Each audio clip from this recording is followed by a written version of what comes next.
Story 1. My sister stole and ruined my business out of jealousy. But she didn't expect what came next. I never thought I'd be writing this, but here we are.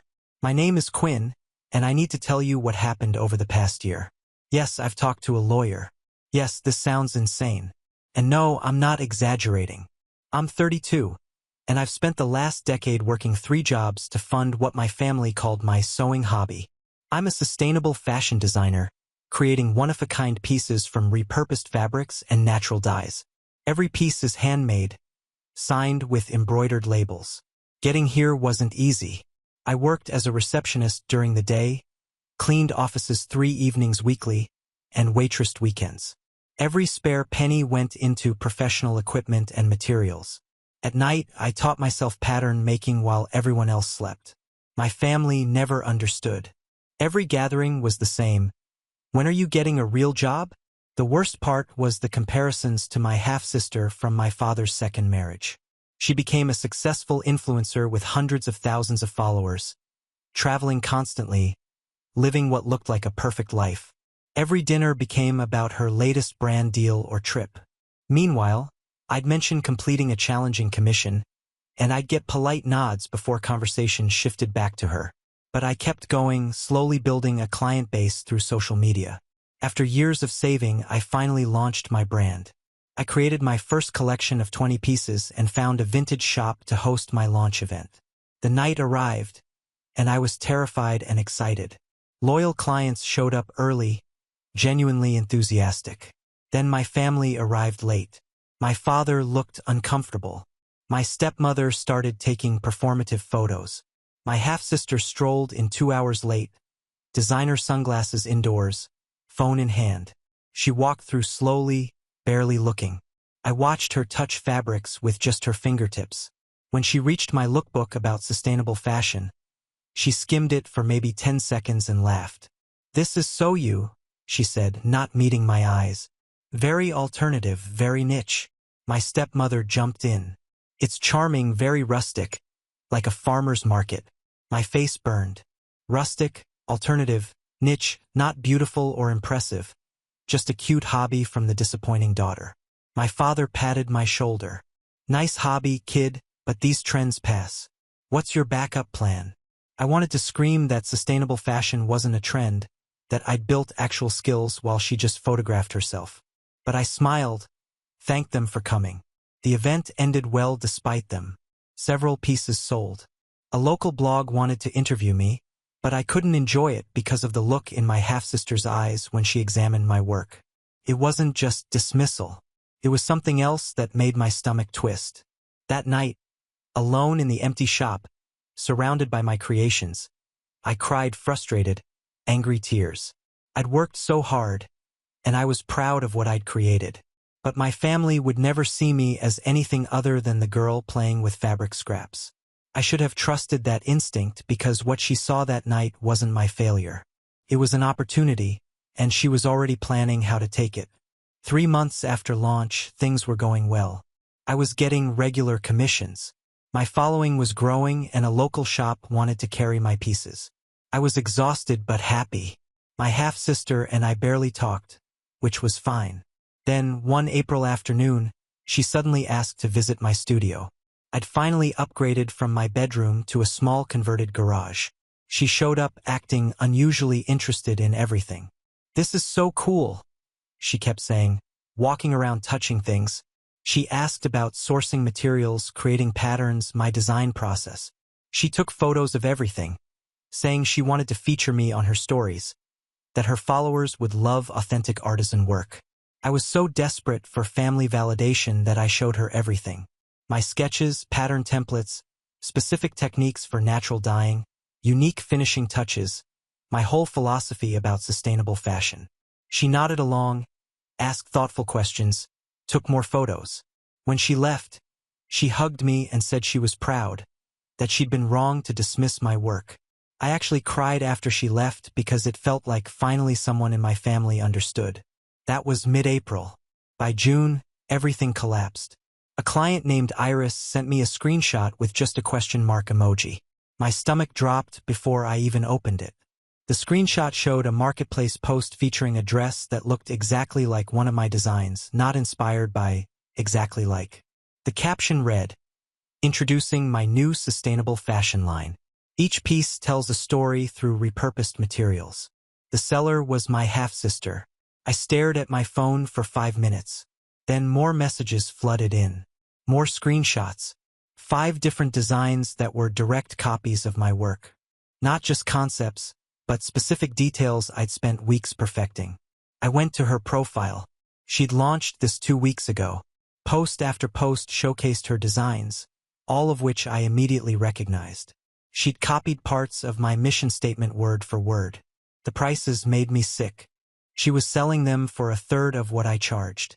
The comments were full of praise. Her followers loved it. They were ordering, tagging friends. I called her immediately.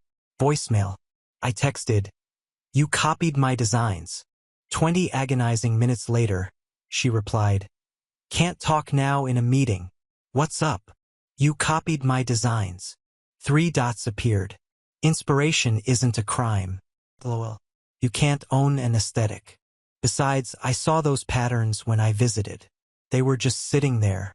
You can't be mad that I used publicly available inspiration." One more message. "If you're upset, maybe you should have moved faster. The sustainable fashion market is competitive. Not my fault. I have better resources and reach." I called again. This time she answered, annoyed. "You stole my work. Those are my designs. You photographed my patterns and had them manufactured. I was inspired by your work. That's how fashion works. You don't have a monopoly on sustainable clothing. You copied specific designs, even my mission statement." "Oh, please. You're overreacting because you're jealous. I have the platform to actually make this work. You should thank me for bringing attention to sustainable fashion." "Where are you getting these made?" Pause. "A production facility. Professionals, not some woman in her garage." That hurt. "So, you sent my patterns to a factory for cheap mass production?" "I sent inspiration to manufacturers who helped me refine designs for scalability. This is business, not art class. If you can't handle competition, maybe reconsider this industry. I showed you everything because you're family and I appreciated the tour. Look, I have a call with an investor. Maybe we can talk later when you're less emotional." She hung up. I stood in my garage studio surrounded by fabric and half-finished projects, feeling something cold settle inside me. She thought I was emotional. She thought I'd cry and complain. She thought I was just a hobbyist who couldn't handle real business. She had no idea what was coming. I didn't post angry rants. Working 3 jobs while building a business taught me patience and strategy. Emotional reactions feel satisfying but rarely solve problems. Instead, I made a documentation list. I downloaded every photo I'd posted with timestamps. I gathered original sketches, fabric receipts, design software timestamps, client emails about commissions featuring these exact designs. Then I documented everything she'd posted, screenshots with dates, archive links. I noted comments from people mentioning they'd seen similar designs elsewhere. The next morning, I called the law firm where I worked. My boss connected me with Patricia, a lawyer specializing in intellectual property and design theft. I showed her everything. Original posts with timestamps, sketches, patterns, photos my half-sister took in my studio, and her current listings. "This is pretty solid," Patricia said. "You have clear proof of original creation predating her launch. The studio visit gives evidence of access. The similarity is obvious and you documented your unique techniques so I can stop her. Legal action has limitations. These cases can be long and expensive, but there are other approaches. Has she registered trademarks? Copyrights? I doubt it. She launched 2 weeks ago. And you?" I shook my head, embarrassed. "Then let's start there.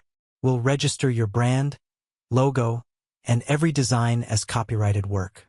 We'll document your techniques as trade secrets. We'll make sure legally you own everything." Over 2 weeks, we built an ironclad legal foundation. We registered my brand. We copyrighted every design with detailed construction documentation. We gathered client statements. We documented my entire creative process. I also discovered something chilling. She hadn't just copied existing designs. She'd copied patterns and sketches I hadn't made public yet. Designs I'd only shown her during the studio visit. She'd already produced several and was marketing them as coming soon. This was premeditated. The friendly visit, sudden interest, photos, all calculated theft. "Here's my recommendation," Patricia said. "Let her sell. Let her keep posting. Let her build inventory and make claims about this being her business. Meanwhile, we ensure every legal protection is in place. Then, when the timing is right, we move. Why wait? Right now, minor infractions. Give her time for major ones. Let her invest in inventory. Let her make public claims about original designs. Bigger infringement, stronger case." It felt counterintuitive. Watching her sell my work daily burned. But I trusted Patricia's experience. I kept running my business normally, taking commissions, posting work. When people asked about her line or if we'd collaborated, I gave vague responses. "We're family, so she's seen my work."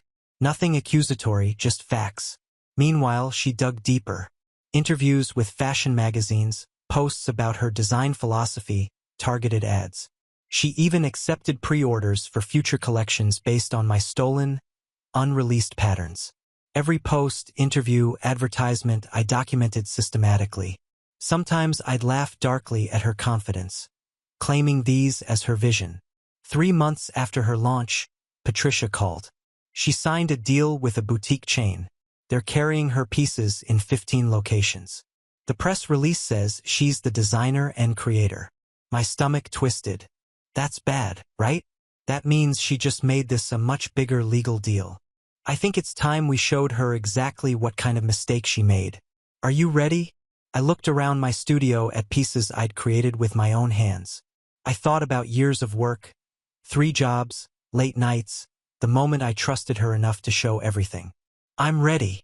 Patricia drafted cease and desist letters for Monday delivery. But Sunday night I created a video. Not a rant, but a calm, methodical fact presentation. I spent weeks rehearsing. The video opened with me in my studio. "Hi, I'm Quinn. I need to tell you about intellectual property theft, and I need to show receipts." Then I methodically walked through everything. Original sketches with timestamps from years ago. Social media posts showcasing techniques and designs, all dated. Photos of client pieces with testimony. Photos my half-sister took during her visit. Then her website and social media. Side-by-side comparisons. My dress from 2 years ago next to hers from 3 months ago. Identical. My unique sleeve construction, specific hem techniques, signature finishing. All in her pieces. I showed screenshots of her claims about being the designer, interview quotes about her creative process. Then my copyright registrations, all dated before her launch. I'm not making this to shame anyone. I'm making it because small creators need to know they have rights. When someone steals your work, profits from your creativity, you're allowed to protect yourself. You're allowed to say, "This is mine and you took it." I posted at 8 p.m. Sunday. Tagged no one. 2,000 views by midnight, 10,000 by morning. By Monday afternoon, when Patricia's letters were delivered, 300,000 views and climbing. My phone exploded. Messages from clients, friends, other designers. News outlets requesting interviews. Thousands of furious comments supporting me. Real chaos started around 2 p.m. when the boutique chain released a statement. "We've been made aware of intellectual property concerns. We're suspending this partnership pending investigation. We don't support design theft."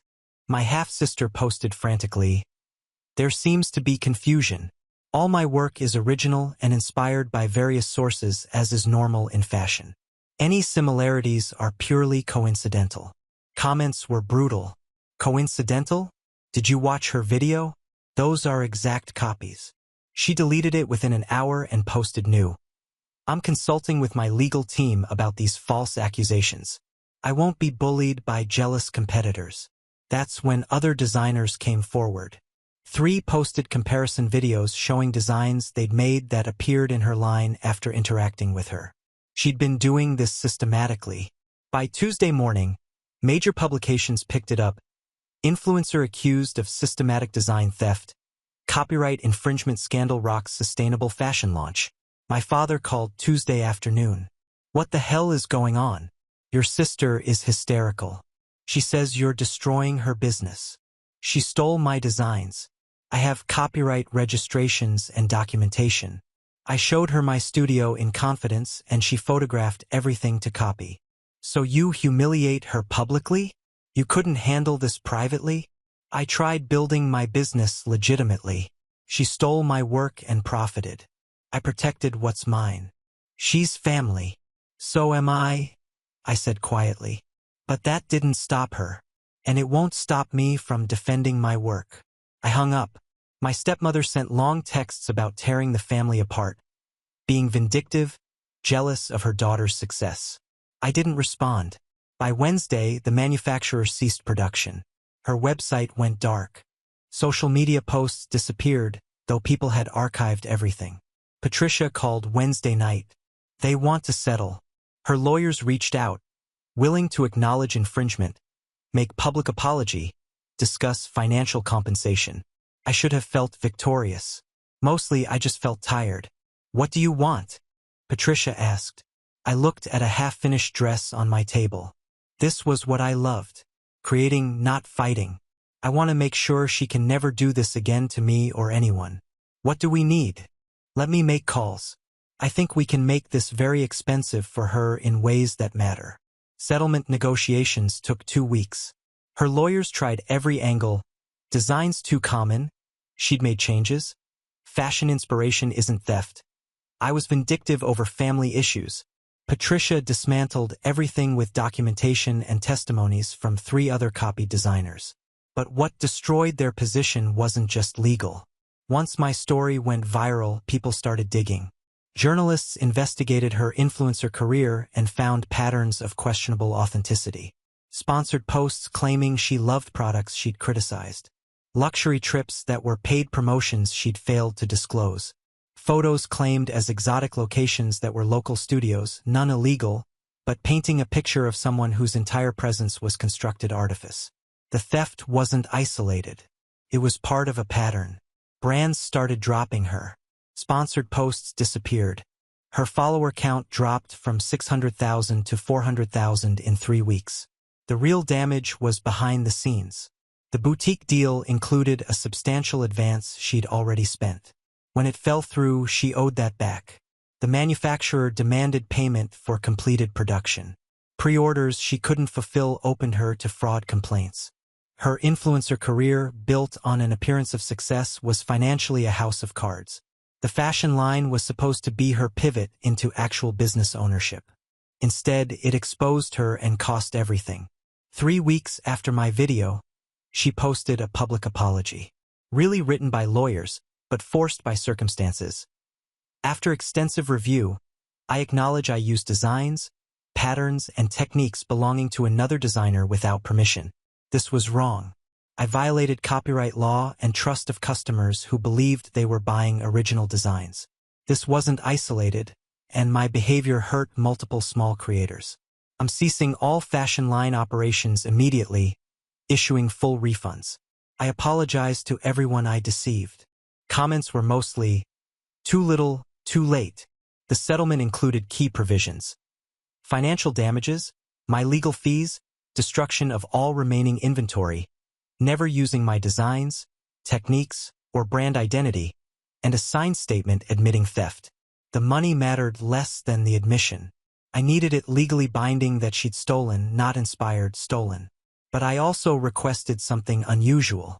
Part of the settlement required a recorded interview mediated by lawyers where she explained what she did and why. I wanted to hear her say it. The interview happened in Patricia's conference room. My half-sister looked awful. Weight lost, dark circles, no polish, just a tired, defeated woman. Why? I asked. A long silence. Because I was desperate. My follower count plateaued. Engagement dropped.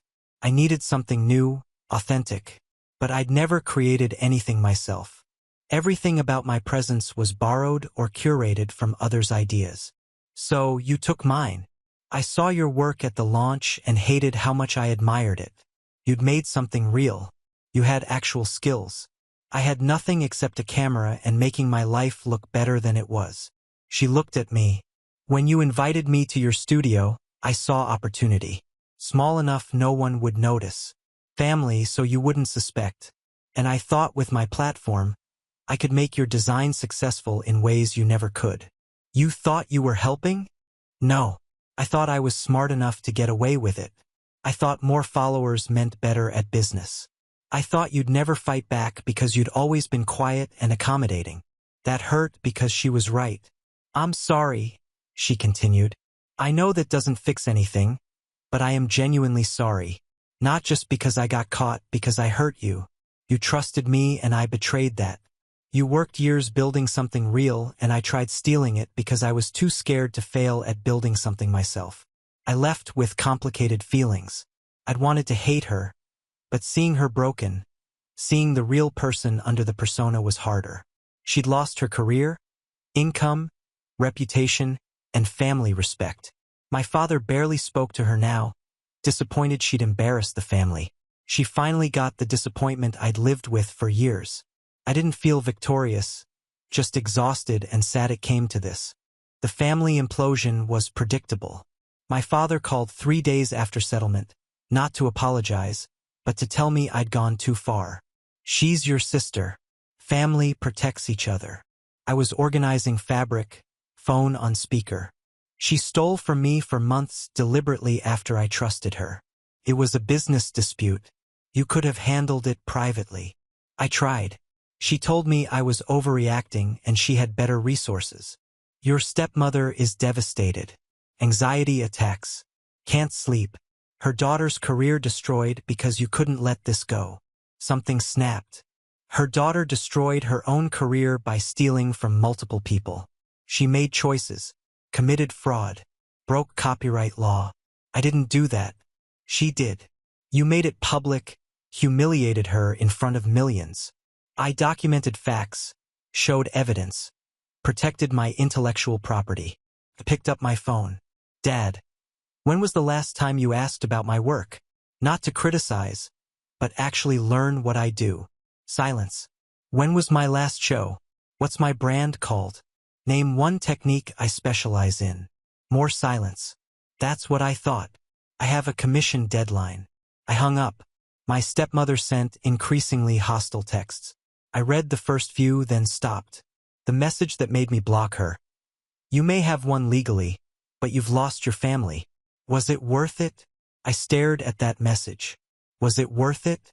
I'd protected my work, stood up for myself, but the cost was losing what little family connection I'd had. Except I realized I hadn't really lost anything. You can't lose something you never had. My stepmother was never a mother to me. My father remarried when I was a teenager and started a new family I was adjacent to but never fully part of. My half-sister and I were never close. The family I was supposedly tearing apart was already broken. I'd been too busy trying to earn acceptance to notice. What hurt was realizing I'd wasted time chasing validation from people who'd never give it. Every late night sewing, every achievement, I'd subconsciously been proving something to them and they'd never cared. I got a letter weeks later, handwritten, from my mother, who'd left when I was 8, and we'd had minimal contact since. "I saw the news. I wanted you to know I'm proud of you for standing up for yourself. I know I don't have the right to say that given my absence, but I wanted you to hear it. What you've built is remarkable. What you did to protect it took courage. Don't let anyone make you feel guilty for refusing to be stolen from." I cried reading that, not because it fixed our relationship, but because it was the first time anyone in my biological family acknowledged my work as legitimate, as valuable, as worth protecting. The contrast was stark. My father's family saw me as vindictive. My mother, largely absent, recognized what I'd built and respected my defense of it. I started therapy that month, not because I was falling apart, but because I needed help processing everything. "You've been seeking external validation for your worth," my therapist said. "First from your father and family, then from clients and social media, but your worth isn't dependent on anyone's recognition. I know that intellectually, but do you believe it? Everything suggests you've been trying to prove yourself to people who are never going to see you clearly. She was right. I'd been on an achievement treadmill thinking if I just worked harder, eventually my family would see me as equal. But they'd already decided who was valuable, and no amount of success would change that. My clients didn't need me to prove anything. Other designers respected my skills. Friends valued me for who I was. The only people needing me to be different were people whose opinions shouldn't have mattered. That realization was freeing and painful. It meant letting go of hope I'd carried since childhood. That someday my father would look at me with pride. That someday I'd be enough. I had to accept that day wasn't coming. More importantly, I didn't need it.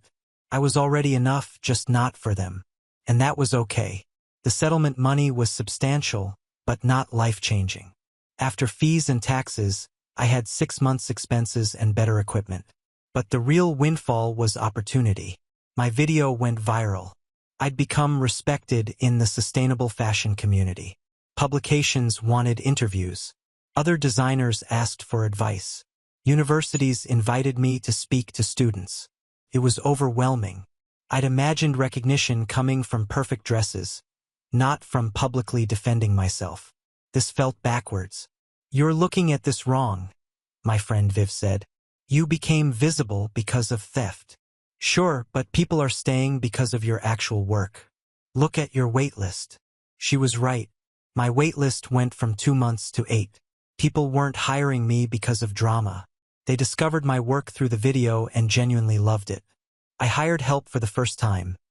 A part-time assistant named Dove, 23, fresh from fashion school. Training her reminded me how much knowledge I'd accumulated. The studio felt less lonely.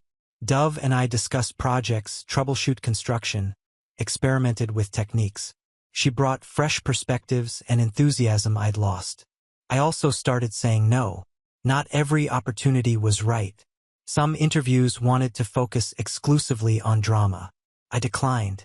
Some collaborations would require compromising values. I turned them down. Saying no felt powerful. For years, I'd taken every opportunity because I was desperate. Now I could be selective. Choose projects aligning with values. The textile cooperative workshops were incredibly fulfilling. Teaching people who genuinely wanted to learn natural dyeing reminded me why I loved this work. One student, a woman in her 50s, recently laid off from corporate, told me she'd always dreamed of doing something creative. Your story inspired me to stop waiting. If you could build this working 3 jobs, I can at least try. That stuck with me. I hadn't thought about my story that way, as inspiration. 6 months after settlement, a major department store buyer emailed. They wanted to know if I'd be interested in having pieces carried in their sustainable fashion section. My first instinct was an immediate yes, but I made myself wait 24 hours. I talked it through with Viv, Dove, and Patricia. What are your concerns? Patricia asked. Scale. Everything I make is essentially custom. That's part of the value. If I'm making pieces for major retail, how do I maintain that without burning out? What would it take for you to say yes? Control over production, fair pricing, realistic timelines, freedom to walk away if it's not working. Then negotiate for that. You have leverage now. The negotiation was educational. They wanted exclusivity. I said no. They wanted certain volume. I countered with what I could realistically make. They wanted lower prices. I showed detailed breakdowns of costs. We reached an agreement that felt right. I'd provide a capsule collection of 20 pieces per quarter, all handmade or closely supervised with full creative control and fair pricing. The first collection was deeply personal. Each piece incorporated techniques I'd spent years perfecting. Natural dyes from a local farm, carefully sourced deadstock fabrics. Every detail was intentional. When the collection launched, I felt something I hadn't in years. Uncomplicated pride. These pieces represented who I actually was as a designer. The collection sold out in 3 weeks. You know what this means, Duff said, grinning. They're going to want more. They're going to want faster and cheaper. And we're going to negotiate for what actually works. She laughed. Look at you setting boundaries. A year ago, I would have said yes to anything, desperate to prove myself. Now I understood. Right opportunities respect my process, values, and capacity. I was building something sustainable, not just environmentally, but in my life.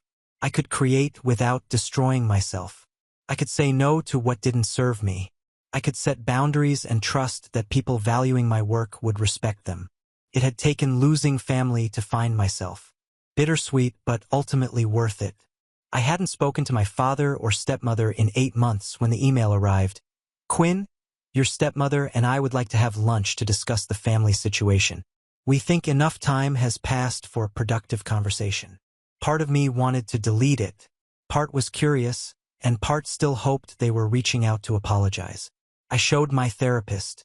What do you want from this? She asked. I want them to see me. Really see me.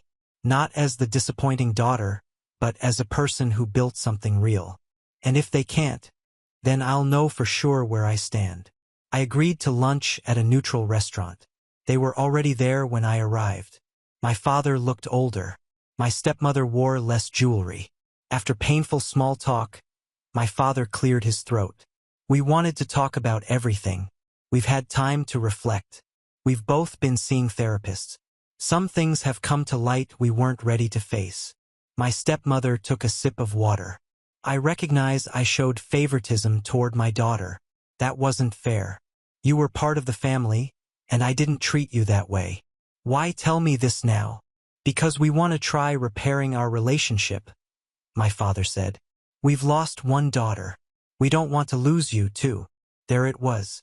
My half-sister had cut them off after settlement. Angry they hadn't protected her. They'd lost the daughter they'd centered attention on. What happened with her? She's struggling. Moved across the country. Changed her name. Doesn't return our calls. When she does, she blames us for not stopping you, stopping me from protecting my intellectual property. We know she was wrong, my father said. In therapy, we've had to confront that we enabled her behavior. We taught her that success and image mattered more than integrity. My stepmother was crying quietly. I loved her so much I couldn't see her clearly. I made excuses for everything. When she stole from you, I blamed you for making it public. I couldn't accept my daughter was capable of something so deliberately wrong. And now she's gone and won't speak to us. And I have to live with knowing I helped create someone who hurt people. I'm not asking you to forgive her. I'm asking if there's any possibility you could forgive us. I didn't have an answer ready, but 8 months of therapy didn't erase years of dismissal. I appreciate this acknowledgement, but I've spent my life trying to get you to see me as valuable. And you only showed up after losing the daughter you actually wanted. My father flinched. That's not true. When's my birthday? When did I launch my business? What's my brand called? Name one technique I specialize in. He couldn't answer. My birthday is May 17th. I launched 2 years ago. It's called Thread Work. I specialize in natural plant-based dyes. I learned all that working 3 jobs because you told me I needed a real career. My stepmother cried harder. I'm not trying to be cruel, but I need you to understand. You didn't just dismiss my work. You dismissed me for years. Now you want to repair things because the daughter you invested attention in is gone. What do we do? My father asked, genuinely lost. I don't know if you can fix this, but if you want to try, it has to be about actually getting to know me, not family obligation or guilt. Genuinely caring who I am and what I've built. We can do that. Then start by learning about my work. Come to my studio not to judge, but to see and understand. Ask questions because you care. Show up without making it about her or family drama. They nodded. And understand this takes time. You can't undo years with lunch and therapy. I'm willing to try, but I need to protect myself. We understand. Thank you for even being willing. When we parted, my father hugged me. I'm proud of you. I should have said that years ago. I drove back with complicated emotions. One lunch didn't fix everything, but it was something. Time would tell if they could actually change.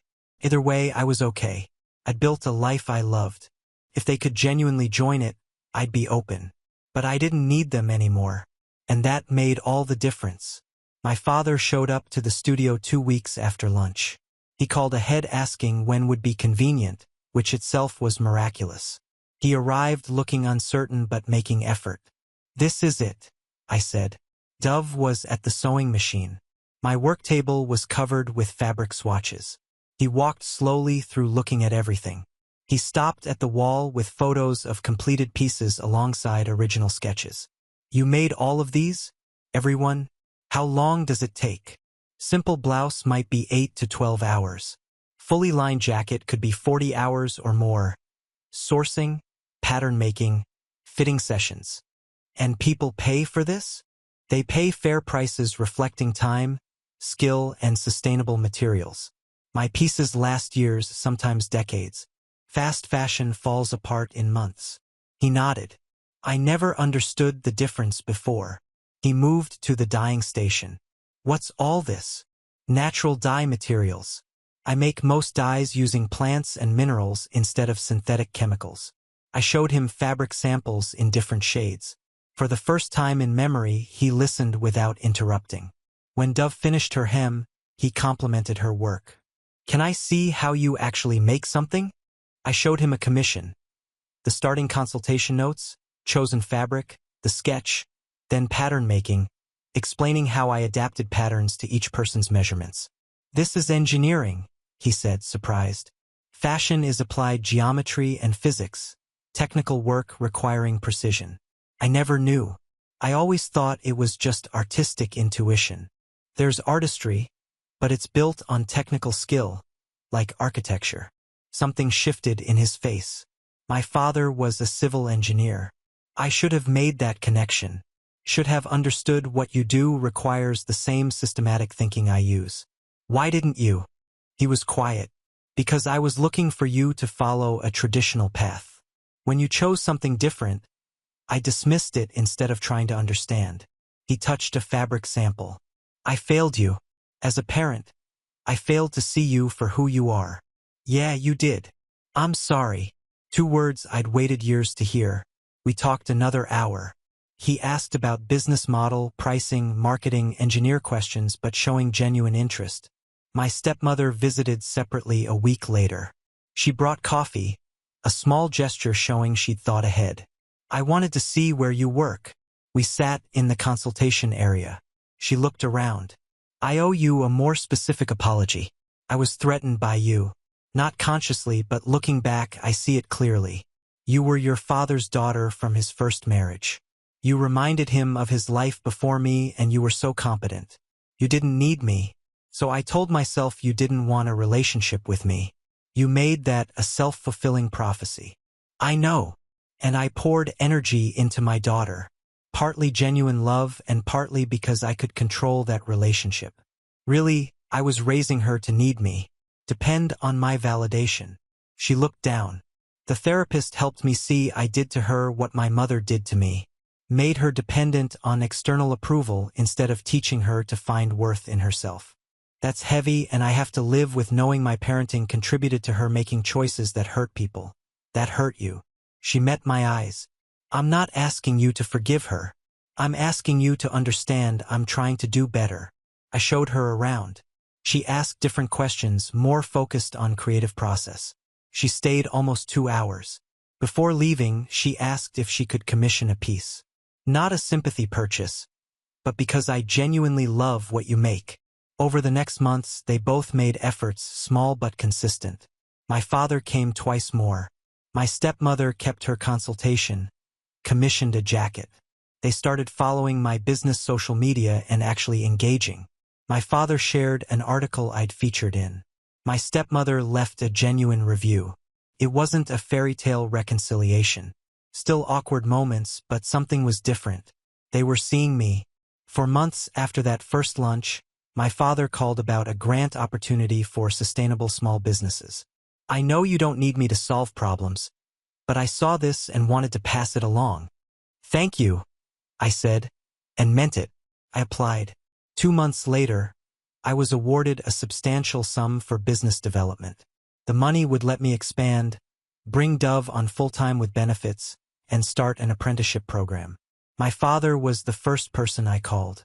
"You did this," he said, pride in his voice. "You built something real and valuable." "Yeah, I did. For the first time, we were connecting as equals. It had taken losing almost everything to get here, but we'd arrived at something genuine. We were building something new, brick by careful brick, and that was enough. The message came through social media on a random Tuesday, almost exactly 1 year after everything exploded. It was from my half-sister, a new account, but the message made it clear who it was. "Hi. I understand if you don't want to respond. I just wanted you to know I'm getting real help now. Actual intensive treatment for underlying issues. My therapist thinks I should apologize directly to people I hurt. Not to make myself feel better, but to take accountability. I'm deeply sorry for stealing your work, for betraying your trust, for dismissing you, for trying to use my platform to overshadow what you built through actual skill. I don't expect forgiveness. I just wanted you to hear that I understand what I did was wrong and why. I hope your business is thriving. You deserve that. You always did." I read it 3 times. I showed Dove. "How do you feel?" "I don't know. Part appreciates it. Part is angry it took this long. Part is suspicious.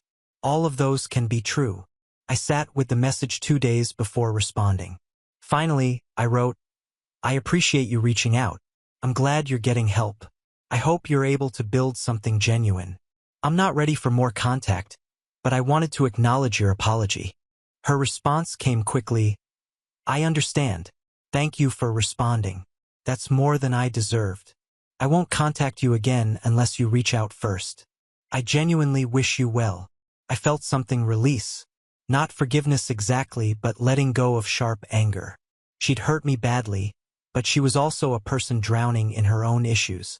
I could refuse a relationship while hoping she found a healthier path forward. A week later, Patricia called. "You remember those other designers who came forward after your video?" "Of course.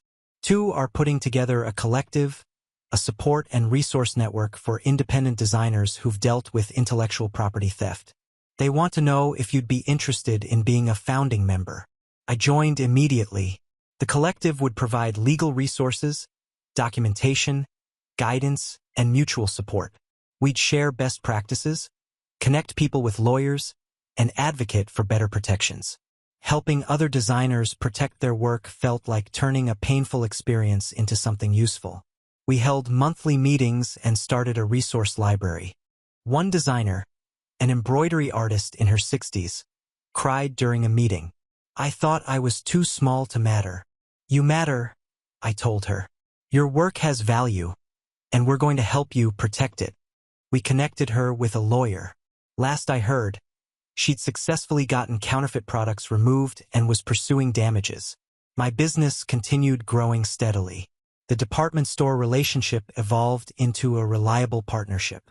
Independent commissions were booked months in advance. The apprenticeship program had 2 students showing incredible promise. One afternoon, teaching a workshop, I realized I was genuinely happy. Not in a manic way, but in a deep, sustainable way. I loved my work. I had healthy relationships with people who valued me. The version of me from 2 years ago, desperate for family approval, felt like a different person. She'd been so focused on external validation that she'd lost sight of why she loved this work. I still thought about my half-sister sometimes. Wondered if she was okay, if therapy was helping. I didn't wish her harm. I hoped she found peace. But I also didn't need to know. Her journey was hers. Mine was mine. My father had started joining me for dinner once a month. We'd talk about work. He'd learned to ask questions and listen. The relationship wasn't deep, but it was honest. My stepmother had commissioned more pieces and become an advocate in her social circles. Several friends were now clients. She'd also started taking a photography class. We texted occasionally without underlying tension.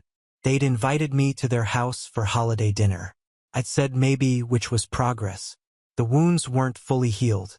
Therapy helped me understand they might never fully heal. And that was okay. Healing wasn't about forgetting. It was about integration, about incorporating difficult experiences without letting them define your entire narrative. I was more than the daughter who wasn't valued, more than the designer whose work was stolen, more than family drama or legal battle or success.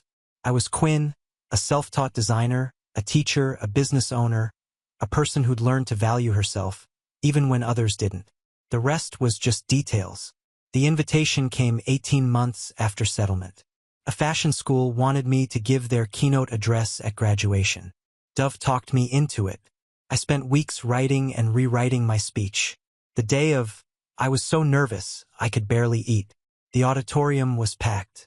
I stood backstage in a dress I'd made myself, naturally dyed indigo linen with hand-stitched details, trying to remember how to breathe.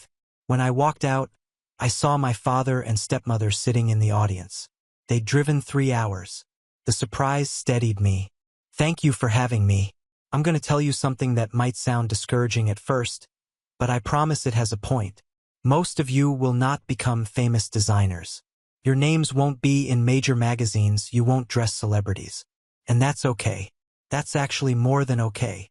I talked about my journey, working 3 jobs while teaching myself, building a business slowly, choosing sustainability over profit, learning to value my work even when family dismissed it. Then I talked about the theft as a practical lesson about protecting intellectual property. Copyright registration, documentation, cease and desist letters. But here's what I want you to really hear. The theft was terrible. The legal battle was exhausting, but neither defined my career. They were obstacles I overcame, not the core of my story. The core is that I love what I do.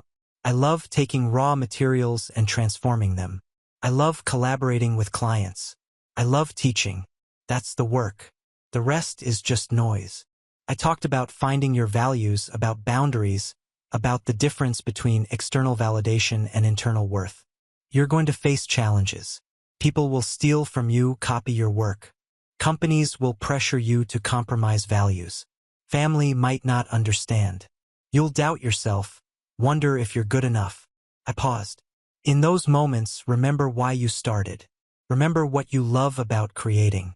Remember, you have the right to protect your work, to set boundaries, to build a career on your own terms. Success looks different for everyone.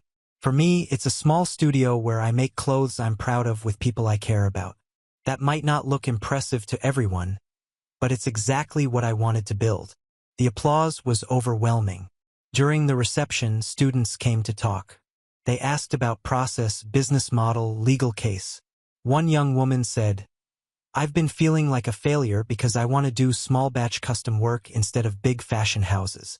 Hearing you talk about choosing that path really helped. Small batch custom work is a legitimate career. Don't let anyone make you feel it's less valuable."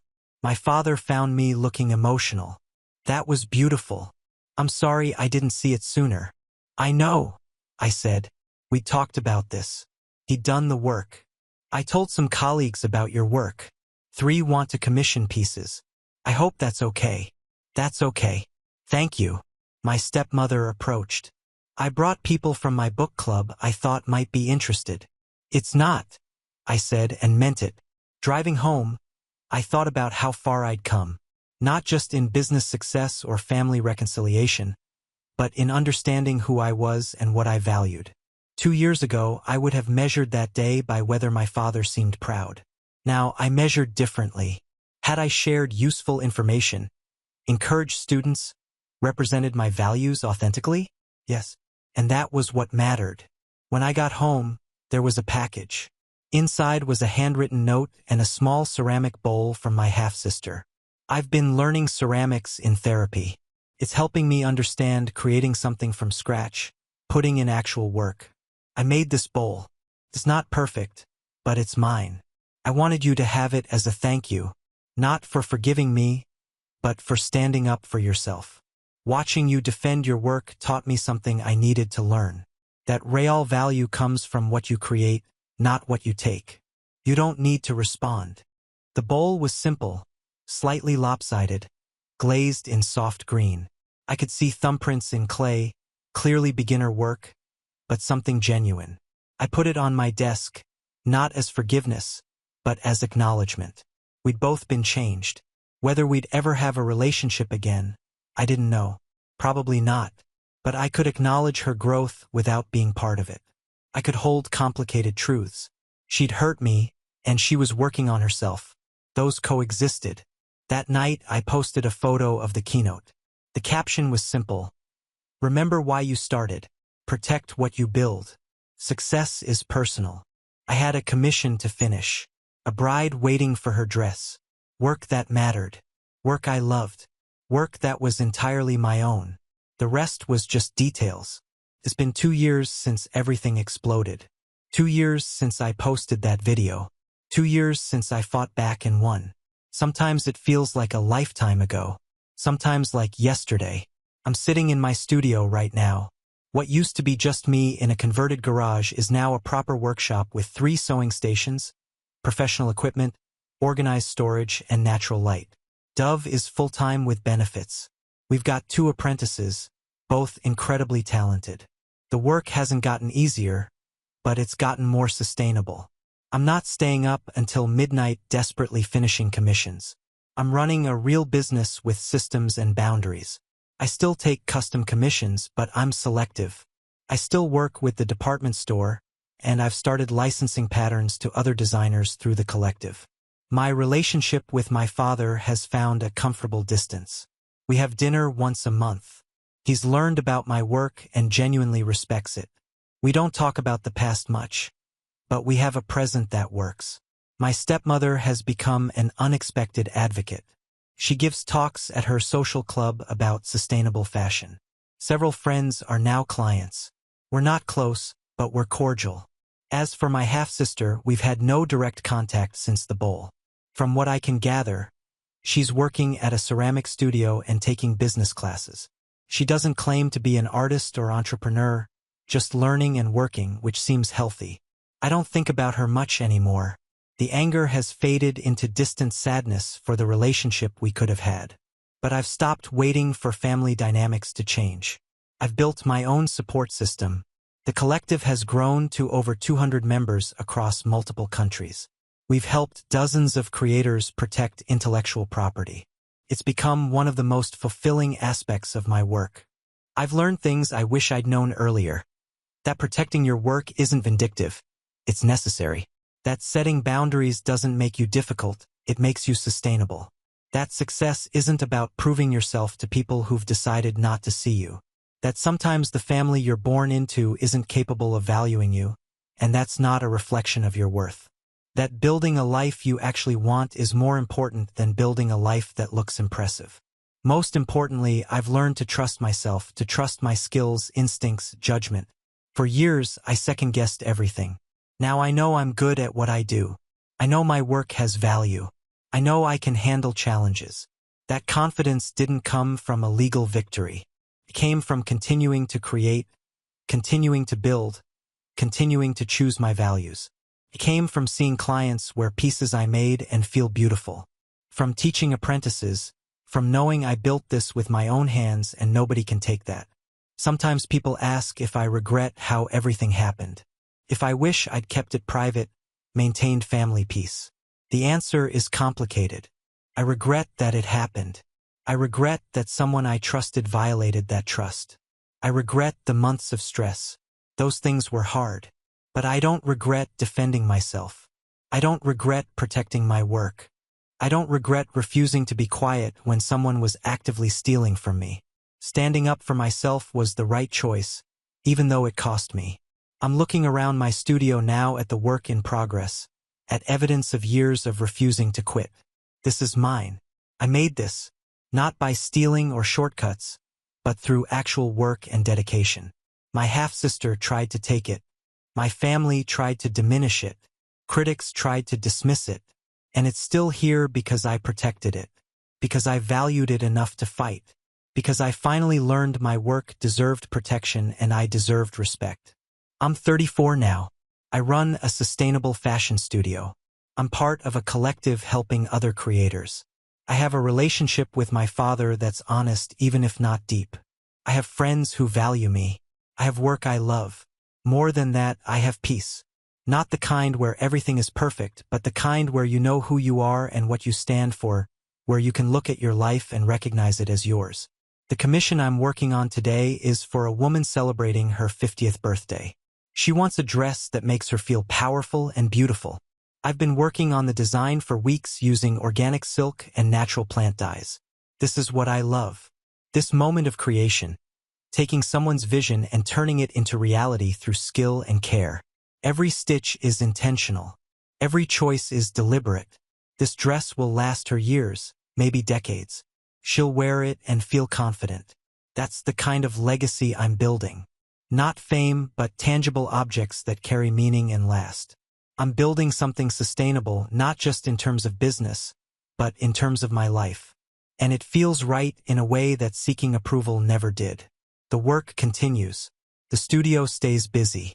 The apprentices learn. Life continues, richer and fuller than I imagined during those dark months. I'm exactly where I need to be, doing exactly what I love, surrounded by people who value me. And I wouldn't change a thing. Now on to the next story. Story 2. During our engagement dinner, my father-in-law humiliated me by calling me a gold digger, and my fiancée just laughed at me. So, I made them regret it forever. I'm a public school teacher, and I've always been proud of that. Not because the pay is great, it isn't, but because I genuinely believe in what I do. When I met him at a coffee shop near the university 2 years ago, he seemed to admire that about me. He was finishing his MBA, talking about wanting to make a difference in the world, and I thought we shared the same values. I should have known better when he suggested we meet his parents at Chat Lauren, the kind of restaurant where a single appetizer costs more than I spend on groceries in a week.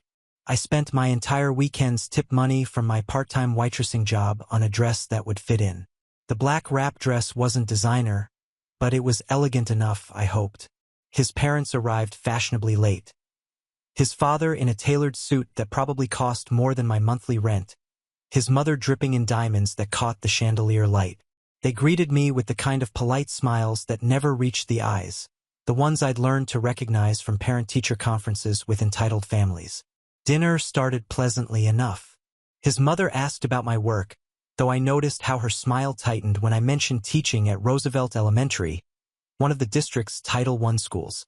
His father remained mostly silent, studying me like I was a specimen under a microscope. The conversation flowed around topics I could barely contribute to. Their recent trip to the Hamptons, renovations on their vacation home in Aspen, mutual friends I'd never heard of. I tried to engage, sharing a story about my student science fair, but I could see I was losing their attention. When the dessert course arrived, a $70 chocolate soufflé, his father finally spoke directly to me. So, dear, tell me honestly, what exactly do you see in our son? The question caught me off guard. I started to answer about his kindness, his intelligence, how he made me laugh. But his father cut me off with a wave of his hand. Let me rephrase that. What do you really see in him? Because from where I'm sitting, this looks pretty convenient for you. A struggling teacher landing a wealthy husband. Some might call that lucky. Others might call it calculating. The word hung in the air like a slap. Calculating. The implication was crystal clear, but I couldn't quite believe he'd said it so directly. My face burned with humiliation as other diners began to glance our way. Dad, my fiancé said, but his voice was weak, uncertain. Oh, come now, son. Let's call a spade a spade. She's pretty enough. I'll give her that. But what else does she bring to the table? A teacher's salary, student loans, a family that can't even afford to contribute to the wedding. Each word was a calculated strike. He'd clearly done his research, knew exactly how to wound me. My hands trembled as I set down my fork, the soufflé untouched. I think there's been a misunderstanding, I managed to say, my voice surprisingly steady. I never asked for anything from your family. I pay my own bills, and I was planning to pay for half our wedding. His father laughed, a cold sound that made my skin crawl. How noble! And what exactly would half a wedding be from someone making $35,000 a year? A pizza party in a school gymnasium. That's when I looked at my fiancé, expecting him to finally speak up, to defend me, to show some backbone. Instead, he was staring at his plate, his face red with embarrassment. Not for me, but for the scene I was supposedly causing. And then he laughed, a nervous, uncomfortable chuckle that somehow hurt worse than his father's cruelty. He was choosing their approval over my dignity, and he didn't even have the courage to do it intentionally. I reached for my engagement ring with steady hands. The 2-carat diamond that had once symbolized our future together now felt like a shackle. I slipped it off my finger and placed it gently next to the untouched soufflé. "Thank you for dinner," I said, standing gracefully. "And thank you for showing me exactly who you all are." I walked out of that restaurant with my head high, leaving behind not just the ring, but the illusion that I'd found someone worthy of sharing my life with. The next morning, I woke up feeling strangely light, like I'd been holding my breath for months and could finally exhale. I was still in yesterday's black dress, having collapsed on my couch the moment I got home. My small apartment felt different somehow. Not smaller or shabbier, but more mine. I was making coffee when the knocking started. Loud, insistent, desperate. I knew it was him before I looked through the peephole. He stood there with an enormous bouquet of white roses and that kicked puppy expression he wore whenever he disappointed someone. "Please," he said when I opened the door. "Can we talk?" I let him in, mostly because I didn't want my neighbors witnessing whatever this was about to become. He thrust the flowers at me like they were some kind of peace offering, and I noticed his hands were shaking. "These are beautiful," I said, setting them on my kitchen counter without looking for a vase. "But they don't change anything." "My father was completely out of line," he began, pacing around my tiny living room like a caged animal. "He had no right to say those things. He doesn't understand us. Doesn't understand what we have." I watched him pace, noting how he couldn't meet my eyes. "What do we have exactly?" "Love," he said, finally looking at me. "We love each other. That's what matters, right? Not what my father thinks. Not what anyone thinks. If that's true, then where were you last night? Where was that love when your father was humiliating me?" His face crumpled. I was shocked. I didn't know what to say. I've never seen him act like that before. "Haven't you?" I asked quietly. "Because I have. I've seen the way he looks at me, the way he dismisses anything I say. I've seen how you defer to him on everything. Where we go to dinner, what we talk about, even what we watch on TV when they visit. That's not true, is it? When was the last time you disagreed with your father about anything? When was the last time you chose what you wanted over what would make him proud?" He stopped pacing, and for a moment I thought I might have gotten through to him. But then he pulled out the ring box and my heart sank. "Look, I talked to him this morning. He feels terrible. He wants to take us both to dinner next week to apologize. He'll pay for the whole wedding. Anything you want. We can have it at the country club. Invite all your friends from school." The country club where his family were members and mine would be guests. Where every detail would be chosen to impress his father's friends rather than celebrate our love. "You still don't get it," I said, sinking onto my couch. "This isn't about money or wedding venues. It's about respect. It's about you standing up for the person you supposedly want to spend your life with." "I do want that," he said, sitting beside me and trying to take my hand. "You're the best thing that's ever happened to me. Please just put the ring back on. We'll figure this out." "Will we? Or will you just find new ways to smooth things over to make everyone comfortable except me?" He was quiet for a long moment and I could see him struggling with something. Finally, he spoke, his voice small and defeated. "He controls everything. The trust fund, my job at his company, even this apartment. It's all his. If I defy him completely, I lose everything I've worked for." And there it was. The truth I'd been trying not to see for 2 years. He wasn't choosing between me and his father. He was choosing between me and his comfortable life, and I already knew which one mattered more. "I understand," I said softly. "I do. But I can't marry someone who sees our relationship as something to be managed rather than defended." He tried to argue, tried to explain, tried to make me understand the pressure he was under. But I'd heard enough. When he finally left, he took the ring with him, and I felt that strange lightness again. The calls started 3 days later. My phone would ring at all hours, during my lunch break, while I was grading papers, even at 6 o'clock in the morning. Each time his name would flash on the screen, and each time I'd let it go to voicemail. The messages grew increasingly desperate. First, They were apologies mixed with pleas for me to reconsider. Then came promises about standing up to his father, about choosing me over family expectations. By the fourth day, there was anger creeping into his voice, frustration that I wasn't being reasonable about the situation. But it was the message from his mother that really caught my attention. Her voice was syrup-sweet, the kind of tone she probably used with difficult board members at her charity functions. "Sweetheart, I hope you're not letting pride get in the way of your future. My husband can be traditional in his thinking, but he means well. You're a smart girl. Surely you can see that some battles aren't worth fighting. We all have to make compromises in relationships." Call me compromises, as if accepting humiliation was just part of being a mature adult.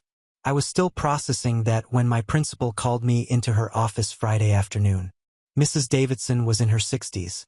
A former teacher herself who'd fought her way up through the ranks when women administrators were still a rarity. She had a reputation for being fair but tough, and I respected her immensely. "Sit down," she said, closing the door behind me. "I got an interesting phone call this morning." My stomach dropped. "Oh, a gentleman claiming to be concerned about your emotional stability. He suggested that you'd been under significant stress lately and might not be fit to be around children." The blood drained from my face. "What did you tell him?" "I told him that any concerns about my teacher's performance would need to be submitted in writing through official channels with specific examples of problematic behavior. Funny thing is, he couldn't provide any." Mrs. Davidson leaned back in her chair, studying my face. "Want to tell me what this is really about?" I found myself telling her everything. The dinner, the humiliation, the breakup, and now this apparent attempt to sabotage my career. She listened without interrupting, her expression growing darker with each detail. "That's harassment," she said when I finished. "And it's incredibly stupid harassment at that.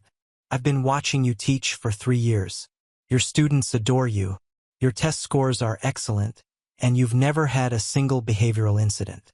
If anything, you're one of our most stable teachers." Relief flooded through me, followed quickly by anger.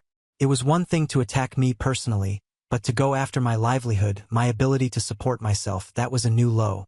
"What should I do?" I asked. "Nothing for now. But if he calls again, I'll be forwarding his information to our legal department. We don't take kindly to outside interference with our staff." Walking home that afternoon, I felt a strange mixture of vindication and sadness. His father's attempt to punish me had backfired, but it had also confirmed something I'd been trying not to acknowledge. This family would never accept me, and worse, they'd actively work to destroy me if I didn't fall in line. That evening, I finally listened to the voicemails from my ex-fiancé. In the most recent one, his voice was strained, exhausted. "I don't know what else to do. My father says you're being dramatic, that this whole thing is blown out of proportion. Maybe if you just apologized for walking out, we could move past this. Call me back, please." Apologized for having enough self-respect to leave when I was being insulted? For refusing to accept unacceptable behavior? I deleted all the messages without returning the call. Some bridges once burned should stay that way. My roommate found me that weekend sitting on our living room floor, surrounded by bridal magazines I'd been collecting for months. I was methodically tearing out pages, venue photos, dress designs, flower arrangements, and dropping them into a large trash bag. "Therapeutic destruction?" she asked, settling down beside me with 2 cups of coffee. "Something like that," I said, ripping out a particularly lavish spread of wedding cakes. "I can't believe I wasted so much money on these stupid magazines." She picked up one of the torn pages, a photo of a bride in an elaborate ball gown. "You know what we should do? Burn them." I looked up at her, surprised. "What? Seriously?" My grandmother used to say that fire cleanses everything. We could have a little ceremony. Say goodbye to this version of your future, and make space for whatever comes next. An hour later, we were on our apartment building's roof, feeding magazine pages to the flames in our portable fire pit. It was oddly satisfying watching those perfect wedding images curl and blacken, releasing me from dreams that had never really been mine anyway. "Can I ask you something?" she said as we watched the last of the magazines burn. Did you ever actually want that wedding? All those country club receptions and fancy flowers? I considered the question seriously. I thought I did, but looking back, I think I just wanted to want it. It seemed like what I was supposed to dream about. And what do you actually want? I don't know yet. Maybe that's the problem. I've been so focused on fitting into someone else's vision of my life that I forgot to figure out my own. The conversation reminded me of something I'd been avoiding. Calling my sister. She lived 3 states away, had met my ex-fiancé exactly twice, but had an uncanny ability to see through people's facades. Finally, she said when she answered the phone. I was wondering when you'd call to tell me you dumped that spineless mama's boy. How did I know? You haven't posted a single photo with him in 2 weeks, and you usually post them together every few days. Plus, you sound different, lighter. I told her about the dinner, about his father's cruelty and his failure to defend me. She listened quietly, making small noises of disgust at the appropriate moments. I have to be honest, she said when I finished. I never liked him. I kept waiting for you to see what I saw, which was what? A man who'd never learned to stand up to his father. Do you remember that first Christmas when you brought him home? Dad made some joke about his fancy car, and instead of laughing it off, he launched into this whole explanation about how it was a graduation gift, how he'd worked hard to earn it, like he needed our approval to justify having nice things. I did remember that. At the time, I thought it was sweet that he cared about my family's opinion. And then there was the way he always deferred to you about everything. What restaurant, what movie, what to do on weekends. I thought it was considerate at first, but then I realized he wasn't being considerate. He was avoiding making decisions that might displease someone. Why didn't you say anything? Would you have listened? She was right. I probably would have defended him, explained away the behavior, made excuses. The thing is, my sister continued, you don't need someone who agrees with everything you say. You need someone who has your back when it matters, who will stand with you even when it's uncomfortable, especially when it's uncomfortable. After we hung up, I sat in my quiet apartment, really looking at it for the first time in months. The books on my shelves, chosen because I loved them, not because they'd impress anyone. The photos on my walls, memories of trips I'd taken and friends I'd made. The little succulent garden on my windowsill that I'd started because I enjoyed taking care of something green and growing. This was my life. Small, maybe by some people's standards, but entirely mine. And for the first time in 2 years, that felt like enough. 2 weeks of blissful silence ended when I opened my laptop after school and saw his name in my inbox. The subject line read, "We need to discuss this rationally." I should have deleted it without reading it. Instead, I clicked it open and immediately wished I hadn't. I've given you time to cool off and think about the situation more clearly. I understand you were upset about dinner with my parents, but your reaction was completely disproportionate to what actually happened. My father was simply being protective of his family, which is natural for any parent in his position. Your dramatic exit embarrassed everyone involved and created unnecessary conflict. I've been trying to smooth things over with my family while also giving you space to calm down, but I'm starting to think you're enjoying the attention this whole situation has created. I've spoken with several people about this, and they all agree that you're being unreasonable. Relationships require compromise, and sometimes that means accepting that not everyone will express themselves the way you'd prefer. My father comes from a different generation with different communication styles. I think we should take a break until you're ready to be more mature about this situation. I'm willing to work through this, but only if you can approach it like an adult instead of throwing tantrums when things don't go exactly your way. My parents have offered to pay for couples counseling if you think that would help you process your feelings more constructively. They genuinely want to move forward and build a relationship with you, but that requires effort from both sides. Let me know when you're ready to have a rational conversation about our future. I read it 3 times, my disbelief growing with each pass. He'd managed to rewrite history completely, casting himself as the patient, reasonable partner dealing with my emotional instability. His father's deliberate cruelty had become a different communication style. My self-respect had become a tantrum, but it was the phrase, "I've spoken with several people about this," that really got to me. He'd been discussing our private situation with others, probably seeking validation for his version of events. I wondered if he'd mentioned his father's attempt to sabotage my career, or if that detail had been conveniently omitted from his narrative. The most infuriating part was his assumption that I'd eventually come crawling back, properly chastened and ready to apologize for the crime of having boundaries.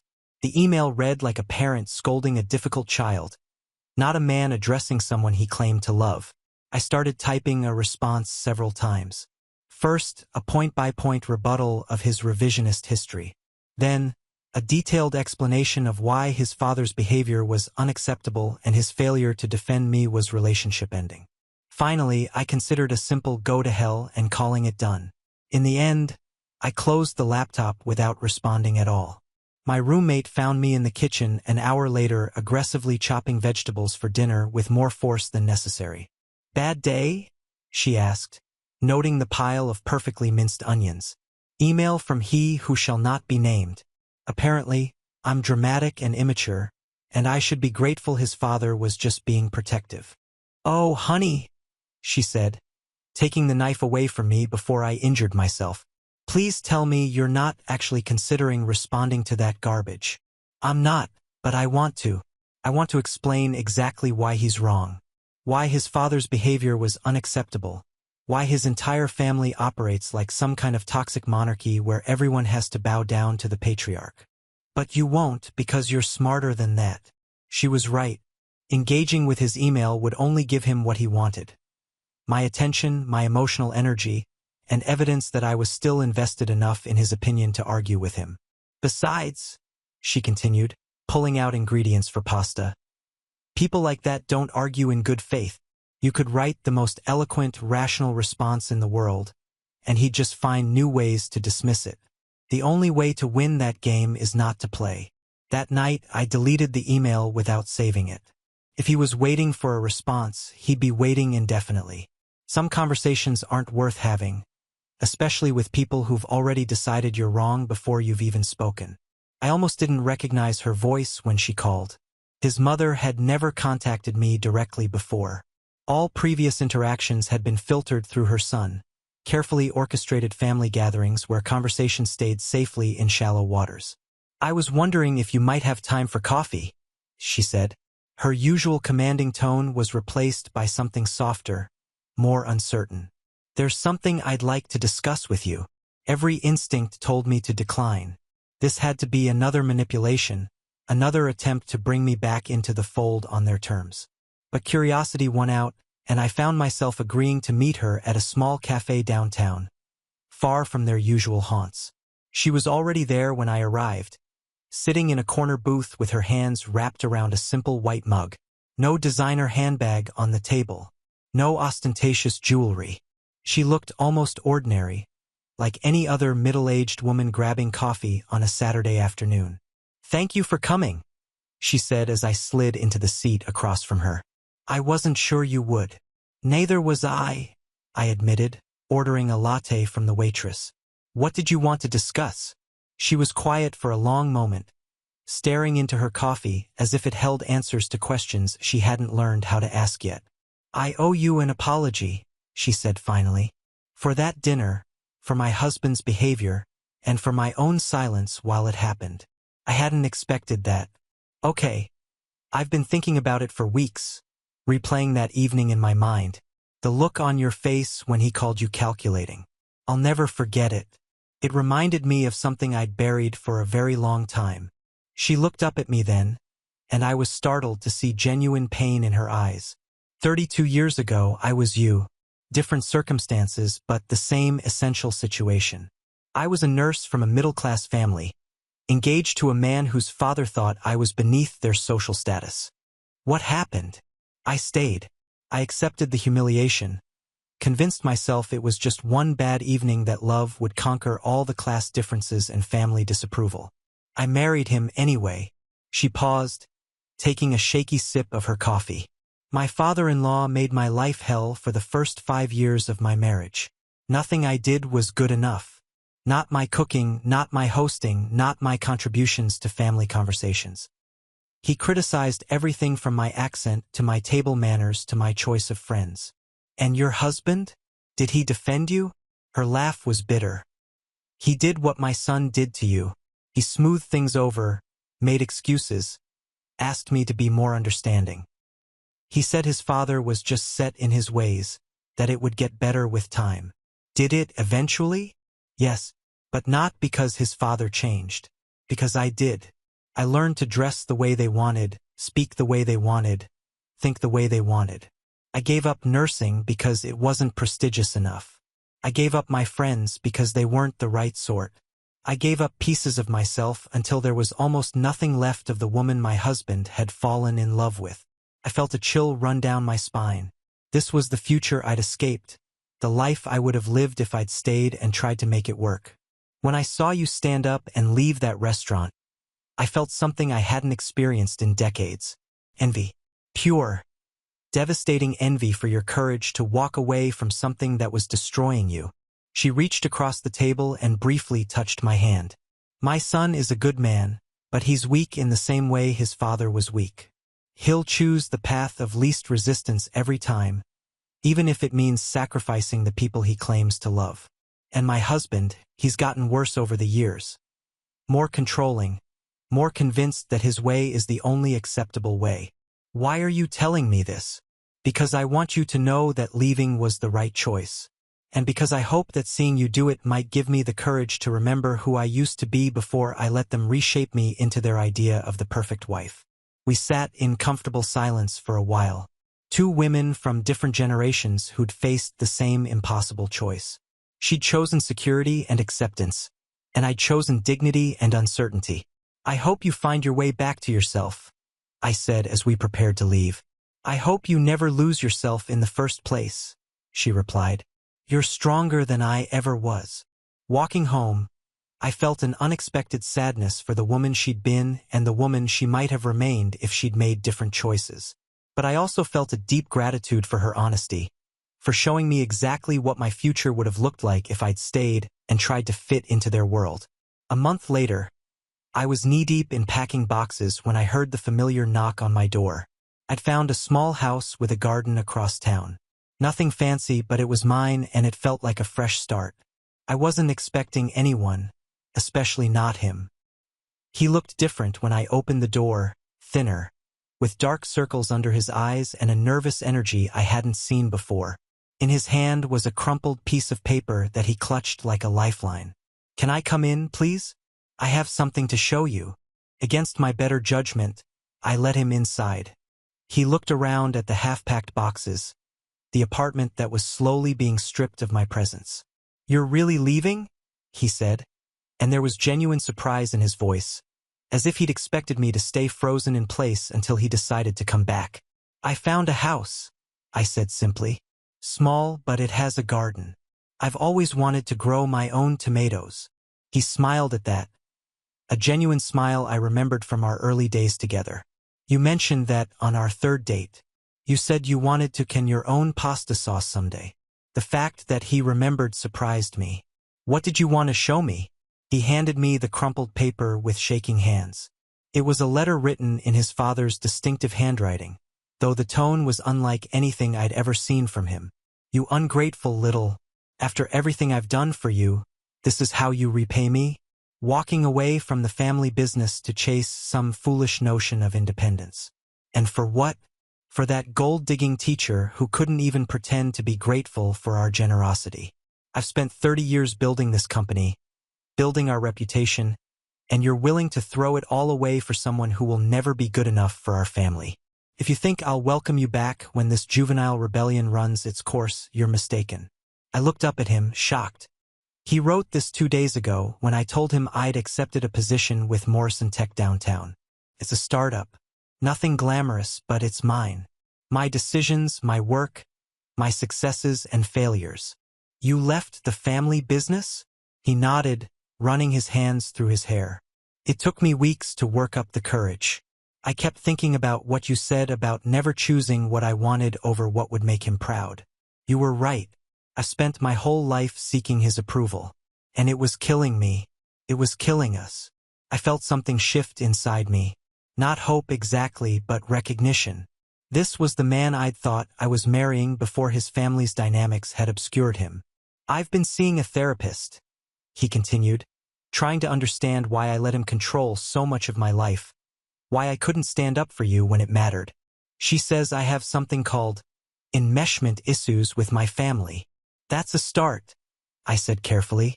"But therapy doesn't erase what happened. It doesn't change the fact that when I needed you most, you weren't there. I know, and I know I probably don't deserve another chance, but I'm asking for one anyway. Not to go back to how things were. I don't want that either.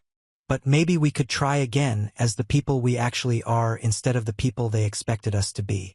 I looked at him standing in my half-empty living room, holding evidence of his father's fury, having finally chosen his own path despite the cost. A part of me was proud of him, genuinely proud of the courage it must have taken to walk away from everything he'd known. "I don't know," I said honestly. "I'm not the same person who left that restaurant a month ago. I've learned things about myself, about what I want and don't want in a relationship. I can't go back to being the accommodating girlfriend who smooths over family conflicts. I'm not asking you to. I'm asking if you'd be willing to explore who we might be if we started over with honesty this time instead of trying to fit into anyone else's expectations." I sat down on my couch, the letter still in my hands. "I need time. And I need to know that this isn't just rebellion against your father that will fade when the novelty wears off. I understand. Take all the time you need. I'll be at my new job figuring out who I am when no one's telling me who to be. And maybe if you decide you're willing to try again, we can figure out who we are together." After he left, I sat surrounded by boxes, holding his father's cruel letter. For the first time since that awful dinner, I felt a flicker of something I hadn't dared to feel. The possibility that the man I'd fallen in love with might still exist underneath all those years of family conditioning. The small velvet box appeared on my new doorstep 3 days after I'd moved into the house. No note, no explanation, just my name written in elegant script on the attached card. Inside was the most beautiful ring I'd ever seen. Not large or flashy, but undeniably precious. A deep blue sapphire surrounded by tiny diamonds set in white gold that had the patina of age. It was clearly vintage, clearly valuable, and clearly not from him. My phone rang as I was still staring at it. "Do you like it?" His mother's voice was softer than I'd ever heard it. "It's beautiful, but I can't accept this. It's too much. It belonged to my grandmother," she said. "She left it to me when I was about your age, newly married, and trying to find my place in a family that didn't understand me." I sank onto my new couch, the ring box still open in my lap. "Why are you giving it to me?" "Because my husband always hated it. Said it wasn't impressive enough, not flashy enough to represent our family status. He wanted me to have it reset with a larger stone, something that would make more of a statement at social events. But you didn't." "No, it was the only thing I kept that was truly mine. A connection to the woman I'd been before I married into their world. I've worn it exactly 3 times in 32 years. Always when my husband wasn't around to disapprove." I could hear her voice catching slightly, and I realized this conversation was as emotional for her as it was unexpected for me. "I want you to have it because you did what I never could. You walked away when staying would have cost you yourself. And because—" She paused, struggling with the words. "Because I've started painting again." "Painting?" "I was an art student when I met my husband. I gave it up after we married. He said it was a hobby, not serious enough for someone in our position. But watching you choose yourself over security made me remember who I used to be." I slipped the ring onto my right hand. It fit perfectly, as if it had been waiting for me. "I've enrolled in classes at the community college," she continued. "Nothing dramatic, just watercolors twice a week. But it feels like coming back to life. What does your husband think?" "He doesn't know yet. I'm not ready for that battle. But having something that's entirely mine again, it's terrifying and wonderful." After we hung up, I sat in my new living room, surrounded by unpacked boxes and holding my hand up to catch the light through the sapphire. It wasn't an engagement ring or a promise of forever. It was something better. It was a reminder that sometimes the most valuable gifts come from unexpected sources, and that solidarity between women can bridge even the widest gaps.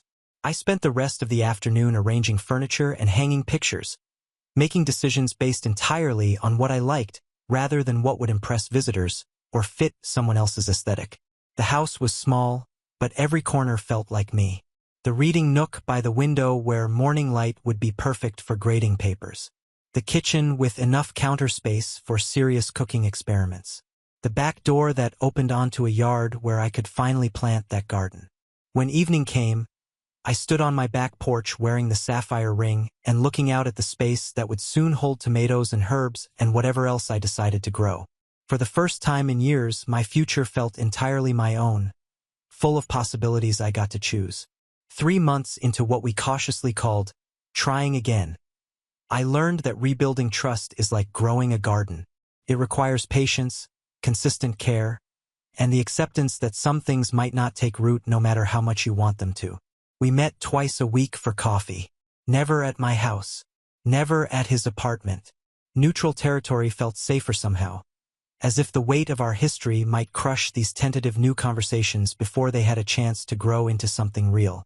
He told me about his new job, how strange it felt to make decisions without checking with his father first, how the other developers respected his ideas simply because they were good ideas, not because of his family name. I told him about my garden, how satisfying it was to watch things grow from seeds I'd planted with my own hands. The sessions with the couple's therapist were harder. Dr. Martinez had a way of asking questions that stripped away all the careful politeness we'd developed, forcing us to examine the infected wounds we'd been trying to ignore. "Tell me about trust," she said during our 6th session. "What does it mean to each of you, and where do you think it broke down? I need to know that when someone attacks me, he'll defend me," I said, looking directly at him. "Not smooth things over afterward. Not make excuses for why it happened, but stand up in the moment when it matters. And I need to know that she won't give up on us the moment things get difficult," he replied. "That she'll give me a chance to do better instead of just walking away." But walking away wasn't giving up, Dr. Martinez observed. It was self-preservation. Can you see the difference? That session ended with both of us in tears, finally acknowledging that my leaving hadn't been abandonment. It had been survival. His father, predictably, had not taken his defection well. The calls started friendly enough, offers to discuss this misunderstanding, invitations to family dinners where they could work things out. When those failed, the tone shifted to anger, then disappointment, then calculated cruelty designed to make him question his choices. "He's cutting me out of the will," he told me one afternoon, stirring his coffee absently. "Made a point of having his lawyer call to inform me officially. How do you feel about that?" "Relieved, mostly. Guilty about feeling relieved, but relieved nonetheless. I spent so many years living according to what would protect that inheritance, making choices based on what he wanted rather than what I wanted." "Do you regret it? Giving up the security?" He considered the question seriously. "I regret how long it took me to realize that security bought with your soul isn't security at all. It's just a comfortable prison." But even as we worked through these revelations together, I could feel something fundamental had shifted between us. The easy intimacy we'd once shared felt forced now, like we were both trying to recapture something that had been irreparably damaged. During our physical moments, the careful kisses, the tentative hand-holding, I found myself analyzing his responses rather than feeling them. When he laughed at my jokes, I wondered if he was performing happiness. When he agreed with my opinions, I questioned whether it was genuine or just conflict avoidance. "I don't trust my own judgment anymore," I confessed to my roommate one evening. "I can't tell if I'm being unfairly suspicious or if my instincts are trying to protect me from making the same mistake twice." "Maybe both," she said gently. "Maybe you need more time, or maybe some things just can't be unbroken." The realization hit me gradually, like watching a plant slowly wither despite all your careful attention. We could have meaningful conversations, work through our issues in therapy, even build a friendship based on mutual respect and understanding. But the deep, instinctive trust that makes love feel safe, that was gone, and no amount of effort seemed capable of bringing it back. I found myself holding back, keeping parts of myself in reserve, always maintaining an escape route. And he seemed to sense it, trying harder and harder to prove his reliability, which only made everything feel more performative and less genuine. The sapphire ring on my finger had become a daily reminder that sometimes the kindest thing you can do for someone is acknowledge when something beautiful has reached its end. I cooked dinner for him on a Tuesday evening in late September, the first time he'd been to my house since I'd moved in. I made his favorite pasta dish, the one I'd learned from his Italian grandmother's recipe during happier times, and set the table with the good dishes I'd bought for myself, not for entertaining others. We ate quietly, making small talk about work and the weather, both of us sensing that something significant was happening without being quite ready to name it. He complimented the meal, helped clear the dishes, and settled onto my couch as if we were any ordinary couple spending a pleasant evening together. But we weren't ordinary, and we weren't really a couple anymore, despite our best efforts to pretend otherwise. "This isn't working," I said finally, the words falling into the silence like stones into still water. He didn't ask what I meant. He didn't try to argue or convince me I was wrong. He just nodded slowly, his shoulders sagging with what looked like relief mixed with sadness. "I know," he said quietly. "I've known for weeks, but I didn't want to admit it. We're trying so hard to rebuild something that we're both exhausted. And what we're building, it doesn't feel like us anymore. It feels like a performance of what we think a healthy relationship should look like." He leaned forward, elbows on his knees, staring at his hands. "I love you. I need you to know that what I felt for you was real. What I still feel is real. I know. I love you too. But love isn't always enough, is it? Sometimes love means recognizing when you've broken something beyond repair." We sat in silence for a long time, both of us crying quietly for the future we'd planned and the people we'd been when we believed in it. There was no anger now, no blame or recrimination, just the deep sadness of two people acknowledging a painful truth. "I think I needed to lose you to learn how to stand up for myself," he said eventually. "And maybe you needed to leave to learn that you're strong enough to choose yourself over security. We became different people through this. Better people, maybe, but not people who fit together anymore. I keep thinking about parallel lines," he said, wiping his eyes with the back of his hand. "They're perfectly straight, perfectly themselves, but they never intersect. They can run alongside each other forever, but they never actually meet." It was a beautiful metaphor and painfully accurate. We'd both grown and changed, but we'd grown in directions that led away from each other rather than toward a common future. "What happens now?" he asked. "Now we say goodbye properly, with dignity and kindness and respect for what we shared. We don't try to stay friends right away. We need space to grieve this and move forward. But maybe someday we can look back on this and be grateful for what we taught each other." He nodded, standing slowly and gathering his jacket. At the door, he turned back to me, and for a moment, he looked like the young man I'd met in that coffee shop 2 years ago, full of potential and dreams. "Thank you," he said, "for leaving when you did, for giving me a chance to try again, and for being brave enough to end this when we both knew it was over. Thank you for learning to stand up to your father. That took real courage." We hugged goodbye, a real hug that acknowledged both what we'd lost and what we'd gained. After he left, I sat in my living room, surrounded by the life I'd built for myself. The books, the plants, the furniture I'd chosen because I loved it, not because it impressed anyone. The sadness was real and deep, but underneath it was something else. Peace. The peace that comes from making the hard choice with grace. From ending something with honesty instead of letting it limp along until it died of neglect. I touched the sapphire ring on my finger and thought about his mother, about the courage it takes to start over at any age. Tomorrow I would wake up in my own house, make decisions based on my own values, and continue building a life that belonged entirely to me. 6 months later, I was hanging Christmas lights on my front porch when I realized I'd stopped thinking about him every day. The house had become fully mine now, filled with the scent of cinnamon and fresh pine, the walls decorated with my students' artwork and photos from weekend trips I'd taken alone. The promotion had come as a surprise. When Mrs. Davidson called me into her office in October, I'd expected another routine check-in, not an offer to become the school's new curriculum coordinator. The position came with a significant salary increase and the chance to influence educational policy across the district. "You've shown remarkable resilience this year," she'd said, "signing the paperwork that would change my financial situation dramatically, and your innovative teaching methods have caught the attention of the state education board. We need someone with your vision and backbone in leadership." I'd used the money I'd saved for wedding expenses as a down payment on the house, but the promotion meant I could finally breathe financially.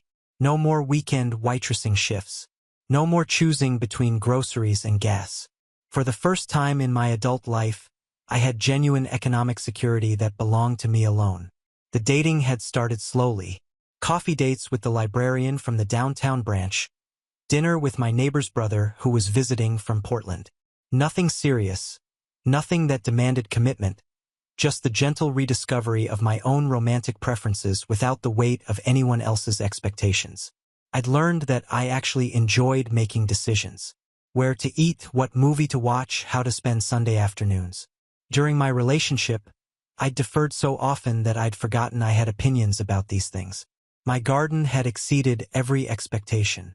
The tomatoes had produced enough fruit for me to consauce and give jars to neighbors. The herb garden provided fresh basil and rosemary for cooking experiments that sometimes succeeded brilliantly and sometimes failed spectacularly, but were always entirely my choice. The friendship with his mother had developed into something genuine and surprising. She'd invited me to her first art show in 30 years, a small exhibition at the community center featuring her watercolor landscapes. I'd watched her beam with pride as strangers admired her work, finally receiving recognition for talents that had been dismissed for decades. "I filed for separation last month," she told me over coffee after the show.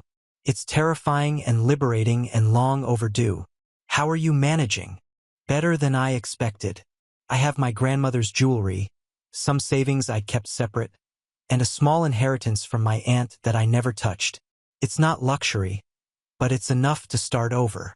Seeing her courage had made my own choices feel less dramatic and more like simple self-respect. I ran into him at the coffee shop where we'd first met, both of us reaching for the same holiday blend at the same moment. The recognition was instant, but not painful. More like encountering an old friend from a different chapter of your life. "You look happy," he said, and meant it. "You look different," I replied, noting the confident way he carried himself, the genuine smile that reached his eyes. We talked for 20 minutes about safe subjects. Work, the unusually mild winter, his mother's art show. He'd been promoted at the startup, was dating someone new, had bought a small condo downtown. His father had eventually stopped calling, accepting the permanence of their estrangement with typical stubborn pride. "I'm glad we tried again," he said as we prepared to leave. "Even though it didn't work out, it helped me understand the difference between loving someone and being compatible with them. And now you know you can choose yourself, even when it's difficult, thanks to you." Walking home, I felt a warm satisfaction that had nothing to do with vindication or being proven right. We'd both grown into people who could handle adult conversations about complex emotions without drama or blame. We'd learned to respect what we'd shared without trying to recreate it. That evening, I sat in my living room with a cup of tea and the latest novel from my book club. My cat curled in my lap, Christmas music playing softly in the background. The sapphire ring caught the light from my reading lamp, no longer a symbol of anything except my own journey toward becoming someone who valued herself appropriately. This was what contentment felt like. Not the breathless excitement of new romance or the validation of someone else's approval, but the steady satisfaction of a life built on choices that honored who I actually was.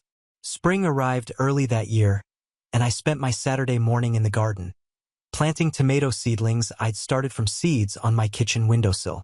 The sapphire ring caught the morning light as I worked. No longer a gift from someone else's mother, but simply a beautiful piece of jewelry that I wore because I loved it.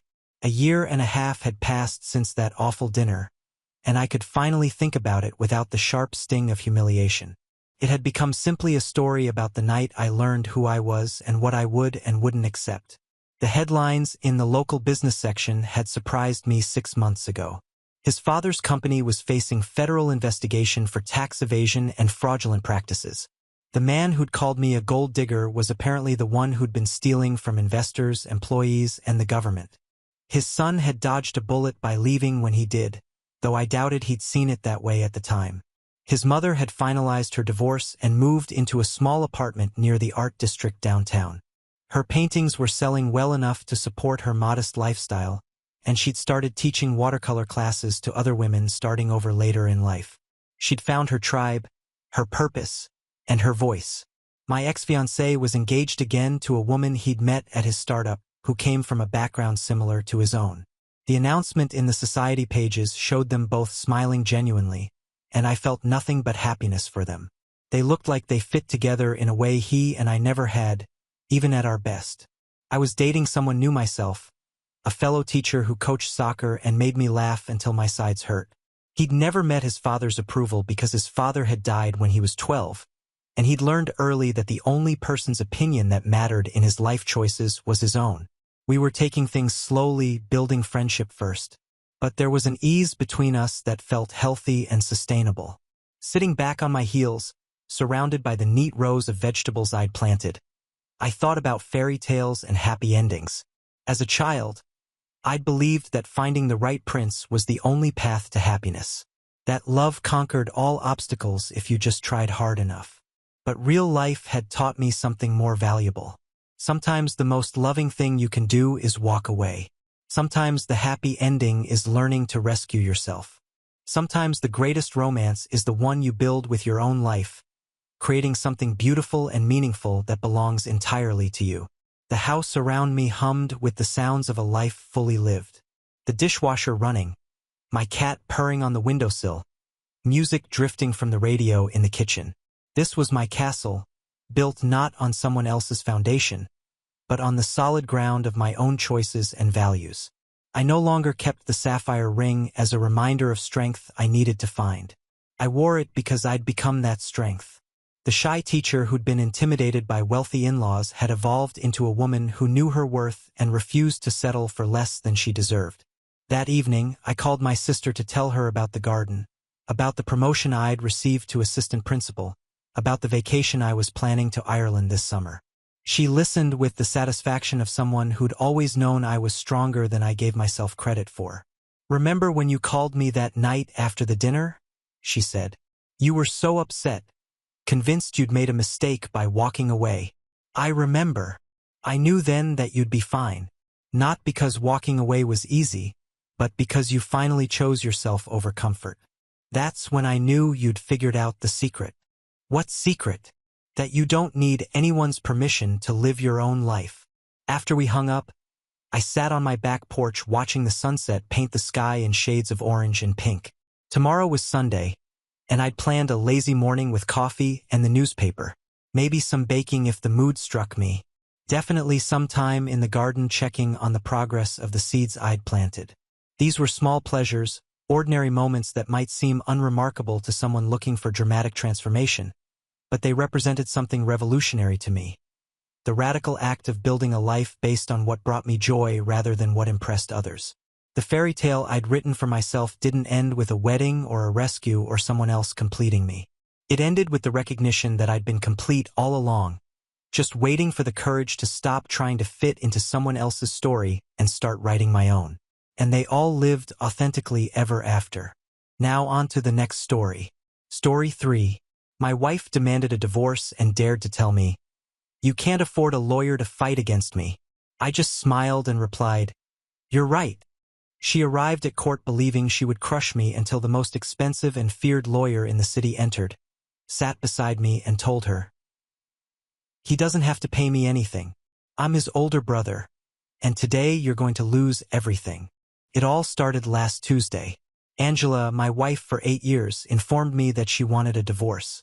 In her voice, there was no sadness or regret, only calculated certainty, like someone signing an already won contract.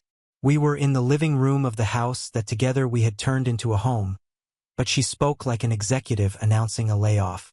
"This is over, Daniel," she said, placing a folder on the table. "I already spoke with a lawyer. Here are my conditions." I didn't even open it. It wasn't necessary. She was more than willing to detail them. She wanted the house, the same one my grandfather helped me with the down payment. She demanded 70% of our savings and alimony for a minimum of 5 years. It wasn't a negotiation. It was an unconditional surrender. I don't want to argue this, Daniel, she added with a tone loaded with false compassion. Let's be realistic. You're a woodworking teacher in high school. You earn enough to live but not to afford a real lawyer. Mine will sink you in fees before you step foot in court. Better accept the terms and move on with your life. I watched her in silence with a cold that settled in my chest. She didn't just want to leave me.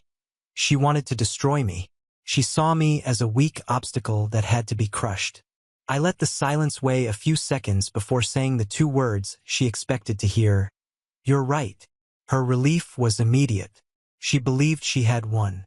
She got up, smoothed her skirt and said, Good, I'm glad you're sensible. You'll receive the official papers next week. Then she left the room.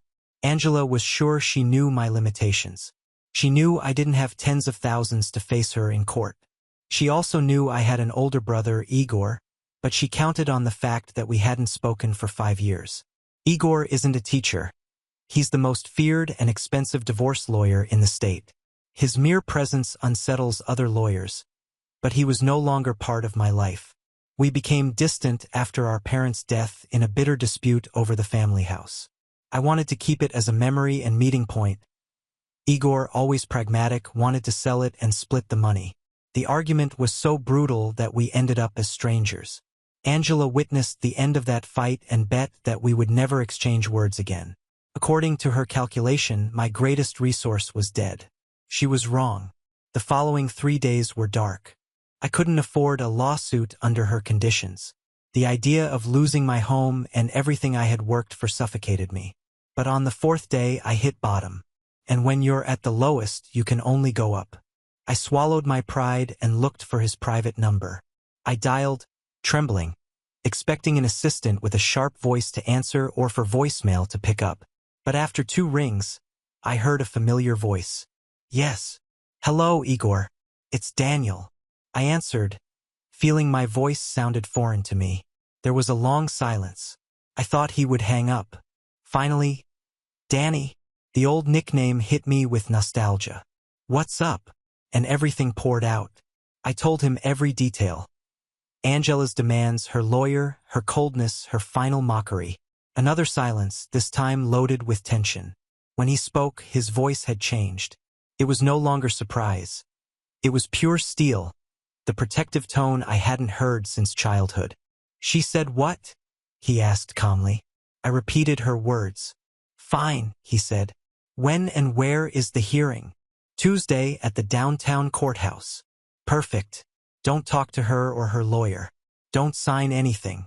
Show up that day and I'll be there. We hung up. I was left with my heart beating between fear and fierce hope. Angela believed she had disarmed me. She didn't know she had just given me a nuclear weapon. Tuesday dawned gray and rainy. I entered the courthouse alone wearing my only suit, the one I use for weddings and funerals. I felt it was a bit of both. The place smelled of old papers and nerves. Angela was already there, seated at the plaintiff's table, impeccable, in a dark blue suit with perfectly arranged hair. Her expression exuded confidence. Beside her, her lawyer, a man about 50 years old, wore a self-satisfied smirk that seemed engraved on his face. They conversed in low voices and laughed as if they were already celebrating Angela's victory ahead of time. Upon seeing me, Angela's smile flickered for a fraction of a second, as if she didn't expect to find me so composed. I placed my old briefcase on the defendant's table and sat down without saying a word, waiting. Then the lawyer got up and approached with confident steps. Mr. Daniel, he pronounced as if my name gave him the right to look down on me. I'm glad to see you here. I hope you've had the opportunity to review my client's generous proposal. If you're willing to sign today, we can resolve this quickly and painlessly. I looked at him, impassive. I'm waiting for my lawyer. I responded calmly. The man let out a brief, incredulous laugh. Your lawyer? Good luck with that. Let's not drag out the inevitable. He returned to Angela with the same confidence. Moments later, the bailiff announced the start of the session. The judge, a woman with a severe countenance, entered and took her seat at the bench. She reviewed the documents before her and read aloud, "Case Daniel versus Angela. Are both parties present and represented?" Angela's lawyer stepped forward with a firm voice. "Yes, Your Honor. Ricardo representing the plaintiff, Mrs. Angela." The judge turned her gaze toward me, but before I could speak, the doors at the back opened with splendor. The courthouse doors opened and my heart stopped. Igor entered as if he owned the building. The expensive Italian suit, confident stride, cold smile that made opposing lawyers sweat. Everything was there. Angela went from arrogant confidence to paleness in seconds. Ricardo dropped his pen. Watching reality collapse on them was like seeing a building in demolition. "Sorry for the delay," Igor announced, his voice carrying authority that made judges listen. He placed the leather briefcase on the table with surgical precision. Igor representing the defendant. The judge raised her eyes, impressed. "Dr. Igor, I wasn't expecting to see you in this case." "Family emergency, Your Honor," he replied, adjusting his tie. He looked at Angela with a predatory smile. "I hope we haven't kept anyone waiting," Ricardo whispered frantically to Angela, who seemed about to faint. This was the woman who told me with contempt that I couldn't afford a lawyer to face her. Igor sat down and whispered without taking his eyes off Angela. She had said, "You couldn't afford a real lawyer." I nodded. Perfect. She shouldn't have messed with someone from our family. There was no fraternal warmth. No reconciliation. Igor was there because Angela made the fatal mistake of humiliating our family. And we don't forget insults. "Doctor," the judge continued, "I presume you're familiar with the plaintiff's terms." Igor opened the briefcase with deliberate calm. "I am, Your Honor, and I have evidence that I believe is relevant." The tone made Angela shrink. Ricardo tried to intervene. "We weren't notified about new evidence."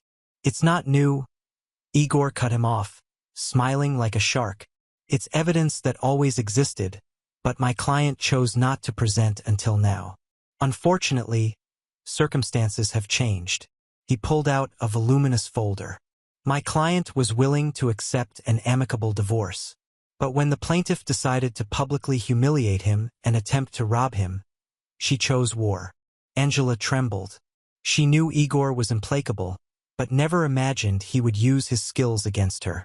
Now she was going to discover why I'm the most feared lawyer in this city, and why no one ever humiliates a member of our family without paying a very high price. The silence was deafening. Even the judge seemed fascinated. Igor opened the first file and smiled. "Let's start with embezzlement." Igor raised the first document like an executioner lifting an axe. "Your Honor, I'd like to present the bank statements from the joint account for the last 18 months. Angela tried to remain composed, but I saw her hands trembling. Igor was already projecting the pages so the entire courtroom could see them. Between January 2023 and June 2024, withdrawals totaling $52,000 were made from the joint account to a personal account in Mrs. Angela's name. The judge frowned. Transfers between spouses aren't necessarily irregular. I agree. However, they were made without my client's knowledge and used to finance activities he was unaware of. The projection showed credit card bills, expensive hotels, luxury restaurants, jewelry, all on weekdays when I was working. Hotel Roosevelt, March 23rd, $400. La Bernardine Restaurant, $250. Tiffany and Company, $3,200. All paid with money from the joint account. Angela was pale. Ricardo whispered desperately. These dates corresponded to days when Mrs. Angela said she was working late or at conferences. The judge leaned forward. "Doctor, are you suggesting?" "I'm not suggesting anything. I'm presenting facts that show embezzlement of marital funds to finance extramarital activities." Igor wasn't finished. "I'd like to present photographic evidence." My heart raced. Photographic evidence. The projection showed Angela leaving the Hotel Roosevelt with Marcus, her boss, holding hands. Her wearing the Tiffany necklace I'd never seen. March 23rd, 2:15 in the afternoon. More photos. Angela and Marcus at restaurants, entering apartments, kissing. 18 months of meticulous documentation. While adultery isn't a crime, using marital funds to finance extramarital relationships constitutes embezzlement. And that is a crime. Angela exploded. Daniel knew our marriage was dead. He didn't give me attention, had no ambition. My client will remain silent. Ricardo cut her off, but Igor smiled. No, let her talk. I want everyone to hear. Angela stood up. Daniel knew he wasn't man enough to. Ricardo tried to control her. Too late. Igor got exactly what he wanted. Interesting. Is the defense that my client deserved to be betrayed and robbed because she didn't consider him man enough? Deadly silence in the courtroom. If that's your position, I have recordings that will be very enlightening about what Mrs. Angela really thinks of my client. Igor connected a device to the sound system. Recordings obtained legally through private investigation. Conversations Mrs. Angela had with friends over the last 2 years. Angela tried to stand, but Ricardo pulled her back down. Her eyes were wide with terror. First recording, Café Milano Restaurant, April 15th. The audio began. It was unmistakably Angela. They have no idea what it's like living with that loser. Daniel thinks he's an artist teaching woodworking to teenagers. $40,000 a year. He can't even give me the life I deserve. A female voice. At least he's faithful. Angela laughed. Faithful? Please. He's too pathetic for any woman to want him. I stay with him because it's convenient. His grandpa's house. He's predictable. Never questions where I spend money. I looked at Angela in the courtroom, head buried in her hands. Each word was a knife in my chest, but also ammunition for Igor. Second recording, May 22nd. Angela, more animated. I told Daniel I want a divorce. You should have seen his face. Pure panic. He said he can't even afford a lawyer to face me. And the best part, his lawyer brother hates him. They haven't spoken in 5 years. Daniel is completely alone. I'm going to take the house, the savings, and still get alimony for years. More cruel laughter. The judge looked disturbed. Third recording, June 2nd, 1 week before filing for divorce. Angela talking to Marcus. Already transferred almost everything to my account. Daniel is so naive he doesn't even check statements. When the divorce comes out, he won't have money to even respond. Marcus's voice. What if he finds out about us? He won't. He's too submissive. And even if he finds out, I'll deny everything. Who's a judge going to believe? A professional woman or a failed teacher? Subtle silence. Even the court reporters stopped typing. Igor turned off the audio. As you can see, we're not dealing with a common divorce. We're dealing with a premeditated scheme of extortion and marital fraud. Angela, desperate. Those recordings were obtained illegally. Igor smiled like a predator. On the contrary, obtained in public places by a licensed investigator. Perfectly legal. He turned toward me and for a moment I saw pure rage. No one humiliates my family. She chose war. Now she's going to have war. The judge intervened. Doctor, I understand the gravity. I'm not finished yet. What I presented is just embezzlement and adultery. Now, I'd like to show the most serious crime, document forgery. Angela paled even more. Ricardo flipped through papers, lost. In March, $35,000 was transferred to Mrs. Angela's individual account authorized by a signature supposedly from my client. He projected the document. Our handwriting analysis proved this signature is forged. Forgery was a federal crime. Angela wasn't just facing an unfavorable divorce. She was facing prison. You said my brother couldn't afford a lawyer. You were right, but he didn't have to pay anything. Now, besides losing everything in the divorce, you're also going to lose your freedom. The courtroom had become a cemetery. Angela was destroyed. Ricardo looked like he was facing his first execution. And I felt like I was watching a horror movie where I was both victim and spectator. The judge broke the silence.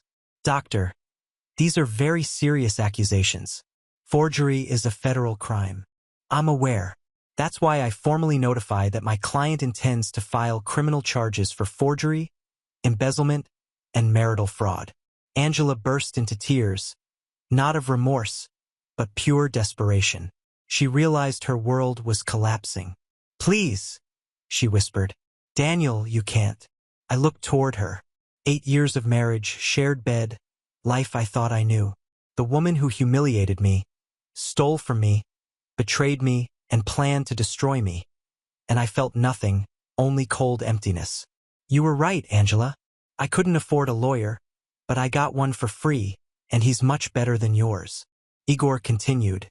"We discovered that Mrs. Angela also used confidential information from my client's employment to benefit her lover." He projected emails. "My client works at the technical school with contracts worth $200,000 annually. Mrs. Angela obtained information about bids through his access. The email showed Angela passing details to Marcus, whose company coincidentally won several lucrative contracts. This could result in my client's dismissal. Mrs. Angela didn't just steal from her husband. She potentially destroyed his career. Ricardo tried a desperate move. My client is emotionally disturbed. I'd like to request a recess." "Denied," the judge said dryly. "Doctor, I presume you have a proposal." Igor smiled like a shark smelling blood. "I do, but it's not an agreement. It's a declaration of terms." He opened a new document. "First, Mrs. Angela renounces any right to marital property, including the house acquired with premarital inheritance. Second, she will return the $52,000 embezzled plus interest totaling $68,000. Third, she will pay all legal costs estimated at $25,000. Fourth, she will sign a complete confession of all crimes. And finally, she will never approach my client again or attempt any contact." Angela sobbed. "I don't have that money." "Then you go to prison. Bank forgery is 2 to 5 years federal. Embezzlement over $50,000 is 2 more years." He leaned in like a predator. "You can accept our terms and maybe avoid prison or fight and spend 5 to 7 years in a cell. Your choice." The judge observed Angela's destruction. "Mrs. Angela, you need to understand the gravity. The evidence is substantial and criminally relevant." Igor wasn't finished. "Oh, I forgot to mention. I already sent copies to HR at her company and Mr. Marcus. Both will be fired for inappropriate conduct." Angela raised her head. Renewed horror. "You can't. My job. I can't." "I did. Your professional reputation is destroyed." Angela finally understood.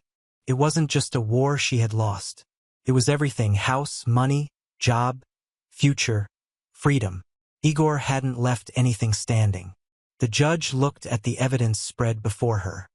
"Mrs. Angela, given the overwhelming evidence of financial fraud, adultery, and forgery, this court finds in favor of the defendant on all counts. You are ordered to return all stolen funds, pay restitution for damages, and forfeit any claim to marital assets. Criminal charges will be referred to the district attorney's office." Angela signed the papers with trembling hands. As she was led away, she looked back at me one last time. The arrogant woman who had humiliated me was gone, replaced by someone who finally understood the true cost of her actions. 3 days later, the criminal trial began. Igor testified as both victim's advocate and legal expert, presenting the evidence with surgical precision. Angela's public defender looked overwhelmed from the moment he walked into the courtroom. The evidence was overwhelming. Bank records, forged signatures, recorded conversations, photographic evidence of the affairs. Angela had documented her own crimes so thoroughly that the prosecution barely needed to make a case. During her testimony, Angela tried to portray herself as a victim of an unhappy marriage, but Igor's cross-examination was devastating. "Mrs. Angela," Igor said calmly, "you testified that you felt trapped in your marriage. Is that correct?" "Yes," Angela whispered. "Yet you chose to steal from your husband rather than simply file for divorce legally." I needed the money for financing affairs with 3 different men while living in a house your husband's grandfather helped purchase." Angela broke down completely. The jury deliberated for less than 2 hours. guilty on all counts. The judge sentenced her to 3 years in federal prison with no possibility of parole for 18 months. Additionally, she was ordered to pay full restitution plus punitive damages totaling $127,000. As Angela was led away in handcuffs, Igor turned to me. "Justice has been served, Daniel. She can never hurt you or anyone else again." But there was something different about Igor now. The cold fury that had driven him in court was gone, replaced by quiet satisfaction. He had protected his family and stopped a predator. Nothing more, nothing less. 3 months into Angela's sentence, I received a letter from her in prison. She had lost weight, the confident executive replaced by someone who looked defeated and hollow. The letter was short. "Daniel, I know I have no right to ask for forgiveness. I destroyed our marriage, stole from you, and tried to leave you with nothing. I deserve every day of this sentence. I just wanted you to know that I understand now what I lost.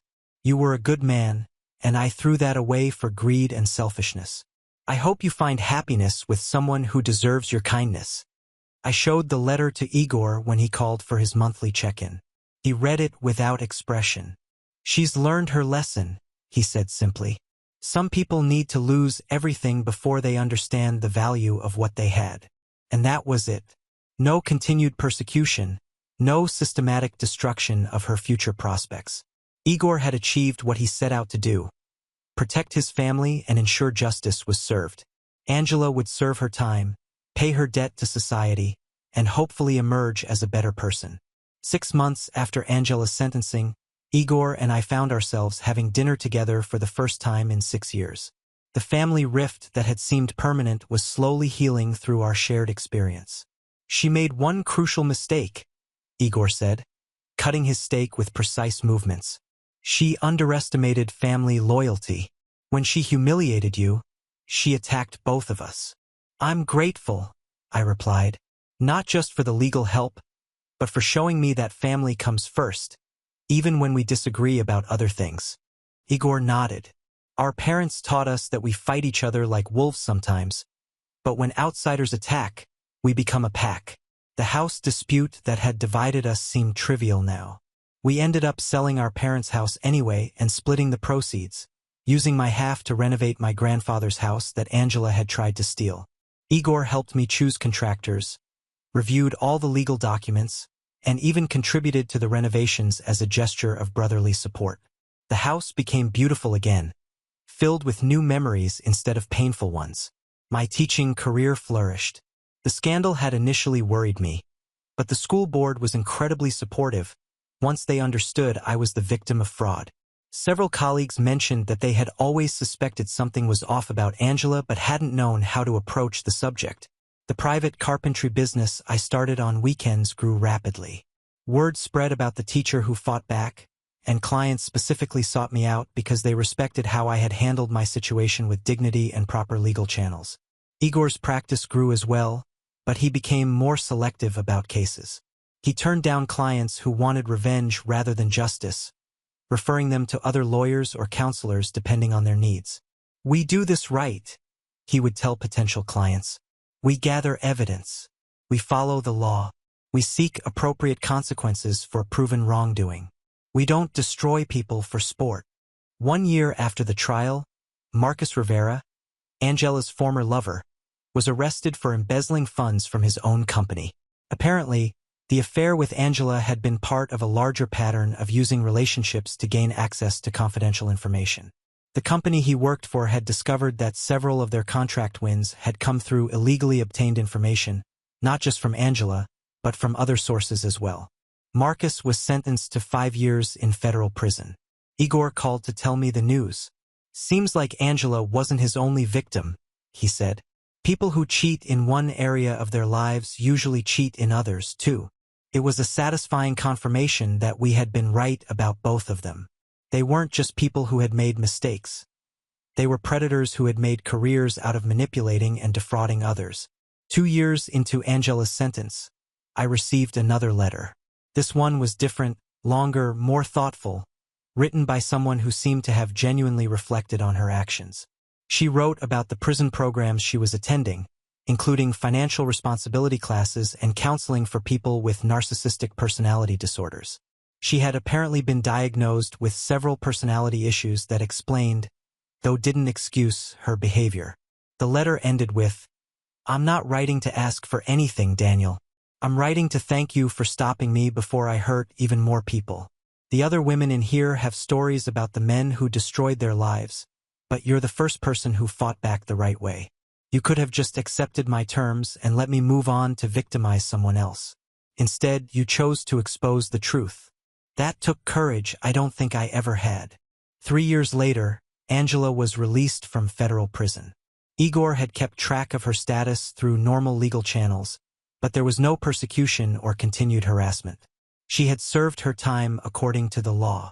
I learned through mutual acquaintances that she had moved to another state, changed her name legally, and was working as a bookkeeper for a small nonprofit organization. The background check for the position had revealed her criminal history, but the nonprofit specialized in helping people rebuild their lives after making serious mistakes. She's working with a victims' rights organization, Igor told me during one of our monthly dinners, helping other people who've been financially abused. Apparently, she's quite good at recognizing the warning signs. There was irony in that, but also a kind of justice. Angela was using her experience as a perpetrator to help protect future victims. She would never be able to escape her past completely, but she seemed to be trying to make amends through constructive work. I had started dating again cautiously, but with hope. Sarah was a fellow teacher, recently divorced herself, who understood the challenges of rebuilding trust after betrayal. She was kind, honest, and refreshingly direct about her own past mistakes and what she had learned from them. Igor approved of Sarah immediately. "She's genuine," he said after meeting her at a family barbecue. "You can see it in how she treats the waitstaff, how she talks about her students, how she handles disagreement." Angela never had that kind of authentic kindness. The relationship progressed slowly, built on friendship and shared interests rather than passion and impulse. We talked openly about our past relationships, what had gone wrong, and what we were looking for going forward. Sarah had been betrayed by her ex-husband as well, though not as dramatically as I had been. He had simply fallen in love with someone else and asked for a divorce, then tried to manipulate the custody arrangement for their daughter. She had fought back legally but had focused on protecting her child rather than destroying her ex. "Your approach was healthier than mine," I told her. "I wanted Angela to suffer. But you didn't let that desire control your actions," she replied. "You used the legal system properly. You sought justice, not revenge. There's a difference." Igor had said something similar to me years earlier. The difference between justice and revenge was becoming clearer to me as time passed. Justice restored balance and protected society. Revenge was about personal satisfaction and could easily become its own form of cruelty. For years after the divorce, I proposed to Sarah.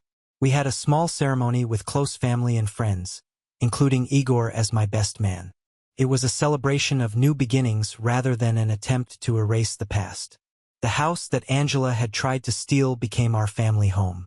Sarah's daughter from her previous marriage loved the workshop in the garage, and I began teaching her basic woodworking skills. The rooms that had once echoed with Angela's cruel laughter now filled with the sounds of a real family. Igor established a scholarship fund for children of divorce, particularly those whose families had been victims of financial fraud. He used some of his increased earnings from high-profile cases to help kids whose education had been disrupted by family trauma. We never talked about Angela directly, but her impact on our family had been transformative in unexpected ways. She had brought Igor and me back together. She had taught us both valuable lessons about trust, family loyalty, and the importance of proper legal processes. And her crimes had been exposed before she could hurt other people.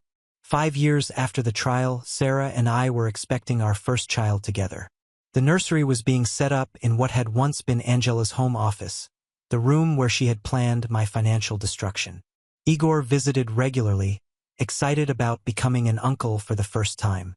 He had never married or had children, focusing instead on his career and his role as family protector. But he doted on Sarah's daughter and was already planning to spoil our baby thoroughly. The legal community still talked about our case occasionally, usually as an example of how thorough investigation could uncover complex fraud schemes. Igor had written an article for the State Bar Journal about the importance of financial forensics in divorce cases, which had become required reading for family law attorneys. But he never sensationalized the story or used it for self-promotion. When reporters occasionally called asking for interviews about revenge divorces, Igor politely declined. This wasn't about revenge, he would tell them. This was about protecting an innocent person from financial predators. I had almost forgotten about Angela entirely when I received an unexpected phone call 6 years after her release from prison. It was from a victim's advocate in Colorado. Mr. Daniel, this is Janet Williams from the Colorado Victim Services Office. I'm calling about Angela Chun, formerly Angela. She listed you as a reference for a victim impact statement. A reference? I was confused. She's testifying against her former lover, Marcus Rivera, who's up for parole. She wanted permission to mention how her own crimes affected you, as part of her testimony about why he shouldn't be released early. I was surprised. Angela was actively working to keep Marcus in prison. She believes he's still dangerous, the advocate explained.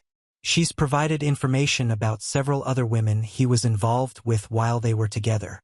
Apparently, their relationship was part of a much larger pattern of financial and emotional manipulation on his part.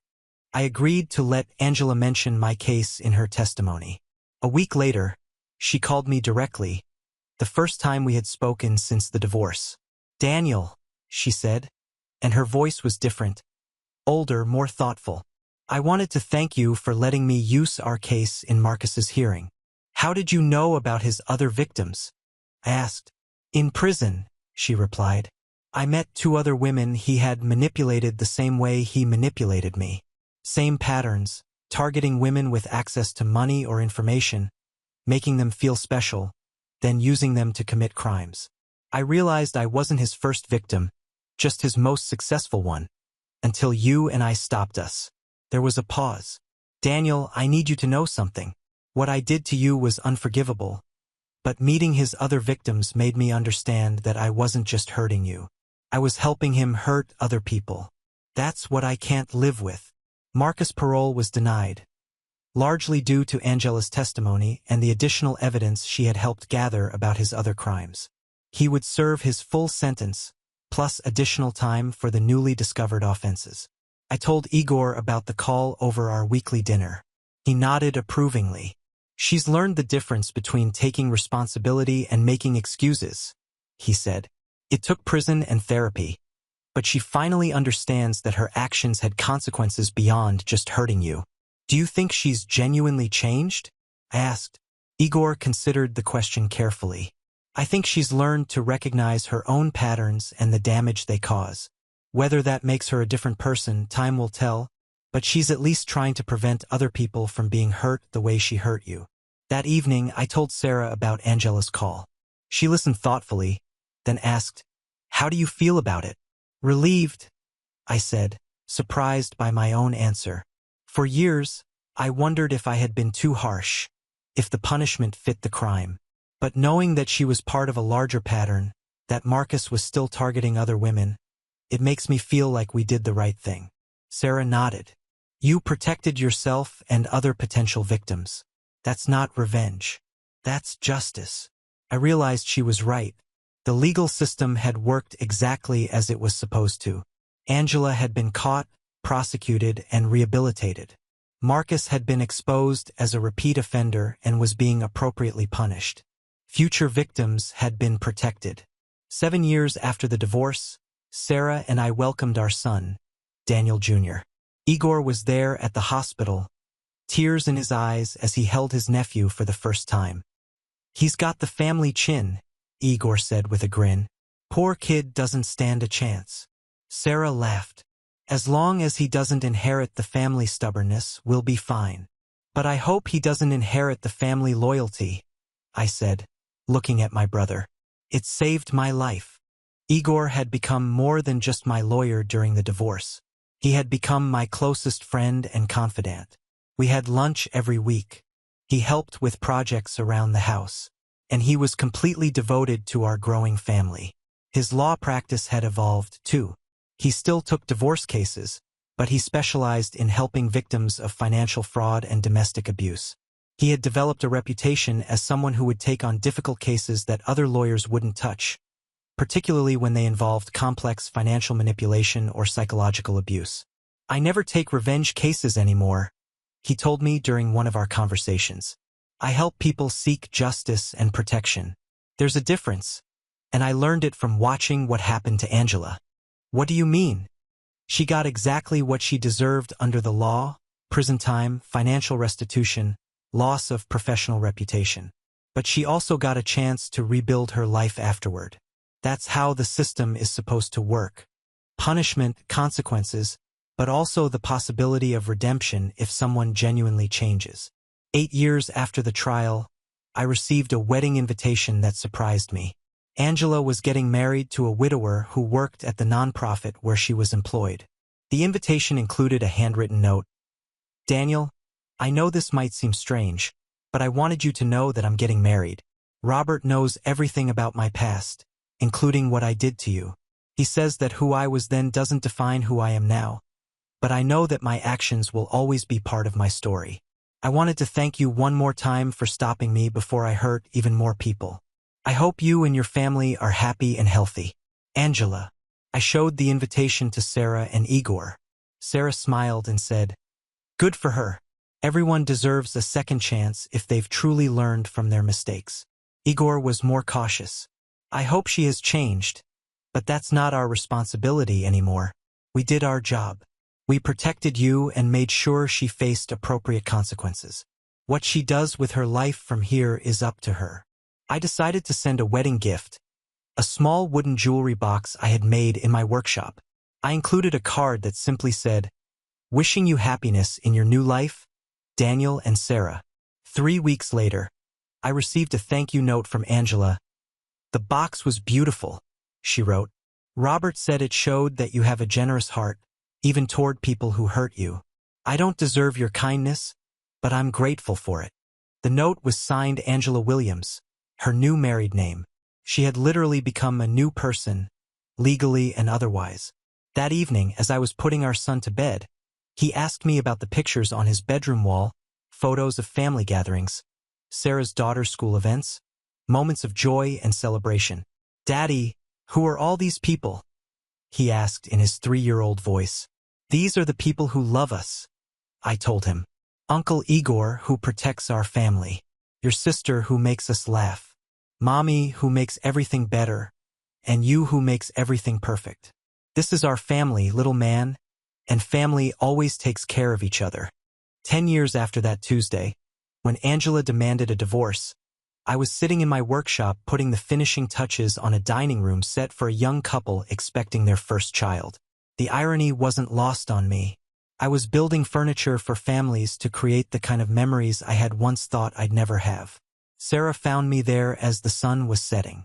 Our son playing with wood blocks on the floor beside my workbench. "Dinner's ready," she said, then paused to admire the table I was sanding. "It's beautiful, Daniel. They're going to love it." "Thanks," I replied, running my hand over the smooth oak surface. "It feels good to build things instead of tearing them down." She kissed my cheek. "You never tore anything down. You protected yourself and sought justice. There's a difference." Igor arrived for our weekly family dinner right on time, carrying gifts for the kids as usual. At 55, he had finally started dating seriously, a fellow lawyer who shared his passion for victim advocacy. They were talking about marriage, and Sarah was already planning the wedding in her head. "How's the practice?" I asked as we sat around the table. "Busy," Igor replied. "We just won a case against a financial advisor who was embezzling from elderly clients. Similar pattern to what we dealt with, using a position of trust to manipulate vulnerable people.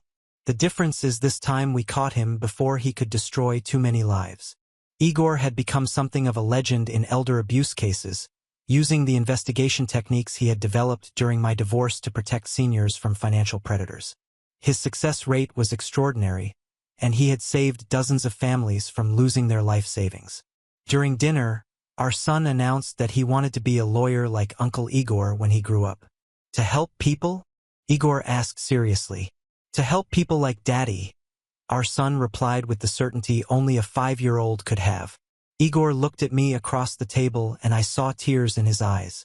That's the best reason to become a lawyer, buddy. To protect the people you love. After dinner, as Igor was getting ready to leave, he pulled me aside. I got a call today, he said quietly. Angela's husband died. Heart attack. She's a widow after only 2 years of marriage. I felt an unexpected pang of sympathy. That's terrible. Is she okay? According to the victim's advocate who called me, she's devastated, but handling it well.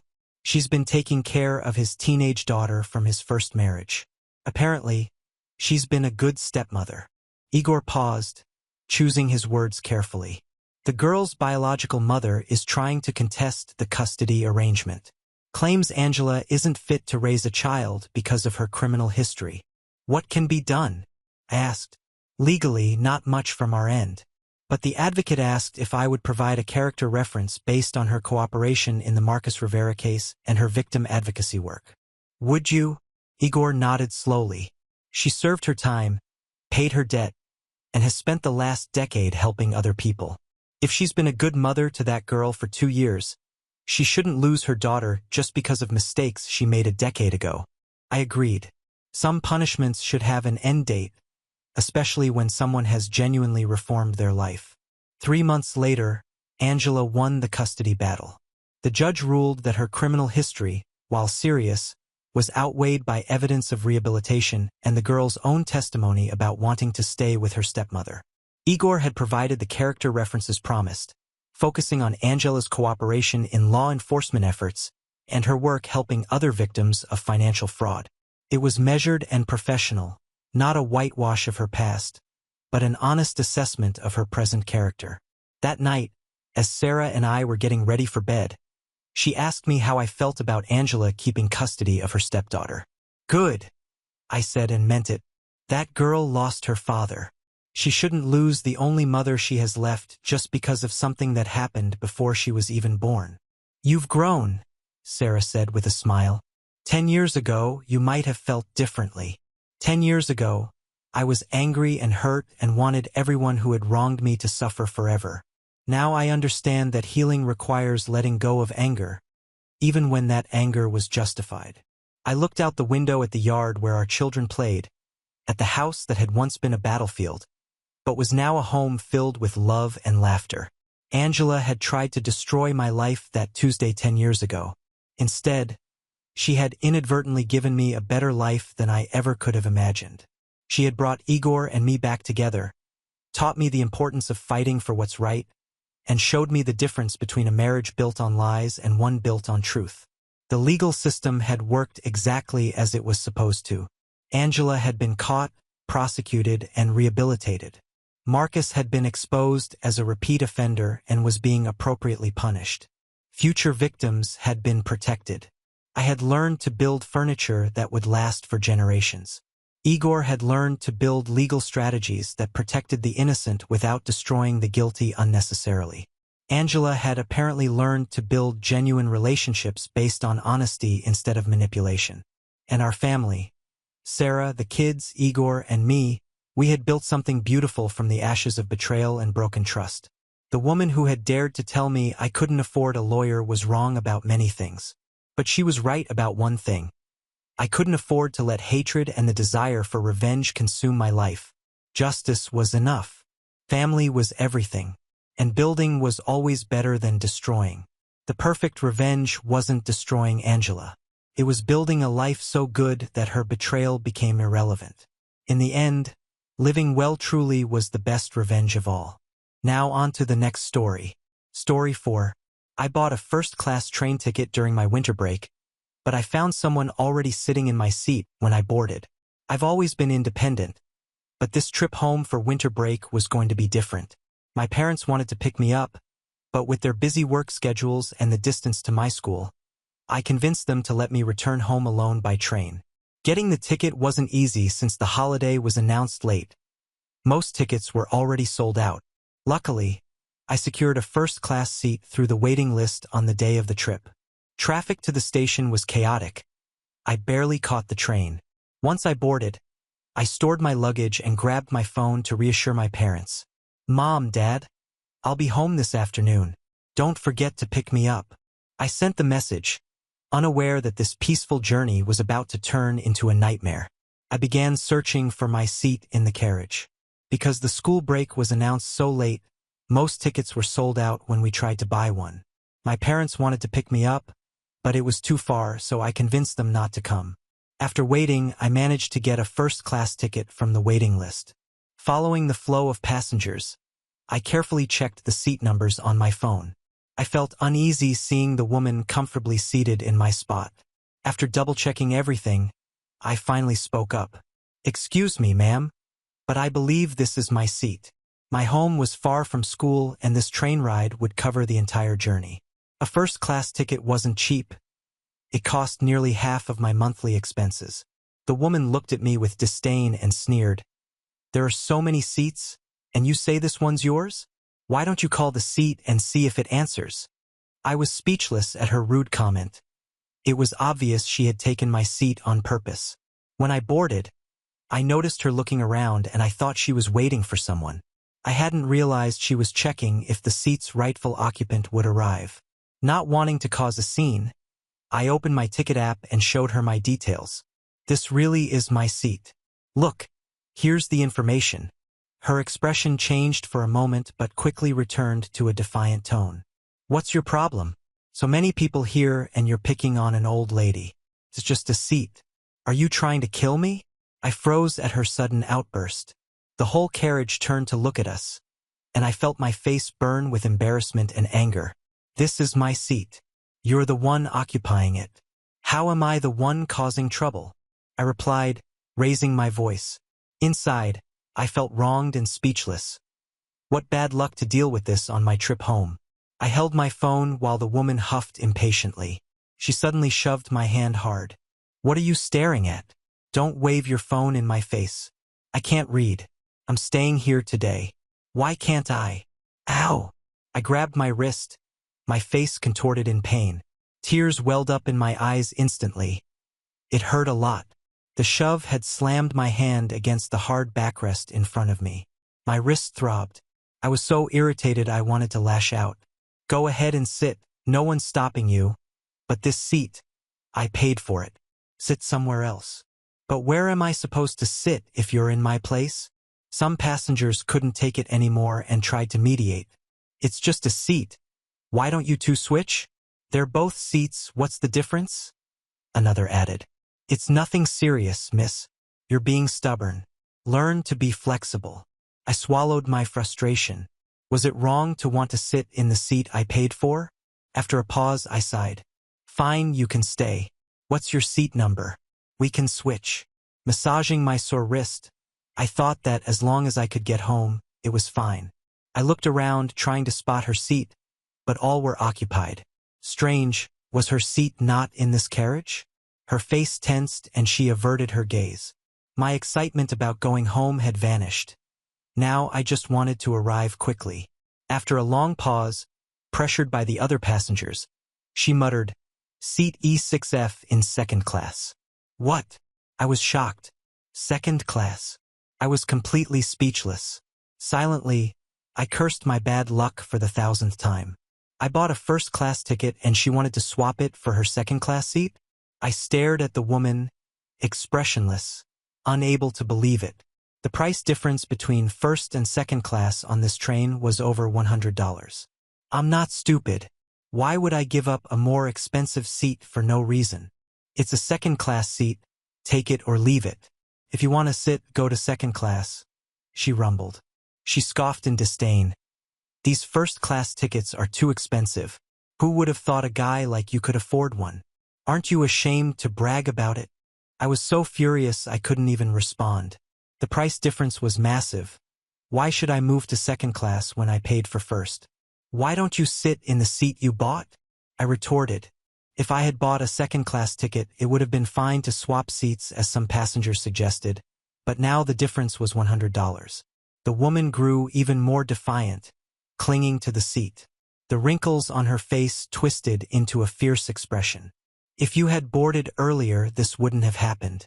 I thought the seat was empty, so I sat here. It's not my fault you were late, and now I'm offering you my seat. Why won't you just accept it? She continued. Young people today have no respect for elders. Didn't your parents teach you manners? Were you raised by wolves? My anger boiled over, and with my eyes burning, I replied through gritted teeth. You are the one being disrespectful. Give me back my seat or pay the difference. You did this on purpose. Her behavior was simply outrageous. The moment I realized she was shamelessly occupying my seat, the situation started spiraling out of control.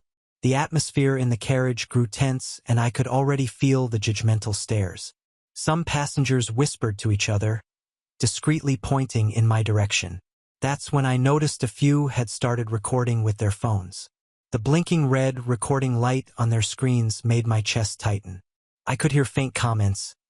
Look at that, arguing with an elderly woman over a seat. Unbelievable.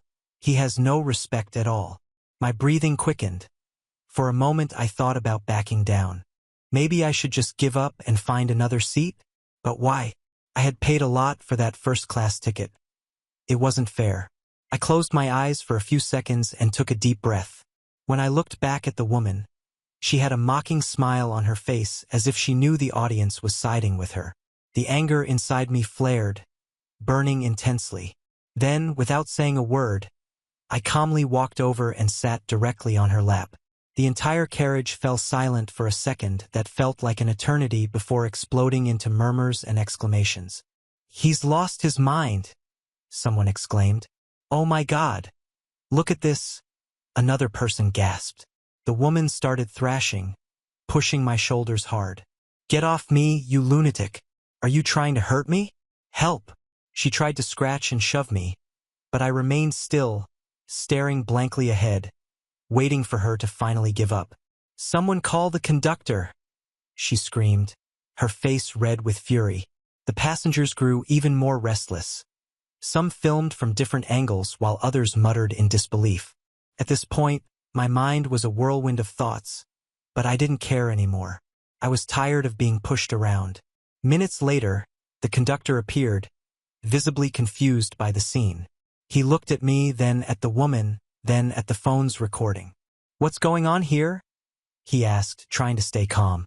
The woman immediately started shouting, pointing at me with trembling hands. This boy is assaulting me. He sat on my lap. I want him off this train now. I took a deep breath, still sitting, and looked the conductor straight in the eyes.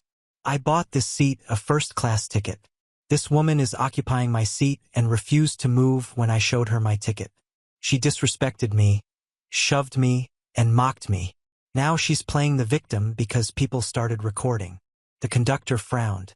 Do you have proof of this? I pulled out my phone and showed him the digital ticket. The seat number was clear as day. The conductor glanced at the woman. Ma'am, may I see your ticket? She hesitated for a moment but reluctantly pulled a crumpled ticket from her bag and handed it over. The conductor examined it and shook his head. Ma'am, your seat is in second class. This is a first-class seat. I must kindly ask you to move to your assigned seat.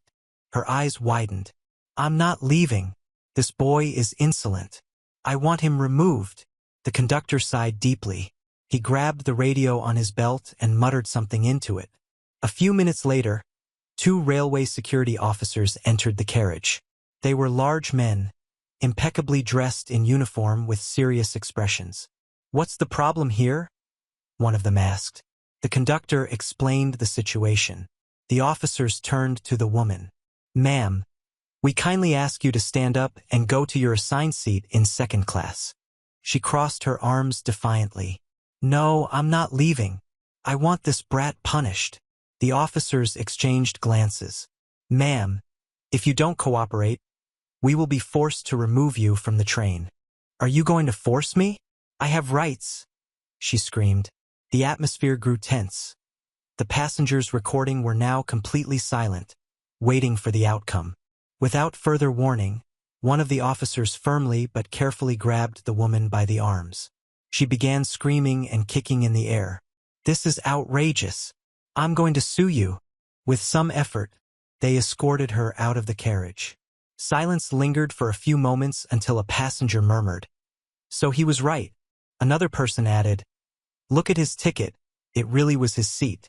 Slowly, the accusatory stares faded. Some people lowered their phones, visibly ashamed for judging without knowing the full story. I remained seated, still processing what had just happened. My heart was pounding, but I felt a strange sense of relief. For the first time, I didn't let someone walk all over me. The conductor approached and placed a hand on my shoulder. "You did the right thing by staying calm. I'm sorry for the trouble. I hope you have a good rest of your trip." I nodded silently. I gazed out the window, watching the landscape rush by. Now all I wanted was to get home. Once I finally settled into my seat, my entire body felt tense as if I had just come out of a fight. The train continued its journey, but the silence in the carriage was almost deafening. People still cast sideways glances at me, some shaking their heads in disapproval while others whispered, probably judging me. I could clearly tell that many still saw me as the villain, the disrespectful young man who dared confront an elderly woman. But honestly, I didn't care anymore. I knew the truth. I knew I was right and had defended what was rightfully mine. I didn't do anything but demand respect for what I paid for. I wasn't aggressive. I simply refused to be taken advantage of.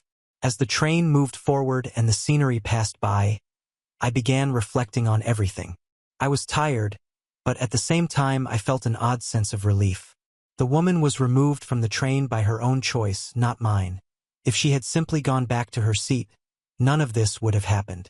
Hours later, back home, I told my parents everything. I explained every detail from the moment I saw the woman in my seat to when the security guards removed her. My parents were shocked.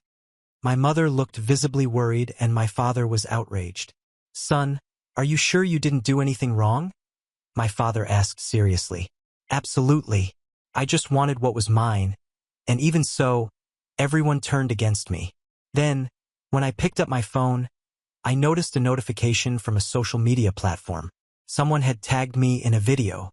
When I opened it, my stomach dropped. It was a recording of the entire incident. The video started with the woman screaming and me sitting on her lap. It was already going viral with thousands of likes, comments, and shares. I started reading the comments, expecting the worst, but to my surprise, most people were on my side. I would have done the same. Paid for the seat. It's his right. That woman was super abusive. She deserved to be removed. People judge without knowing. He tried to talk first. Of course, there were some who criticized me, saying my actions were extreme, but they were in the minority. Most people understood what had happened. That brought me some comfort. I showed the video to my parents and they became even more outraged, especially seeing how the recordings only showed part of what happened, distorting the story. "This is an invasion of privacy. No one has the right to record and post you without your permission," my mother exclaimed. My father grew thoughtful. "We need to talk to our lawyer.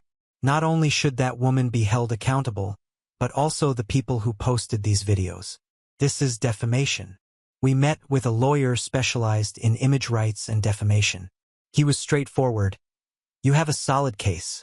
Recording and posting the video without consent, especially with public exposure, causes moral damage, not to mention the humiliations suffered on the train." We filed a lawsuit against those who posted the video and against the woman for moral damages.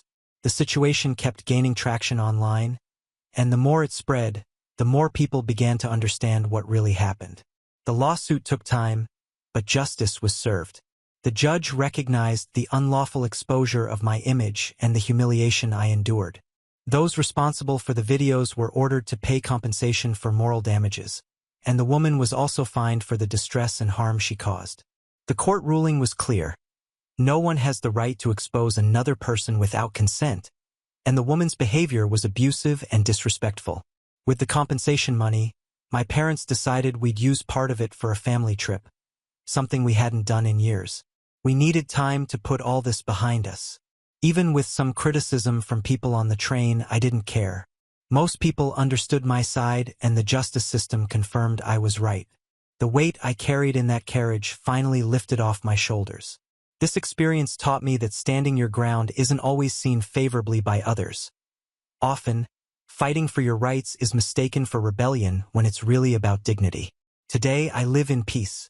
I still receive supportive messages from strangers who saw the video and understood the situation.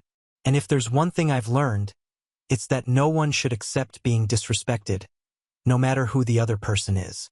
That woman tried to publicly shame me, but in the end, she was the one who had to face the consequences.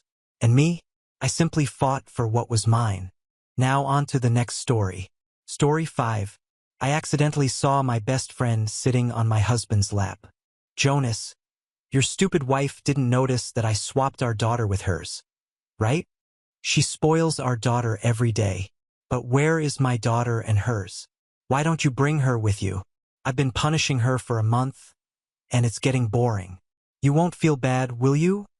My husband said coldly. Of course not, he replied. I only married Helena for her family's money. The child she had isn't worth anything. Once our daughter inherits her fortune, I'll just kick her out. I wiped away my tears and pretended not to know anything, dedicating myself to raising their daughter. It seemed they thought I was particularly easy to deceive and would never notice anything unusual. Louisa was becoming increasingly bold. Before, she would secretly meet Jonas while I was at work. Now, even when I was at home, she would find all kinds of excuses to show up. Although I knew deep down that every time Louisa came to my house, it was to see her daughter and Jonas, I still did not refuse. Whenever she came over, I warmly welcomed her. Jonas was very satisfied with this arrangement. Whenever he saw Louisa arriving at our house, he couldn't help but smile. Sometimes he even flirted with her in front of me, sending subtle, suggestive messages. Even Bianca was becoming closer to her. Moreover, he bought a pair of house slippers for her so she could visit anytime. This life continued until Bianca took her college entrance exam. Seeing her ridiculously low test score, Jonas pretended to be angry. How did you score so low on the exam? He asked. Bianca didn't care at all. Our family has money. Why should I work hard to study? Mom can just buy me a degree. Jonas gave me a discreet glance. Seeing that I didn't express an opinion, he continued, no matter how much your mommy loves you, she can't let you do this. It's not easy for her to manage the company alone. You have to make an effort. Otherwise, how can you help her in the future? Bianca agreed. That's right, a mommy's only daughter. With so many companies under her name, how could she let me starve? Over the years, Bianca had been spoiled by Louisa and Jonas, becoming arrogant and domineering with no skills or knowledge. At her level, she wasn't even qualified to intern at my company. But I didn't say it directly. Instead, I said seriously, how can being a general manager be enough? She's my only daughter and she should inherit everything from me. I've already planned everything. I'll send Bianca abroad for further studies. When she returns, I'll fully entrust the company to her. Hearing this, Louisa's eyes lit up instantly. Jonas and their daughter nodded joyfully, their faces full of smiles. Watching the three of them laughing proudly, I laughed as well. They laughed at me for being too foolish while I laughed at them for being too naive. During the study abroad application process, I took Bianca to the company every day. I taught her to familiarize herself with the company's operations without reservation. 3 years later, Bianca returned from abroad. The moment Louisa saw her daughter, she couldn't control her emotions. She rushed forward and hugged her tightly, tears streaming down her face. After expressing their longing for each other, Bianca walked straight to me and said bluntly, "Mom, I'm back. When will you let me take over the company?" Looking at her impatient expression, I gave a faint smile. "Let's go. I've already organized a press conference right now. I'll entrust everything to you in front of everyone." The press conference venue was packed. All eyes were on me as I announced that my daughter would take over my position as president of Albuquerque Group. Under the supervision of lawyers and cameras, the equity transfer agreement was signed. I transferred all my assets and company shares to my daughter's name. For a moment, the applause was thunderous. Many people admired the deep bond between us, mother and daughter. However, at that moment, my best friend arrived late, holding Jonas's hand. Under the curious gaze of the crowd, she pulled out a paternity test report and loudly announced, "Helena, to tell you the truth, Jonas and I have been in love for a long time and had a daughter at the same time as you. The hospital gave us the wrong baby.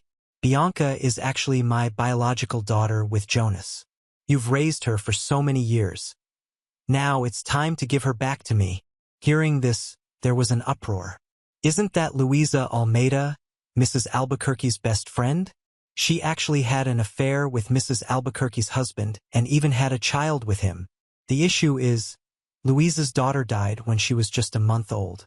If the hospital did switch the babies, doesn't that mean Helena's real daughter is Luisa's biological child? That's despicable. Not only did she steal someone else's husband, but she also killed her own daughter. Isn't this the end of the world? Moreover, Mrs. Albuquerque just transferred all her fortune and shares to Bianca's name, and now she discovers Bianca isn't her daughter. Is this what a person does? Amidst the accusations, Jonas confidently spoke, "In the first half of my life, I was trapped in marriage. As a man, I tried to convince myself to be responsible for it, but I'm human too. On countless difficult nights, I kept asking myself, is this the life I want? Helena comes from a good family. She treats me well, but what I truly love is Luisa. I just want to follow my true love. Is that wrong? Marriage is for happiness and divorce should be too. Marriage shouldn't be a prison that stops me from pursuing love. I hope you all bless us." Jonas's words seemed heartfelt. A man unhappy in marriage seeking freedom and love. I didn't bother with him. I looked at Bianca and asked, "What do you think?" Bianca calmly read the equity transfer agreement and said coldly, "Mom, this is the last time I'll call you that. Although you raised me for over 20 years, you're not my biological mother. Blood is thicker than water. I hope you won't stop our family from reuniting." Jonas pulled out a divorce agreement and a bank card, throwing them at me. "Let's divorce now in front of everyone. This card has $700, which is your compensation for taking care of our daughter and the divorce over the years." Hearing this, everyone at the scene was furious. As expected, people from the same family stick together. Amidst everyone's outrage, I couldn't help but smile. Okay. I signed the divorce agreement under everyone's astonished gaze. Seeing this, Luisa and Jonas were slightly stunned, as if they hadn't expected me to agree so readily. They picked up the documents, checked them carefully, and smiled with relief. As they laughed, I spoke again. "Since you've given me such a big surprise, I also have a big gift for you." Jonas looked confused and asked, "A gift? What kind of gift?" "A big gift." After signing the papers and seeing Jonas and Luisa's smiles, I felt strangely calm. It was as if all the pain I had carried for years had been lifted in that instant. It wasn't resignation, but something different. A certainty that no matter how much they laughed now, they had no idea what I had in store for them. When they left the event, still celebrating like two infatuated teenagers, I stayed behind in the hall. The people around me tried to console me, some offering help to recover the assets I had transferred to Bianca. I thanked everyone but declined any intervention. I told them I needed time to process everything. They didn't know, but all I needed was silence to put the rest of my plan into action. I went home that night. The house felt bigger, emptier, as if every wall echoed with betrayal and lies.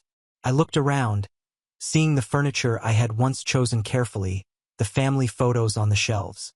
Every object seemed to mock me, reminding me of all I had endured while being deceived. I took the photos one by one and put them in a box. I wasn't going to destroy them, not yet. Those memories had their purpose. In the weeks that followed, I acted as if everything was normal. I continued going to the company even though Bianca wasn't around. She claimed she needed time to understand her new role as the owner of everything. I didn't argue. In fact, I encouraged her. The further she stayed, the better. During this period, I began making small changes to my routine. I sold a few smaller properties that were in my personal name, ones not tied to the company. I discreetly invested the money into something Jonas and Louisa would never suspect. People. I didn't hire expensive lawyers or investigators. I knew their pride would protect them better than any legal document. Instead, I began connecting with old acquaintances, loyal employees, and even people who, like me, had been wronged by their actions. I discovered that Louisa had a history of intrigues long before she entered my life. She had destroyed a marriage before mine, something that had never been publicly mentioned. Jonas, on the other hand, had had hidden debts skillfully concealed by using my name and resources. But the most interesting discovery was about Bianca. During the 3 years she spent abroad, she got involved in parties, scandals, and even minor crimes that Jonas had covered up. None of this had come to my attention before because, of course, they had gone to great lengths to maintain appearances. This gave me something valuable: patience. I let weeks turn into months. During this time, Bianca tried to visit the company a few times, but she quickly realized she wasn't capable of handling anything. The employees ignored her or treated her indifferently. She became frustrated, which led her to spend more time partying and less on business. Jonas, on the other hand, grew increasingly confident. He and Louisa decided to move into one of the mansions under Bianca's name, claiming it was the start of their perfect family. I didn't object, not because I agreed, but because I knew every move they made was a step closer to what I wanted. Finally, the opportunity arrived. Bianca organized a huge party at one of the company's properties, claiming it was to attract new investors. The event was a disaster. The guests, important business people I had known for years, left, outraged by her lack of organization and careless attitude. When the news reached me, I made sure to call a meeting with the board of directors. The meeting was swift, almost painless. Most of the board had been on my side from the beginning. Even after the transfer of shares, they knew Bianca was incapable of leadership. During the meeting, I presented a comprehensive dossier on her actions over the past months, showing how she was putting the company at risk. I didn't need much effort to convince them. They voted unanimously to remove her from active management, leaving her with only a nominal title. Jonas and Louisa, who were present, were visibly irritated but could do nothing. I still had allies in places they didn't expect. After the meeting, Jonas confronted me for the first time in months. He tried to shout at me, accusing me of manipulating everything. I simply looked him in the eye and asked, "Did you think it would be that easy? Did you think I would be destroyed so easily?" He didn't reply, he just left, taking Louisa with him. Now things are calmer on the surface, but I know it's not over. Bianca is still legally the owner of the shares and remains an important piece in the game I've started to play. Jonas and Louisa, on the other hand, are beginning to realize that the fortune they wanted isn't as simple to control. They have resources, yes, but they are isolated. The world they built on lies is starting to crumble slowly but steadily. As for me, I wait. I know there is still much to do. I'm not in a hurry. The true flavor of revenge lies in patience.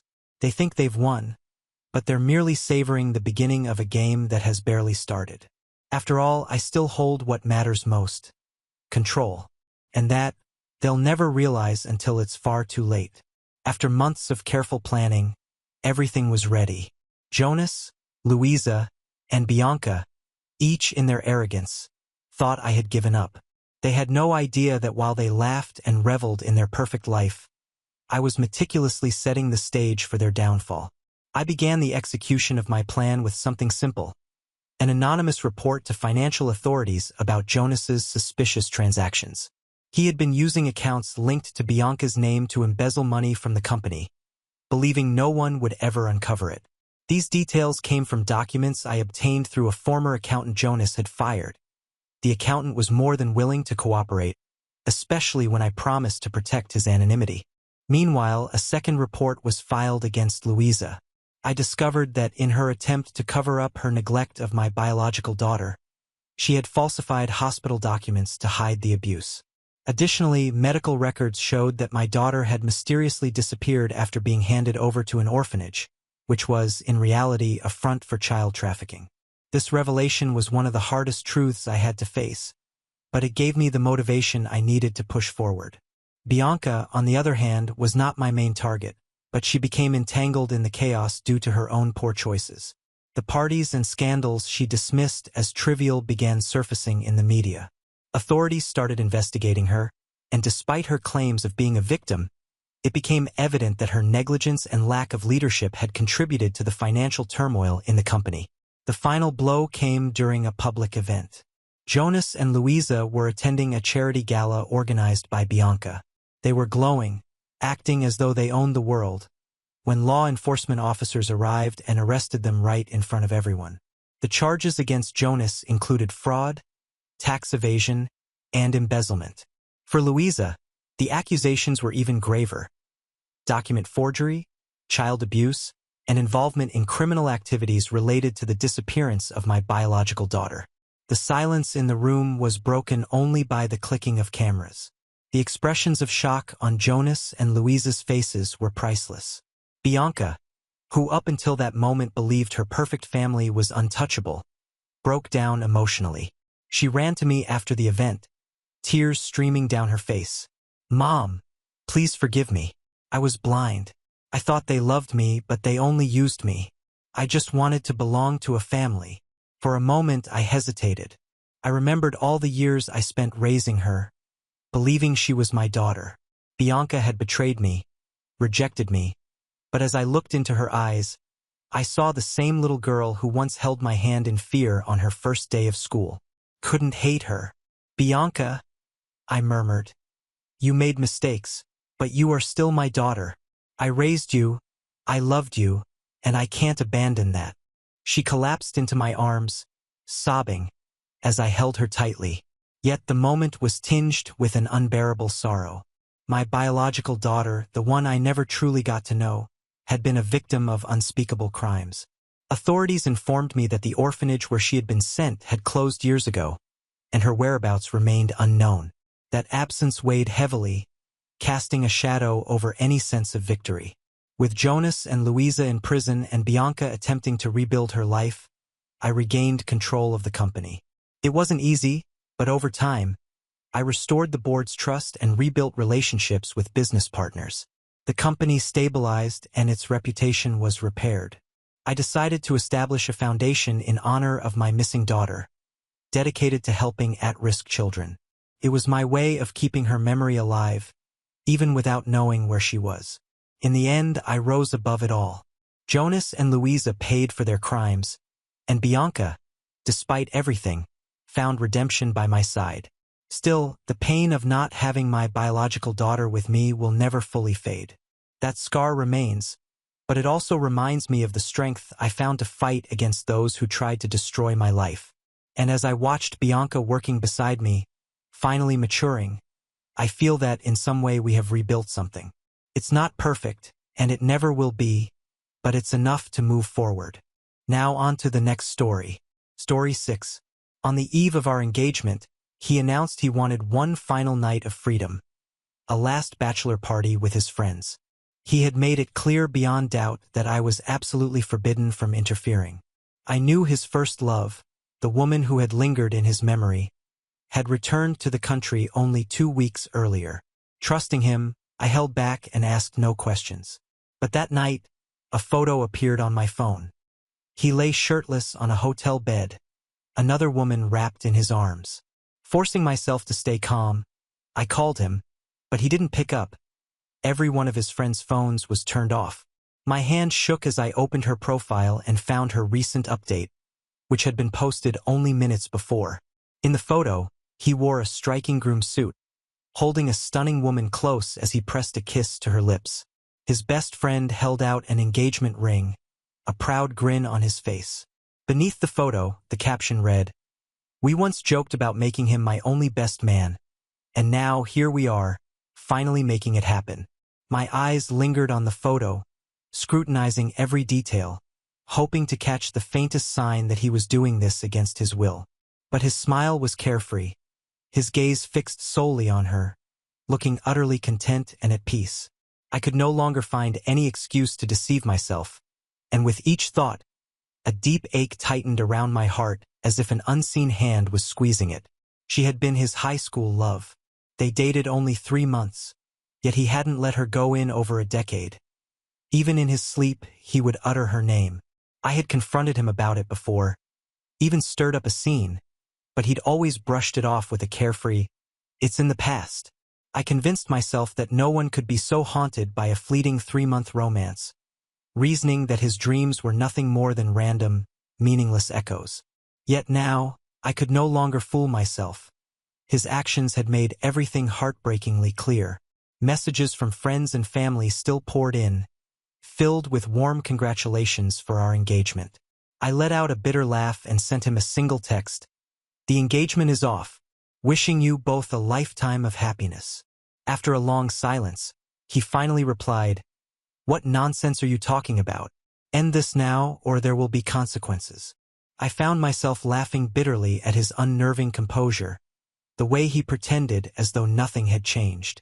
Could this truly be the man I had loved for 10 years? Now he felt tainted beyond measure. Without a reply, I blocked and deleted him in an instant.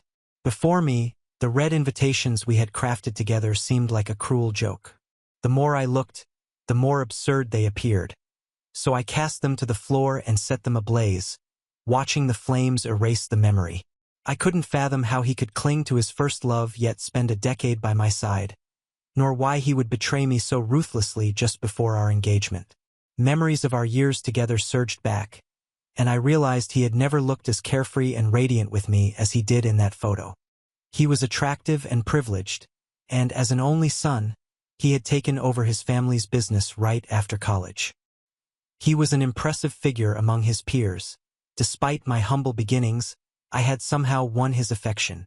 No one quite understood it, least of all me. I often felt as if I were stretching beyond my station. His friends had dropped enough hints, saying women across continents yearned for him and that being with me was a favor, as though he were doing charity. At the time, I thought they only meant to protect him. Looking back now, I realized that neither he nor his friends had ever truly respected me or held me in high regard. My love for him had been genuine and profound. When he asked me to leave my job and embrace the role of a full-time housewife, I agreed without hesitation. My sole desire was to handle everything at home so he could dedicate himself entirely to his career. However, by offering him such freedom, I had unwittingly allowed others to exploit it. I didn't care who held the reins in our relationship. My only concern was whether his eyes saw only me. If they didn't, I wouldn't think twice about tossing aside this half-baked connection. Cheating occurred either never or countless times, and I was determined not to be the woman left wondering about her husband's loyalty. So, I took to social media to announce the end of our engagement. Almost immediately, messages and calls poured in, but he remained silent. I could only imagine him contentedly wrapped in her embrace. After what felt like an eternity of silence, I got up and began to gather his belongings. He had never desired to live with me, so he had only brought a few items, which took no more than half an hour to pack and return to his mansion. Once I finished, I collapsed onto my bed, a wave of relief washing over me as I pulled the covers over my head and slept soundly until noon. The next day, my phone rang with a delivery alert, but his furious voice broke through the calm. "What is the meaning of this? Come out here right now." I could hardly believe it.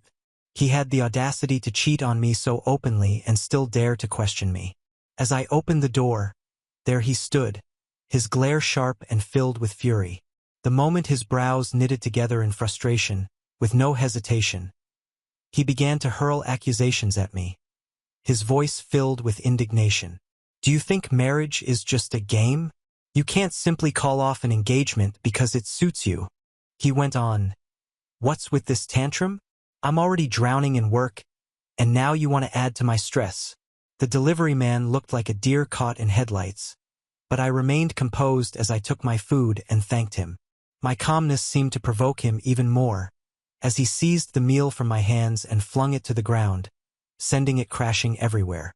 The delivery guy stood there bewildered, but I managed to suppress my anger and instructed him to leave before turning back to my ex, irritation bubbling beneath the surface, though my face remained still. All the affection I once harbored for him had evaporated, replaced by a deep-seated disgust. He crushed the food container underfoot, sneering, "You think this is over? You owe me an explanation. How can you even think of eating when we haven't resolved this? This unreasonable and disrespectful side of him made me question everything I had ever loved about him. Did I truly cherish his blatant disregard for me? Or perhaps it was his childish tantrums that had once drawn me in. With a chilling gaze, I confronted him. Do you really think there's anything left for us to settle? Weren't you already in her bed last night? His expression flickered for just an instant, but he swiftly regained his composure, flashing a confident smirk. Oh, is that why you called off the engagement? I know you're not really serious about this. Just say you lost a game of truth or dare last night. All right? Exhausted, I marveled at his astounding nerve, but love had slipped through my fingers like sand, and I felt no ties remaining. If you're done talking, leave. If you want to get married, go find her.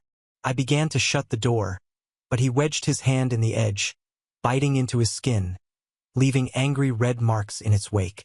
When I finally released my grip and stepped back, he misread the gesture as a sign of softening, pulling me into his embrace. The scent of another woman's perfume assaulted my senses, causing me to recoil in revulsion. I instinctively pushed him away, my voice sharp as I demanded, "Get off me!" His eyes widened in disbelief, shock etching his features. You're telling me to get out? In the 10 years of our relationship, I had never uttered a harsh word to him. This was the very first time. He glared at me, a mix of anger and disbelief flashing in his eyes, but I stood my ground, unwavering, meeting his gaze with cold resolve. I declared, "I'll say this one last time, we're over. You wouldn't want everyone to know you spent the night with her on the eve of our engagement. Would you?"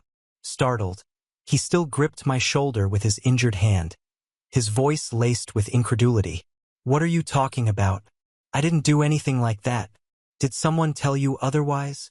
He had always been forceful and overbearing, never once allowing a hint of vulnerability to surface in my presence. In the past, I would have held his hand, shouldering all the blame myself. But now, I sensed he wouldn't grasp the truth until it struck him squarely in the face. So, without hesitation, I pulled up the photo she had sent me. The moment he caught sight of it, his eyes narrowed. I couldn't resist the urge to be sarcastic. "Look at the angle of the shot. Who do you think took it? She's practically rubbing it in my face. Shouldn't I just step aside gracefully and let you two enjoy your romance?" I added, "I have no interest in playing out some cliché love triangle. May you two have a wonderful life together." His expression darkened, and he attempted to clarify, "She has cancer." I let out a dry laugh. "And what does that have to do with me?" His voice softened, almost regretful.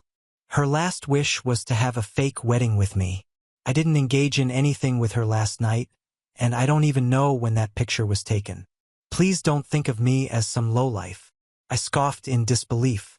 "So, you felt sorry for your ex with cancer and abandoned me on the night before our engagement to pretend to marry her? There's a picture of it, and now you're accusing me of having a dirty mind? You truly are a model of nobility and kindness." I pressed on.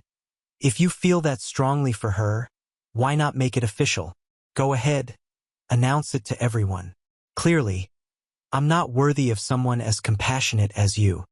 His eyes glistened with unshed tears, yet he stubbornly clung to my sleeve. "Stop saying that."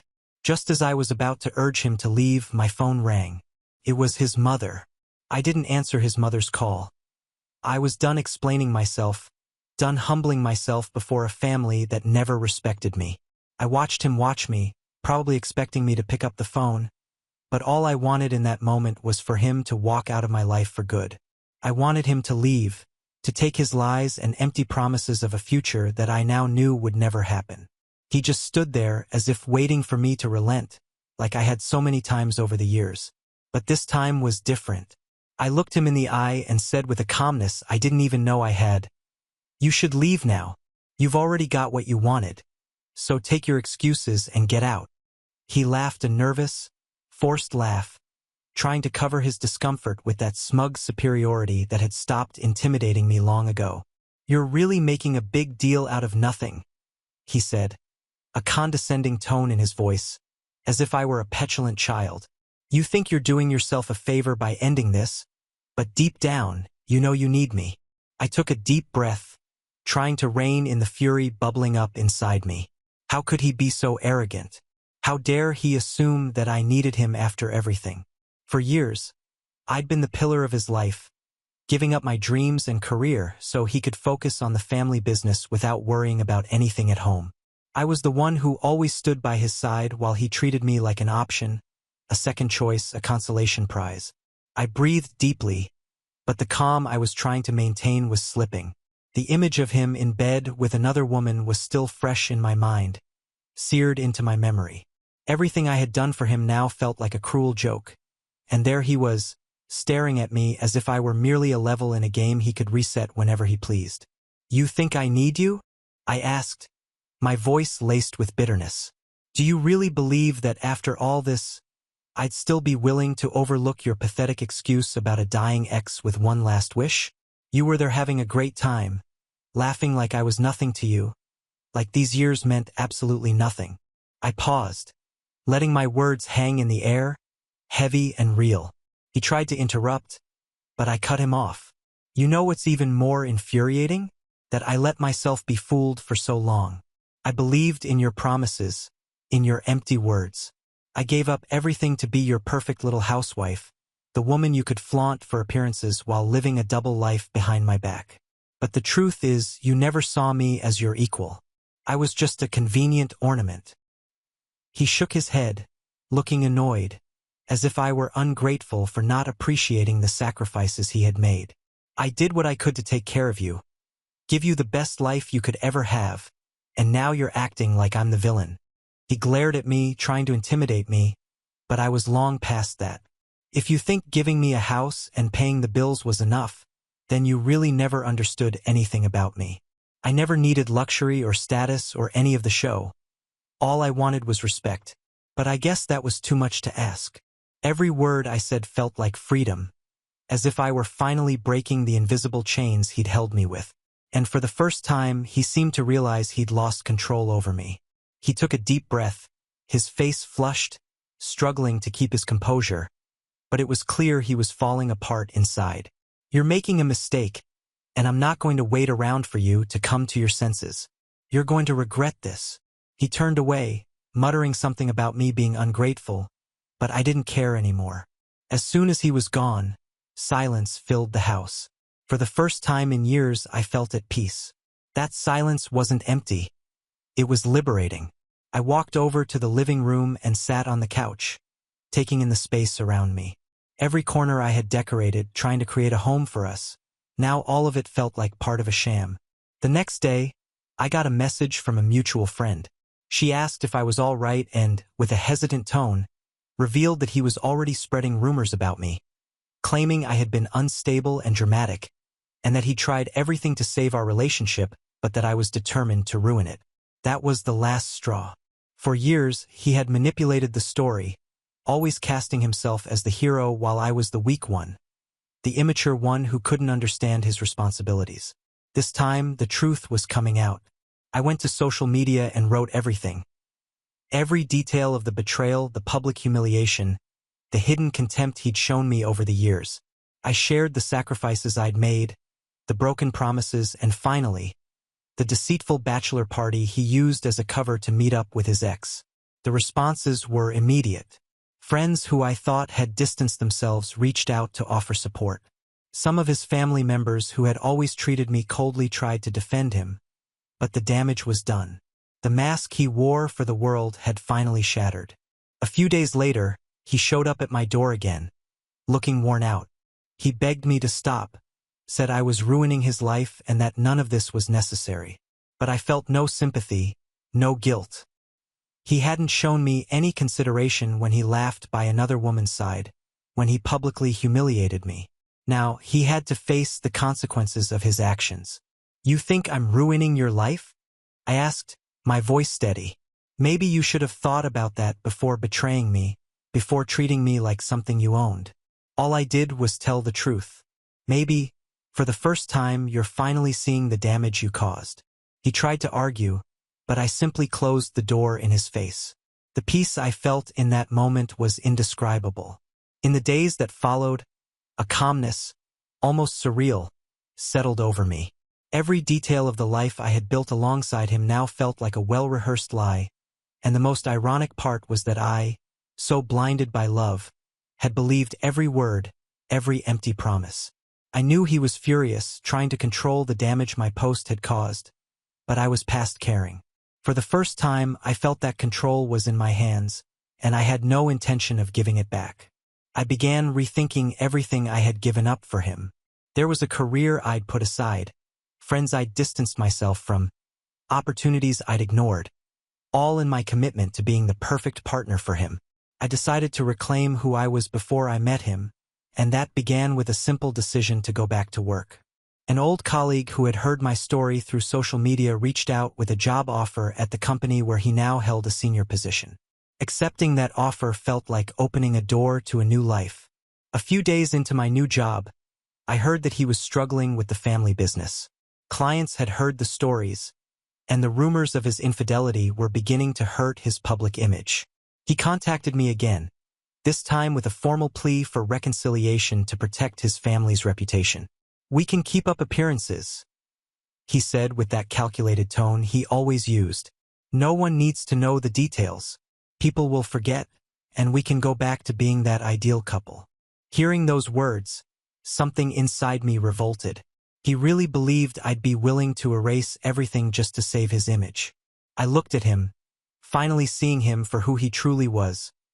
Manipulative, arrogant, incapable of genuine regret. My voice was steady, cold. "The only thing we'll be keeping is the distance between us. Your show is over, and the only reputation you should worry about saving now is your own." Days turned into weeks, and I watched his life slowly unravel. Clients pulling away, friends starting to see his true colors. But I decided that wasn't enough. I wanted more than just to see him lose contracts.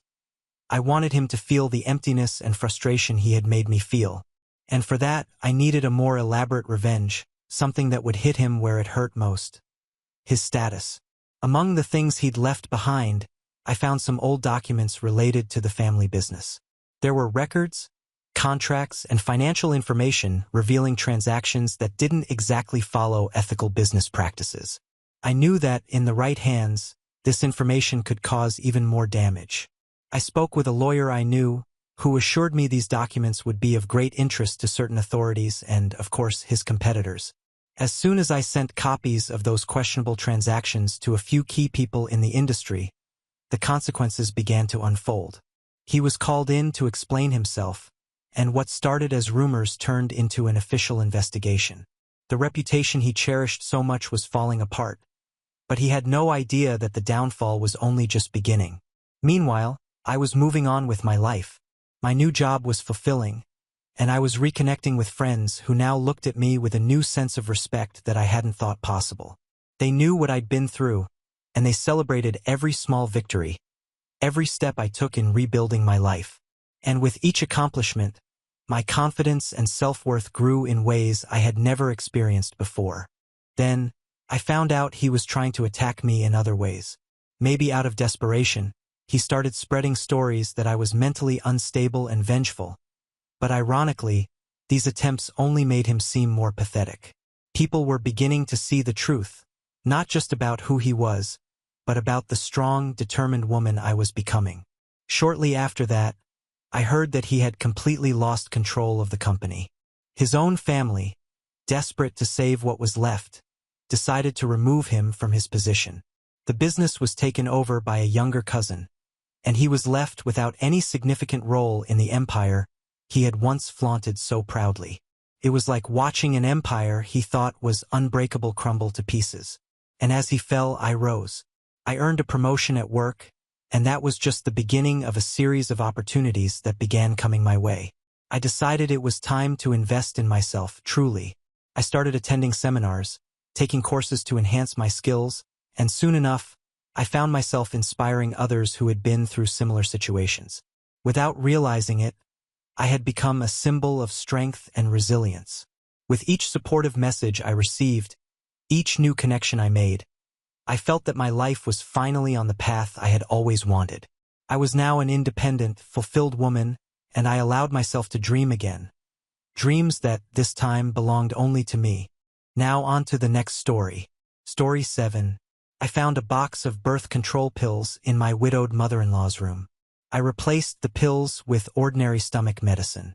Before starting the story, I want to inform you that this account was taken from Reddit from another country, so some words or phrases might not make sense due to translation. Don't forget to subscribe to the channel and enjoy the story. The reason was, since my mother-in-law had always wanted a grandchild, why not have one herself? Later, Mrs. Thompson from the house next door confronted my mother-in-law by throwing her a bank card and telling her that it was the pay for giving a child to our family. I installed a small camera in the bedroom after coming home from work. I often noticed that the bed, which used to be perfectly made, was rumpled, and the alarm clock where the glass on the nightstand had been subtly moved. But it was just me, my husband Ryan, and my mother-in-law who had recently moved in. 2 years ago, after my father-in-law passed away, my mother-in-law had been living alone. Ryan and I had agreed to live alone before marriage, but 2 months into our newlywed life, he used every story to bring his mother to live with us. He solemnly swore that my mom is just a little woman. She won't affect our life together at all. Unexpectedly, on the second day after my mother-in-law moved in, she started knocking on the door at 6 a.m. "Olivia, why haven't you prepared breakfast for Mom yet?" When there was no response to her call, she started knocking harder, calling us. I got up with difficulty and opened the door. "Mom, we don't have a housekeeper to make breakfast. It's too expensive," I explained. "Making breakfast is not a big deal. Why waste that money?" She barely reached my nose, but her attitude was imposing as she stared at me. Ryan kept sleeping like a log. Considering that he had worked late the night before, I didn't wake him. Instead, I resigned myself to go to the kitchen to heat up some bread and then fry eggs and ham to make sandwiches. My mother-in-law pushed aside the sandwiches. "Is this breakfast? Are you kidding me? This is what Ryan and I normally eat for breakfast. What do you want to eat?" "I'm not asking for much. There should be oatmeal in the morning, preferably not repeated within a week. The side dishes can be anything, but there must be bacon and sausages, right? Protein is nutritious but should not be too greasy. Just like breakfast at the Rosewood Coffee would be fine." Her saliva flew over my face as she continued talking. I wiped my face and took the keys to go buy breakfast for her. She kept talking. "I'm not asking you to buy it. I want you to make it. What's bought is unhealthy. Who knows what ingredients they use? Hey, how dare you leave while I'm talking?" In the following days, she became increasingly domineering. After dragging out the housekeeper who worked for hours, all the domestic burden fell on me. She insisted that clothes could not be put in the washing machine. She said they had to be washed by hand to be clean. She unplugged the dishwasher, saying it wasted electricity and water.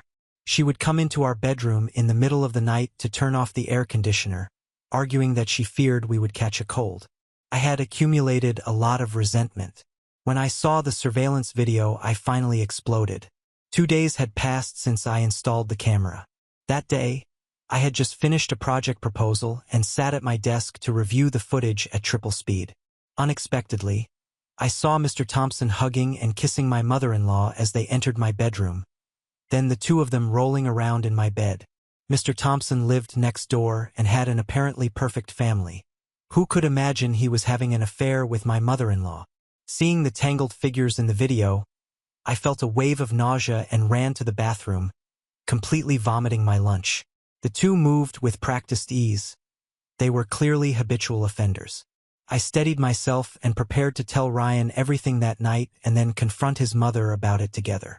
After dinner, I played with a USB drive in my hand that contained a copy of the video. I was trying to find a way to bring it up. Ryan came out of the bathroom freshly showered with only a towel around his body and steam coming off him. He hugged me, rubbing his beard against my face. He took the USB drive. "What's this?" I took a deep breath. "Why don't you watch it?" Curious, he connected it to the computer, but just as he was about to click on the file, I stopped him. I felt a sharp pain in my abdomen. more intense than anything I had experienced before. My calves began to tremble slightly. I fell to my knees, curling up and holding my stomach. He panicked and came to support me, massaging my abdomen. "No, hospital," I managed to say. He quickly dressed, lifted me up, and ran to the hospital. At the hospital, they drew blood and ran tests. I had already used all my strength and my forehead was covered in cold sweat. It wasn't long before I even developed a high fever. The test results showed acute liver damage, cause unknown. The doctor told us it could be due to improper and uncontrolled use of medication. Ryan and I looked at each other, confused. I hadn't taken any medication recently and my diet had been quite normal. The only difference was a soup that my mother-in-law had offered to cook voluntarily that night, saying it was to nourish my body, especially for me. Under Ryan's questioning, my mother-in-law finally admitted that the soup was actually a medicinal concoction she had obtained from a so-called master. "What kind of medicine?" Ryan asked. "A fertility soup," she replied. I was exhausted both physically and mentally. I had always been weak since childhood and doctors had advised against pregnancy. Besides, I had personally decided not to have children and had discussed it thoroughly with Ryan before marriage. He had firmly said he supported my decision. To complete it, my family had bought our marital home so we could live as a couple. I had said nothing when his mother moved in, and she had tried to make me take various strange medicines several times, which I had always refused for various reasons. I had complained to Ryan about this, but he said that older people are like that and asked me not to take it into account. Now she had done something like this. If the situation had been more serious, I could have accused her of attempted murder. I stayed in the hospital to recover for quite a while, and this incident was hastily resolved. Ryan severely warned his mother not to give me any more unknown substances, to which she reluctantly agreed. The day I was discharged, Ryan came to pick me up. He went to handle the paperwork. In the hospital corridor, I unexpectedly heard his mother's voice. "Ryan, I've asked the doctors. They say Olivia's body probably can't handle having children." Ryan already knew this, so he dismissed it with a few words. Then I heard his mother lower her voice. "I found a good girl for you." "Mom, what are you saying?" Ryan asked. "I promise I won't give Olivia any more medicine, but you have to let me have a grandchild. That girl has wide hips, a strong body. She'll surely give you a big, healthy baby. She really likes you. If you have a child with her and Olivia accepts it, it would be best. If she doesn't accept it, you can divorce her." I felt like I was going to get sick again. My head spun with rage and shock. Not only was my mother-in-law having an affair with Mr. Thompson, but she was also encouraging another girl to be her son's mistress. She was truly rotten to the core. I barely managed to stay upright, leaning against the wall just to hear Ryan's response. "I can't divorce Olivia," he said. Hearing this, I felt slightly relieved, but his next words were, "I need to get more money from her family first. When she's no longer useful to me, I'll divorce her." "Mom, let me see that girl's picture." I knew something was wrong long before I discovered the truth. Ryan had been distant, and although he tried to hide it, I noticed the change in his behavior. I felt like I was losing the connection we once had, and my instincts told me that something else was going on. So I made a difficult decision. I needed to investigate. The first clue came when I found strange messages on Ryan's phone. They weren't just banal texts but conversations that suggested something more. When I saw that he was constantly exchanging messages with a woman I didn't know, my heart sank. I knew I needed to confirm my suspicions, so I started to observe more closely. I went beyond the messages and began monitoring his emails and even his calls. The evidence piled up, and eventually, I found the confirmation I dreaded. Ryan was in a secret relationship with another woman, a woman who, according to the messages, was being used to fulfill his mother's desire for a grandchild. I was devastated but also determined. I couldn't allow Ryan and his mother to go unpunished. I began to carefully plan my revenge. First, I gathered all the evidence I could. I printed the messages, saved photos, and made copies of all the documents proving the betrayal. Next, I consulted a lawyer to understand my legal options. I decided that by exposing the betrayal, I would also file for divorce, as the relationship was irreparably damaged. The next step was to learn more about Ryan's mother's involvement.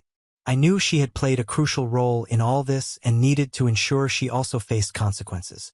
I interacted more with her, trying to gather more information about her actions.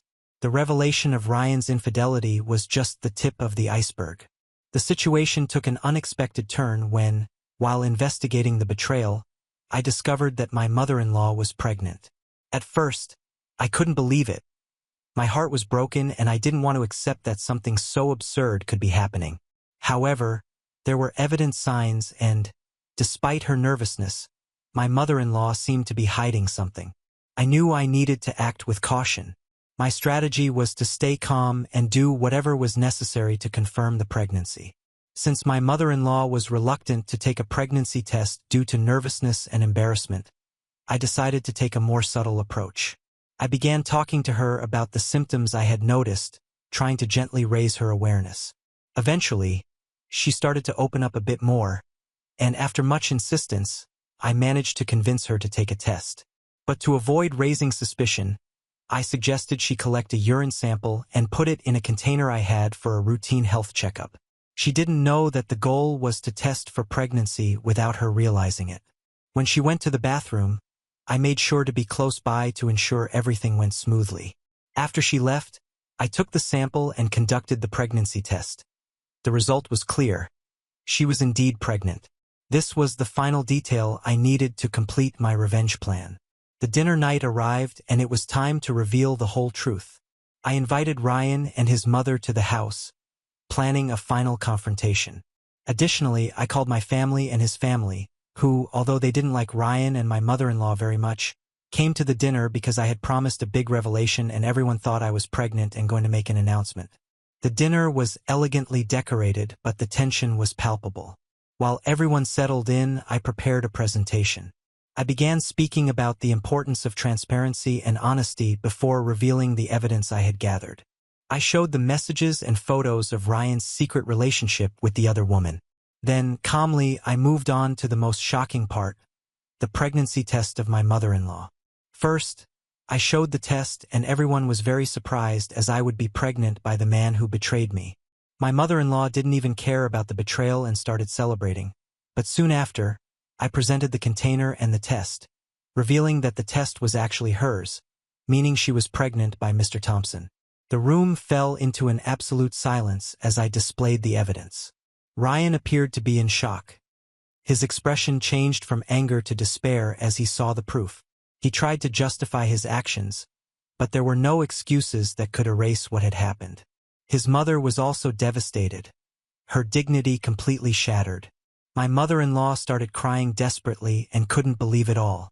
I said, "If you wanted a child so badly, now you have one, but I feel sorry for her." Ryan, in a moment of indignation, demanded that for the divorce I sell the house and give him half of the money. His tone was challenging, as if it were his last attempt to control the situation. However, I was prepared for this moment. Before the dinner, I had taken steps to transfer the house to my family's name, so when Ryan made his demand, I was able to respond firmly, "The house is no longer yours. It is registered in my family's name. Therefore, you have no claim to it." Ryan's expression quickly shifted from anger to disbelief. He tried to argue, but I had already made my decision and ensured that my legal protection was in order. The divorce would be finalized with minimal financial complications for me, and Ryan found himself with no recourse to claim what he no longer had a right to. The dinner ended abruptly. Ryan and his mother left, leaving me alone with my family to deal with the sense of closure. The feeling of relief and justice prevailed, even though the path had been painful. The truth was exposed and I could finally begin to rebuild my life, free from the lies and betrayals that had corrupted it. The following days were dedicated to healing and recovery. I received support from friends and family, and over time, I was able to find a new perspective for the future. The betrayal and revenge were painful, but they allowed me to reaffirm my worth and ensure that I would move forward with dignity. Since a lot of time has passed, everything has changed. After a few years, I met a wonderful man who respects me deeply. We've been married for 2 years now, and I had discussed what happened and my views on pregnancy with him, as I had been unable to conceive until then. He fully accepted and respected my decision, and we have been living happily ever since. I believe that everything in life has a purpose, and I wanted to share this miracle with you. That's right. My period has been late for 2 months and I took a test last week and I'm pregnant, but now with a man I know will respect me. We're happy and finally going to have a healthy and happy family. My ex-mother-in-law and ex-husband don't know about this and won't, at least not from me, but when things are meant to happen, they do. I'm happy because my current husband gives me the security of a happy family, and that's what matters. That's why I wanted to share this story with you. Don't force yourself into anything. Don't cling to toxic men. I thought my life was going to end back then, but now I have a whole life ahead with my new family. Now on to the next story. Story 8. 2 days before my birthday, my mom texted, "We took $2,000 from your savings. Your sister deserved a designer bag for graduation." Then she added, "You're not materialistic. You'll understand."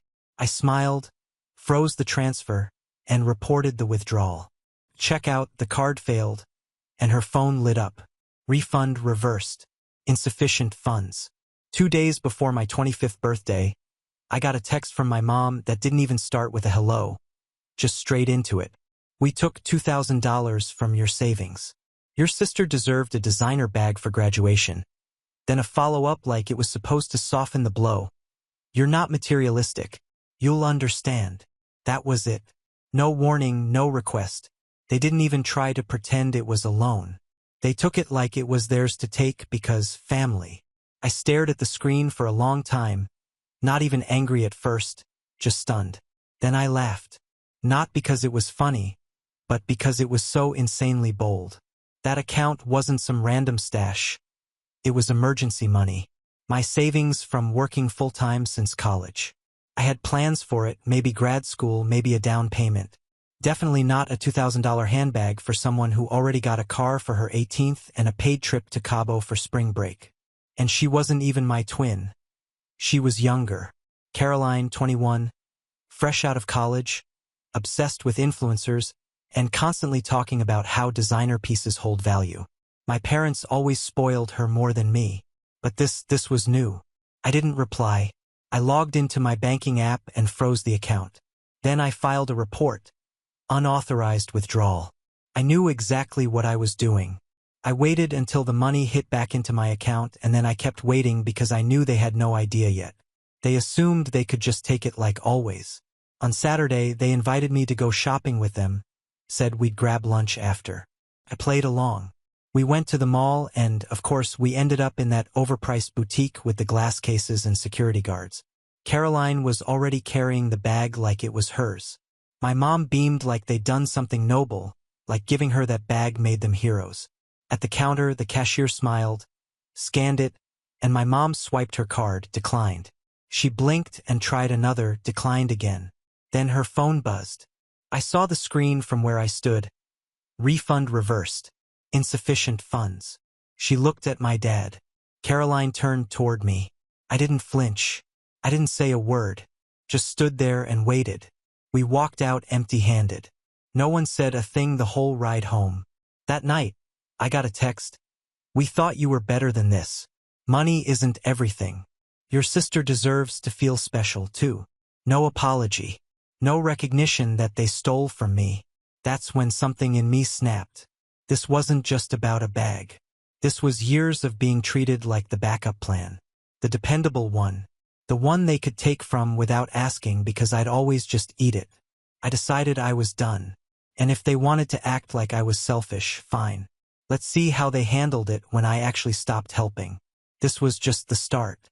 After the mall incident, things were quiet for exactly 5 days. No apologies, no one even tried to explain themselves. Then my dad texted like nothing happened, asking if I could take a look at his laptop because it was acting up again. Like I was still the family ID guy and not the guy they stole $2,000 from. I ignored it. The next day, my mom sent one of those vague texts. "We just wanted Caroline to feel celebrated. Maybe we should have talked to you first, but don't let money come between us." No acknowledgement that it was my money, just vibes and guilt. Then I saw Caroline's Instagram post. Her holding the bag, big smile, captioned, "Finally got her. Hard work pays off." Hard work. The only finger she lifted was to send me a passive-aggressive thank you emoji 2 hours after they tried to pay for it with my stolen cash. I guess they found another way to buy it. Maybe a credit card. Maybe my dad sold some of his tech toys. Didn't matter. It was the fact she still posted it like she earned it. And that's when I noticed something else. The comments, friends hyping her up, congratulating her. One of them said, "Can't wait to see you in it at the grad gala." Grad gala. That was the first I heard of it. Some formal prom-style event her university throws for graduates and their families. I was never invited, not even mentioned. I asked her directly, "So, when is this gala?" She responded, "Oh, I didn't think you'd want to come. It's more for close family." Close family. I didn't respond. I just sat with that. They took my money, lied to me, cut me out of something like I was a distant relative they barely tolerate, and then expected me to still play the role of responsible older brother when it suited them. I decided then that this wasn't going to be one of those quiet grudge things. This wasn't going to be a let's be the bigger person situation. I was going to make them regret it, and I wasn't going to yell or block their numbers. I was going to wait and hit them where it hurt. It started the next week. My mom texted me asking if I could transfer $300 to help cover a medication for my dad. Said the insurance deductible hadn't reset and they were tight on cash. I replied, "Yeah, of course. I'll take care of it tonight." I didn't. Next day, "Hey, did you send it?" Me, "Tried to." App froze. "We'll do it tomorrow." 2 days passed. "Then your dad's waiting. Can you just send it already?" Me, "Absolutely. Just finishing up work. I'll do it after dinner." Another lie. Sunday rolled around. "William, this isn't funny anymore. We need that money." I finally replied, "I didn't think you were materialistic. You'll understand." Silence. Then the anger started. First, my mom sent a paragraph about how I was being spiteful over something that's already over. Then my dad tried guilt. How could I treat them this way after all they've done for me? That's when it hit me. They really thought they were the victims here. So I took it up a notch. See, last year I gave them the old Camry I used to drive before I upgraded. It wasn't in great shape, but it ran fine, and I kept it insured under my name. Just easier that way. Now, it wasn't theirs anymore. It was mine. So, I showed up one morning with a spare key and drove it off their driveway while they were out. I parked it at my place and took it off the insurance plan. The texts came fast. "Caroline, where's the car?" "Mom, are you insane? That's our only ride." "Dad, you've made your point. Bring it back." I didn't respond to any of them. 3 hours later, "We need it for Caroline's job interview. She's freaking out." That made me laugh because now, for the first time, they were being affected, not me. They begged. They offered to talk things out. My mom even tried calling from a different number when I ignored hers. I didn't budge. They were finally starting to feel what it was like to be treated the way they treated me. And I was just getting started. The car was gone. And I think that's when it really hit them that I wasn't bluffing. That weekend, I didn't hear a word from them, which was unusual. Normally, my mom would be blowing up my phone. Instead, silence. I figured they were regrouping, probably trying to figure out how to fix it without asking me. But Monday morning, I got a text from Caroline. "Congrats. I missed my interview. Hope you're proud." That was it. No explanation, just pure blame. As if I had personally driven over her dreams. So I replied, "Maybe you can return the bag and buy a bike." She blocked me after that. Then things got louder. Tuesday night, I got a call from a number I didn't recognize. It was one of my dad's coworkers. Apparently, my dad had been ranting about me at work, saying I stole their car and left them stranded like a vindictive little brat. I guess he didn't expect someone to call me and say, "Hey man, what's really going on?" I kept it brief. Told him the car's title was in my name and I wasn't feeling generous lately. He laughed. Said, "Sounds like they messed with the wrong one." Exactly. By Thursday, my mom cracked. She texted me a full page about how I was tearing the family apart and how I was choosing money and bitterness over love. Said I was becoming someone she didn't recognize. I sent one line back, "That's because you never really knew me, just what I could give you." She didn't reply. The next week, the requests stopped. The calls stopped. I think they finally realized they had no leverage. Caroline never unblocked me. My dad went back to pretending I didn't exist. My mom tried to be icy and distant instead of emotional. And then came Grandma's birthday. It was one of those big family gatherings where everyone gets together no matter what. I hadn't planned on going, but then I figured, why not? I wasn't hiding. If anything, I was proud of what I'd done. Proud I didn't fold like I always used to. When I walked into the house, my parents were already there, sitting on the far side of the living room. Mother looked at me. Caroline wasn't there. I asked my aunt where she was. She said she was busy, went to some cafe with her friends. She said on our grandmother's birthday. The table was full. Everyone talking, laughing, passing plates. And my parents, they sat there like statues. My mom avoided eye contact. My dad acted like I was a neighbor who wandered in by mistake. It was awkward. But then about halfway through dinner, my grandma stood up, tapped her glass. "I wasn't going to say anything," she said, "but it's been bothering me. I heard what happened." The whole table went quiet. She looked directly at my mom and dad. "You took his money, then got mad when he wouldn't give you more. And you let your daughter treat her brother like a stranger over a handbag. A handbag? Shame on you." No one moved. My mom tried to say something, but Grandma raised her hand. "Don't. This family has always bent over backward for you. And now the one person who's never asked for anything finally says no, and you act like he betrayed you." Dead silence. My uncle started laughing, actually laughing. Then he said, "Well, that explains why you've been acting weird all month. I thought you were just moody." The room cracked, not with tension, but with relief, because everyone had felt it, the weirdness, the passive-aggressive comments, the cold shoulders.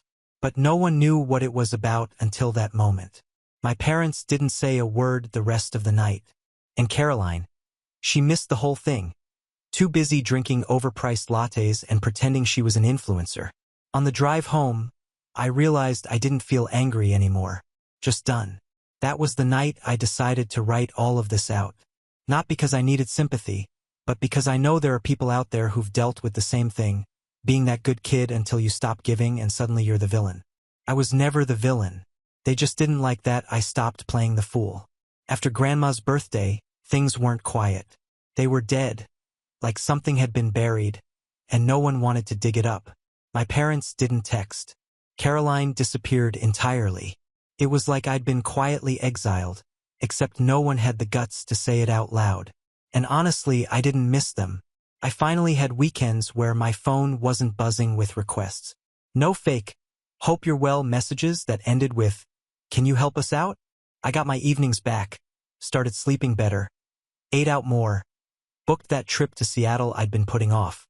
For the first time in years, I didn't feel like I owed anyone anything. But peace doesn't last long in families like mine.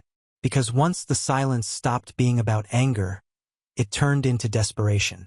It started with a single text from my mom 3 weeks after the birthday dinner. "Hi, I know things have been hard between us, but we're in a bit of a situation, just something small. We'd really appreciate it." I ignored it. Next day, a follow-up from my dad. "It's just a plumbing thing, $600. Not asking for a gift, just a short-term loan until payday." A loan from the same people who thought theft was a birthday surprise. I stared at the message for a few minutes, then replied, "Sure, I'll send it by Friday." I had no intention of sending anything. Friday came and went. Nothing from me. Saturday morning, another message. "Hey, just checking if the transfer went through. Haven't seen anything." Me. Ran into something unexpected. "Can do next week." They bought it because they wanted to, because deep down they still believed I'd crack. That I was still the same William who once used his tax refund to replace Caroline's busted phone without being asked. But I didn't crack. Not this time. A week later, another text. The leak's gotten worse. The whole hallway smells. Please. I left it on read. Then came the guilt card. I just don't understand what we did that was so unforgivable. So I reminded them, you stole from me. You shut me out. And now you're begging again like I'm the one who owes you. I don't. No reply. Not for 2 full days. Then Caroline texted. New number. New tone. You've ruined everything. No hello, no explanation, just blame. As if I broke something sacred. Not the people who raided my savings like it was their spare change jar. So I replied, you ruined it the day you chose a handbag over your brother. Blocked instantly.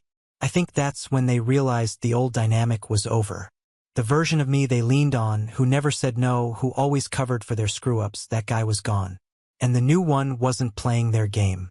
2 weeks after that, I saw my uncle again at my cousin's birthday dinner. He pulled me aside and said, your parents are telling everyone you abandoned them, that you turned cold for no reason. I asked what he thought.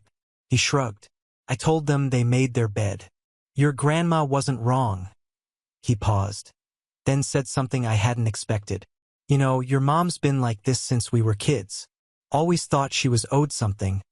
Never worked for anything she couldn't manipulate someone else into giving her. I'd never heard him say that before.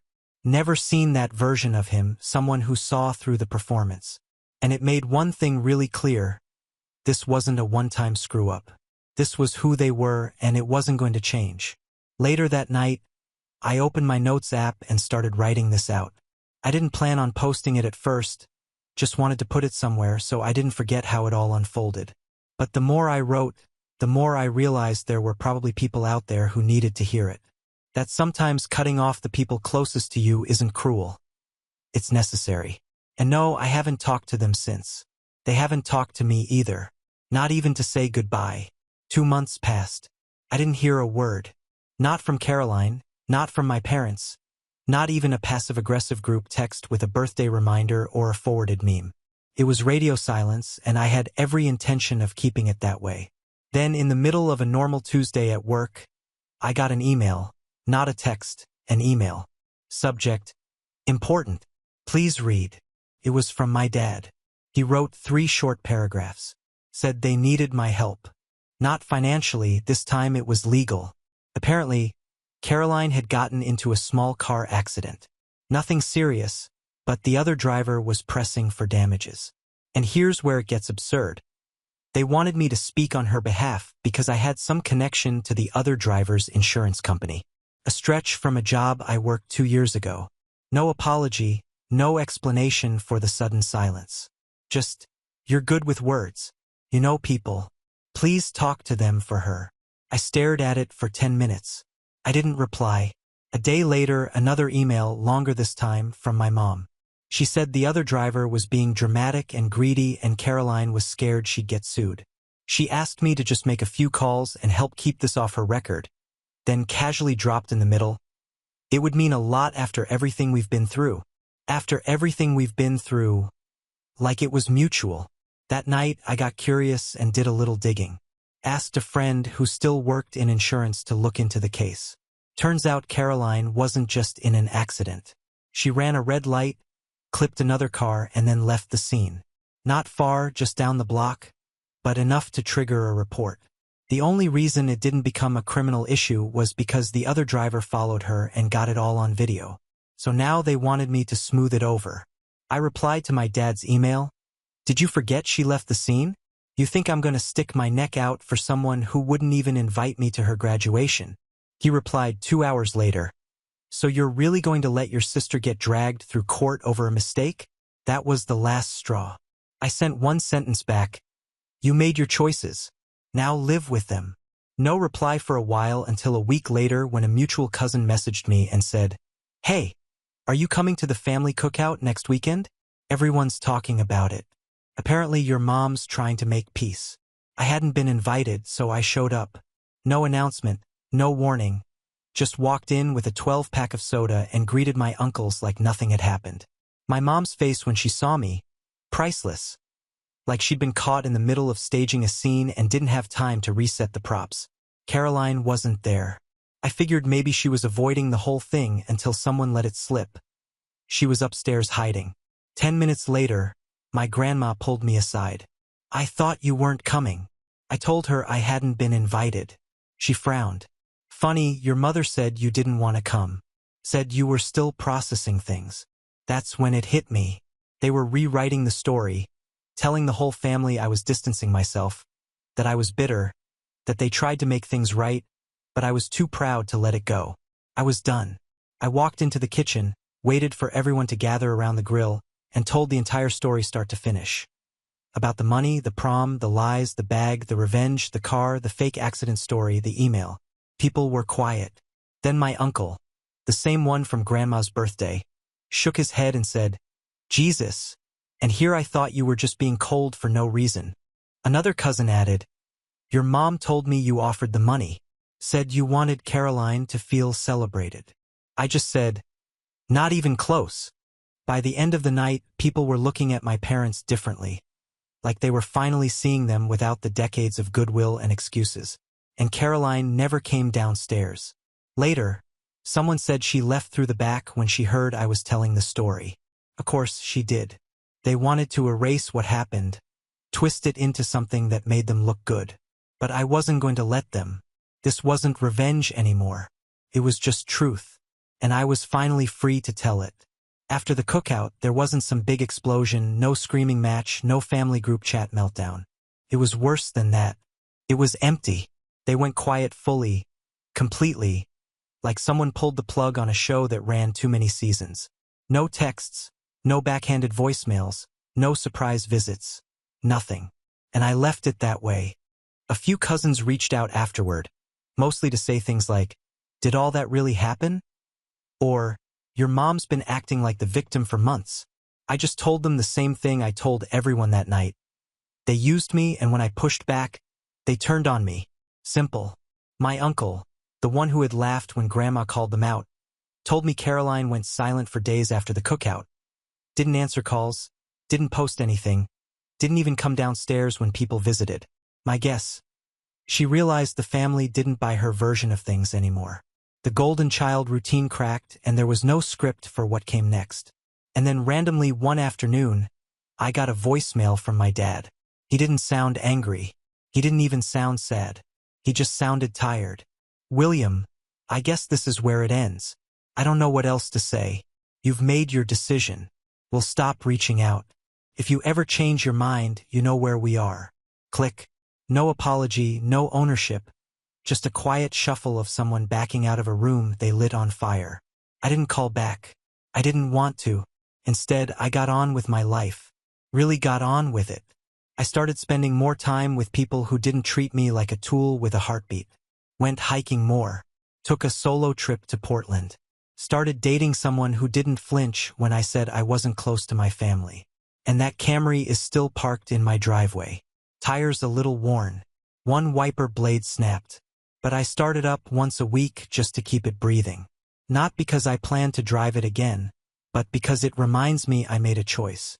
I took something back that was mine. About a month ago, Grandma called, invited me to dinner, just her. No setups, no family drama. She made ribs and cornbread and spent half the evening talking about her garden. Then, out of nowhere, she looked at me and said, "You know, I'm proud of you. Took you long enough." I laughed. "Proud of what?" She shrugged. "Of finally saying no. They've walked over you since you were a kid, but not anymore. And they hate that. I don't know why, but that hit harder than anything else. I've been fine since. Better than fine. I don't carry that guilt anymore. That voice in my head whispering, but they're your family, because family doesn't take from you and then ask for more. Family doesn't punish you for drawing boundaries. And the funniest part, they still act like I abandoned them. But I didn't walk away. They pushed.